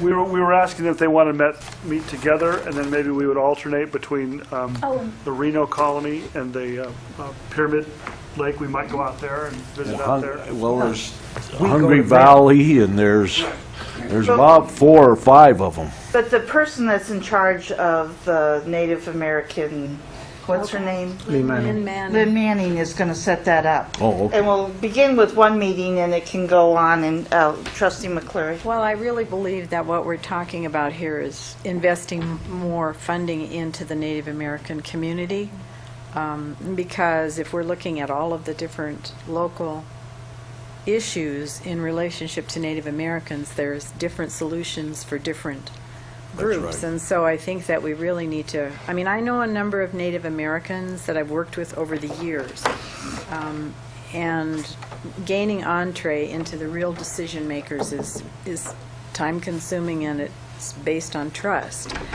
So I think that in addition to putting together this reach out to the Native Americans, we need to do some behind the scenes meetings to try to figure out how do we, or can we, none of us, I don't believe, are experts in that other than in human relations and dealing with individuals on that basis. It's all a relationship issue for the most part. But I think if we come up with something, we're talking about more individuals to help. Lynn cannot do all of this work. not herself. Running No. out to Pyramid Lake High School. You got Randy Melendez, who used to work for the school district out there. at the museum. There's Ben Alec. He used to work at Natchez. I know He's Ben. an artist. Yeah, I know Ben. So, I mean, there's a lot of different individuals. There used to be a secretary. I don't even know if Cindy's still out at Natchez. I mean, we're talking about relationships that go back 25, 30 years. Luella Thomas, who was at Mamie Tolles, is I now know working Luella. with Tim Fuchs. Yeah. I'm just saying there's a number of people that perhaps we need to have an advisory council on an informal basis. And I think the beauty of it is by us keeping it very high level, when we develop the plan, those are the things you explore. Right. You know, is it a mentorship program? Is it a special door-to-door campaign just for Native American children? I mean, those are the things, I think once we get into it, you problem solve, right? Because we know what the problem, I mean, we know what's happening right now, and so then we work with the community to say, okay, so how do we work together to change the outcome? Because right now, I'm not feeling confident that we can do it by ourselves, not the way we're doing it right now. I don't think we So Superintendent Martinez, what I heard you say is reach out to add and create a plan. Is that what I heard you say around those metrics? So what I would suggest is that Focused on planning there. So that we concise those metrics around developing a plan of how we're going to work with each one of these communities, our Native American community, our African American community, our Latino community. Okay. Within that plan, what I see is us identifying the challenges we have right now. Yeah. And really working with those communities around something comprehensive of how we work together. And that could mean, because again, each one will be different, because each one, frankly, has to be customized. But again, always with the, and I'm asking the trustees to push us, always tied back to our overarching goals. Right? So, I mean, at the end of the day, because a plan is a plan, but it has to be tied to how are you increasing graduation rates, closing achievement gaps, helping English language learners, everything has to be brought together. A reach out plan. But I mean, but with those metrics. Yeah. So do you want to change the language then? Yeah, and we'll clean it up and to bring it back. reflect that? Okay. And I then- think it's good. And then the other one that I want to choose to make sure you feel is the capital needs one. So that was the one that we wanted to be very explicit, because we want to make sure that we have That's the last bullet. we want to have a campaign that's ongoing around our capital, and whatever decisions we make this year, that this is an ongoing initiative, which means we'll develop a plan of how we do this work, because it has to be, again, if there's one lesson learned from AB 46 was this one, Yeah. right? This has to be ongoing. It's an organization. So you'll bring back language more specific then around that bullet of school capital needs, or you'll add other metrics, or you want to change? The only thing we probably would do is clean up the language of having a plan, but it would encompass these items if the trustees agree with them. So if you look at where it says school capital needs, we would just clarify that we're going to bring back that the metric would be having a plan that encompasses these items. So I don't know if you feel comfortable with those, just because that's the initial thinking we had. Yeah. Okay. Acela? So, and this is just my opinion, so basically, essentially what we're doing with the communities, each prospective community is to partner with them. Yeah. So I like the word partner, because that's commitment to that community. Okay. And that's what you really have to do with the American Indians, is you got to You gotta partner with each of those. Partnership. How about if we develop a partnership plan? Okay. Trustee Rosario, what do you think? Well, it's more than partnerships. It's about Plan to partner relationships. with. We had this conversation. It's not just, partnerships. It's building relationships. Well, those are all too connected. All right, so let us play with those words. Yeah. But we get what you're getting at, though. No. Again, at the end And of the day, partnership is a commitment. yeah. But we can bring the wording together, though. We can bring. I mean, like I said, I think we all agree on what we're trying to accomplish is the end goal.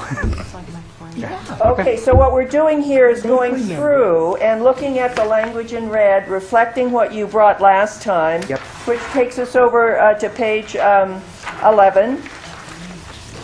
The first page that does, in my set, that doesn't have a number on it. Sorry, which one? Well, look at 10 and then turn the page. And then you'll look at objective 3.3. You notice there are 4 objective 3.3, so this is a little bit hard to identify. Do you see the language there?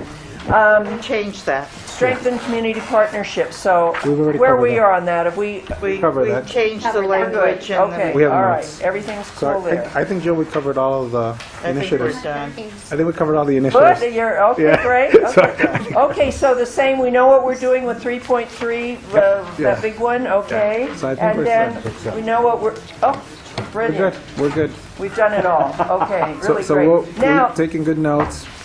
Well, like I said, we'll make sure we send things back out to the trustees. Okay. Well before the 22nd, captured everything you said, and then, there is one last thing we wanted to do, Listen, though. listen. Yeah, you have to turn this, I mean. Thank you, thank you, thank you. You know, you have a handout called Parking Lot. Yep.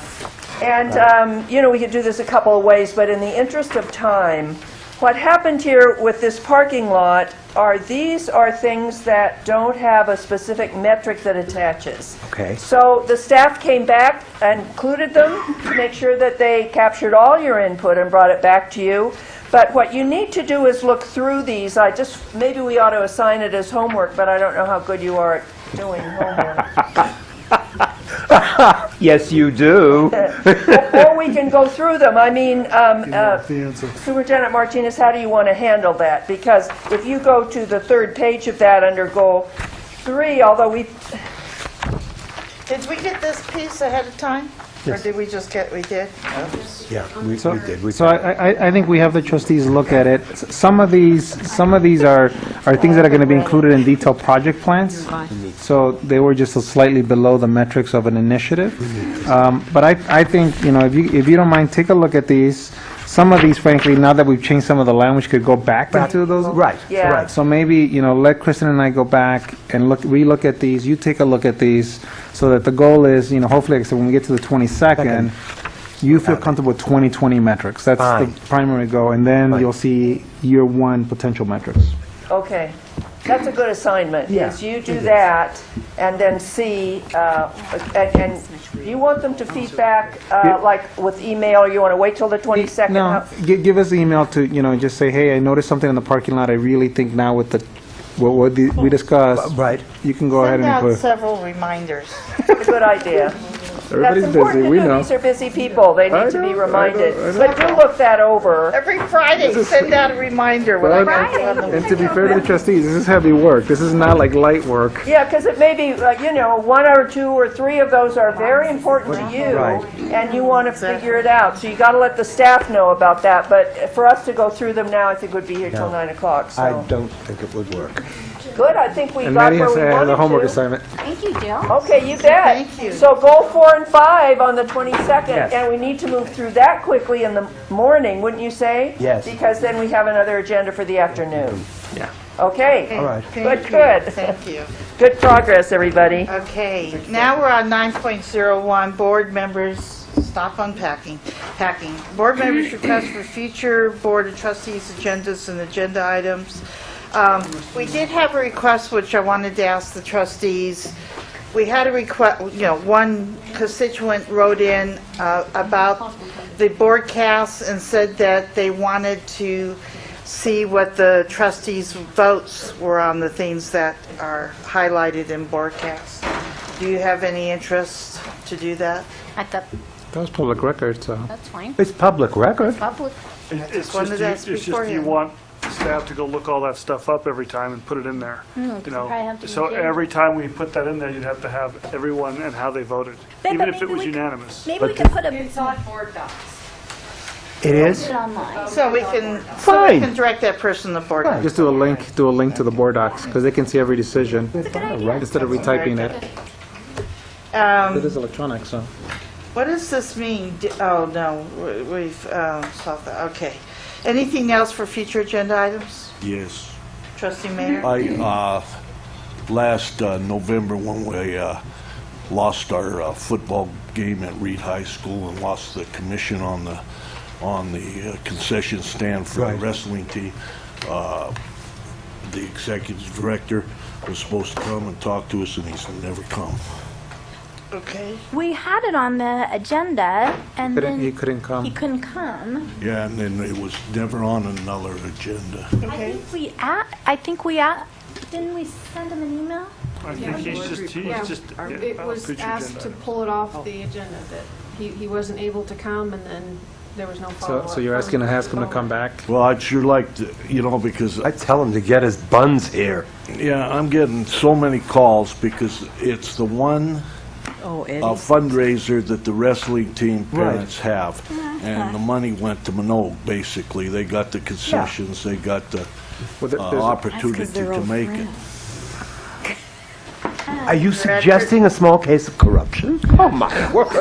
I'm shocked. One quick item on that, Pete Etch, our Chief Operating Officer, is that we were planning on coming in March 11th to actually give you the cost for, I guess, options on the Reed High School field. Right. And so if he was available, it'd be a great time. I mean, we will be bringing that forward to you on March 11th. Ask him. Okay, good.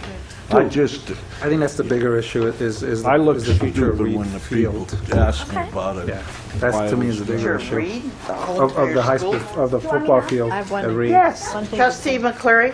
I had asked about the wellness policy, and I have since met with Kristen, and the solution to the concern that I had will be for the parents to be involved with the Washoe County Nutritional Committee, and then we'll probably be having something here as well, so I let her know that.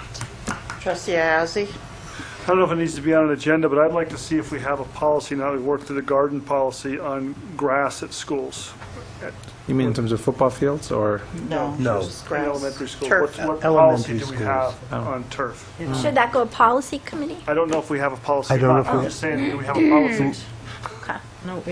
Why don't we bring that up to policy committee and see what we have? Let's see what we have a policy. So Kristen will make a, no. We'll go ahead and put it on. We actually do have, many years ago, the board had brought forth an idea as far as not having turf in the schools anymore. So we can get you that language as well. I don't need it on an agenda item yet, is what I'm saying, just. But I'll let's, send it out The to all the policy committee. trustees. Yes. to All the the policy information. committee, yes. Right. Anything else? Thank you. Public comment? Hit anybody there? Next meeting, February 22nd, Anybody? Data In Summit, this group? February 25th, Lemelson, and 25th at Morrison, and the 19th and baseball 20th player. budget sessions in March are at the Washoe County Complex. Thank you.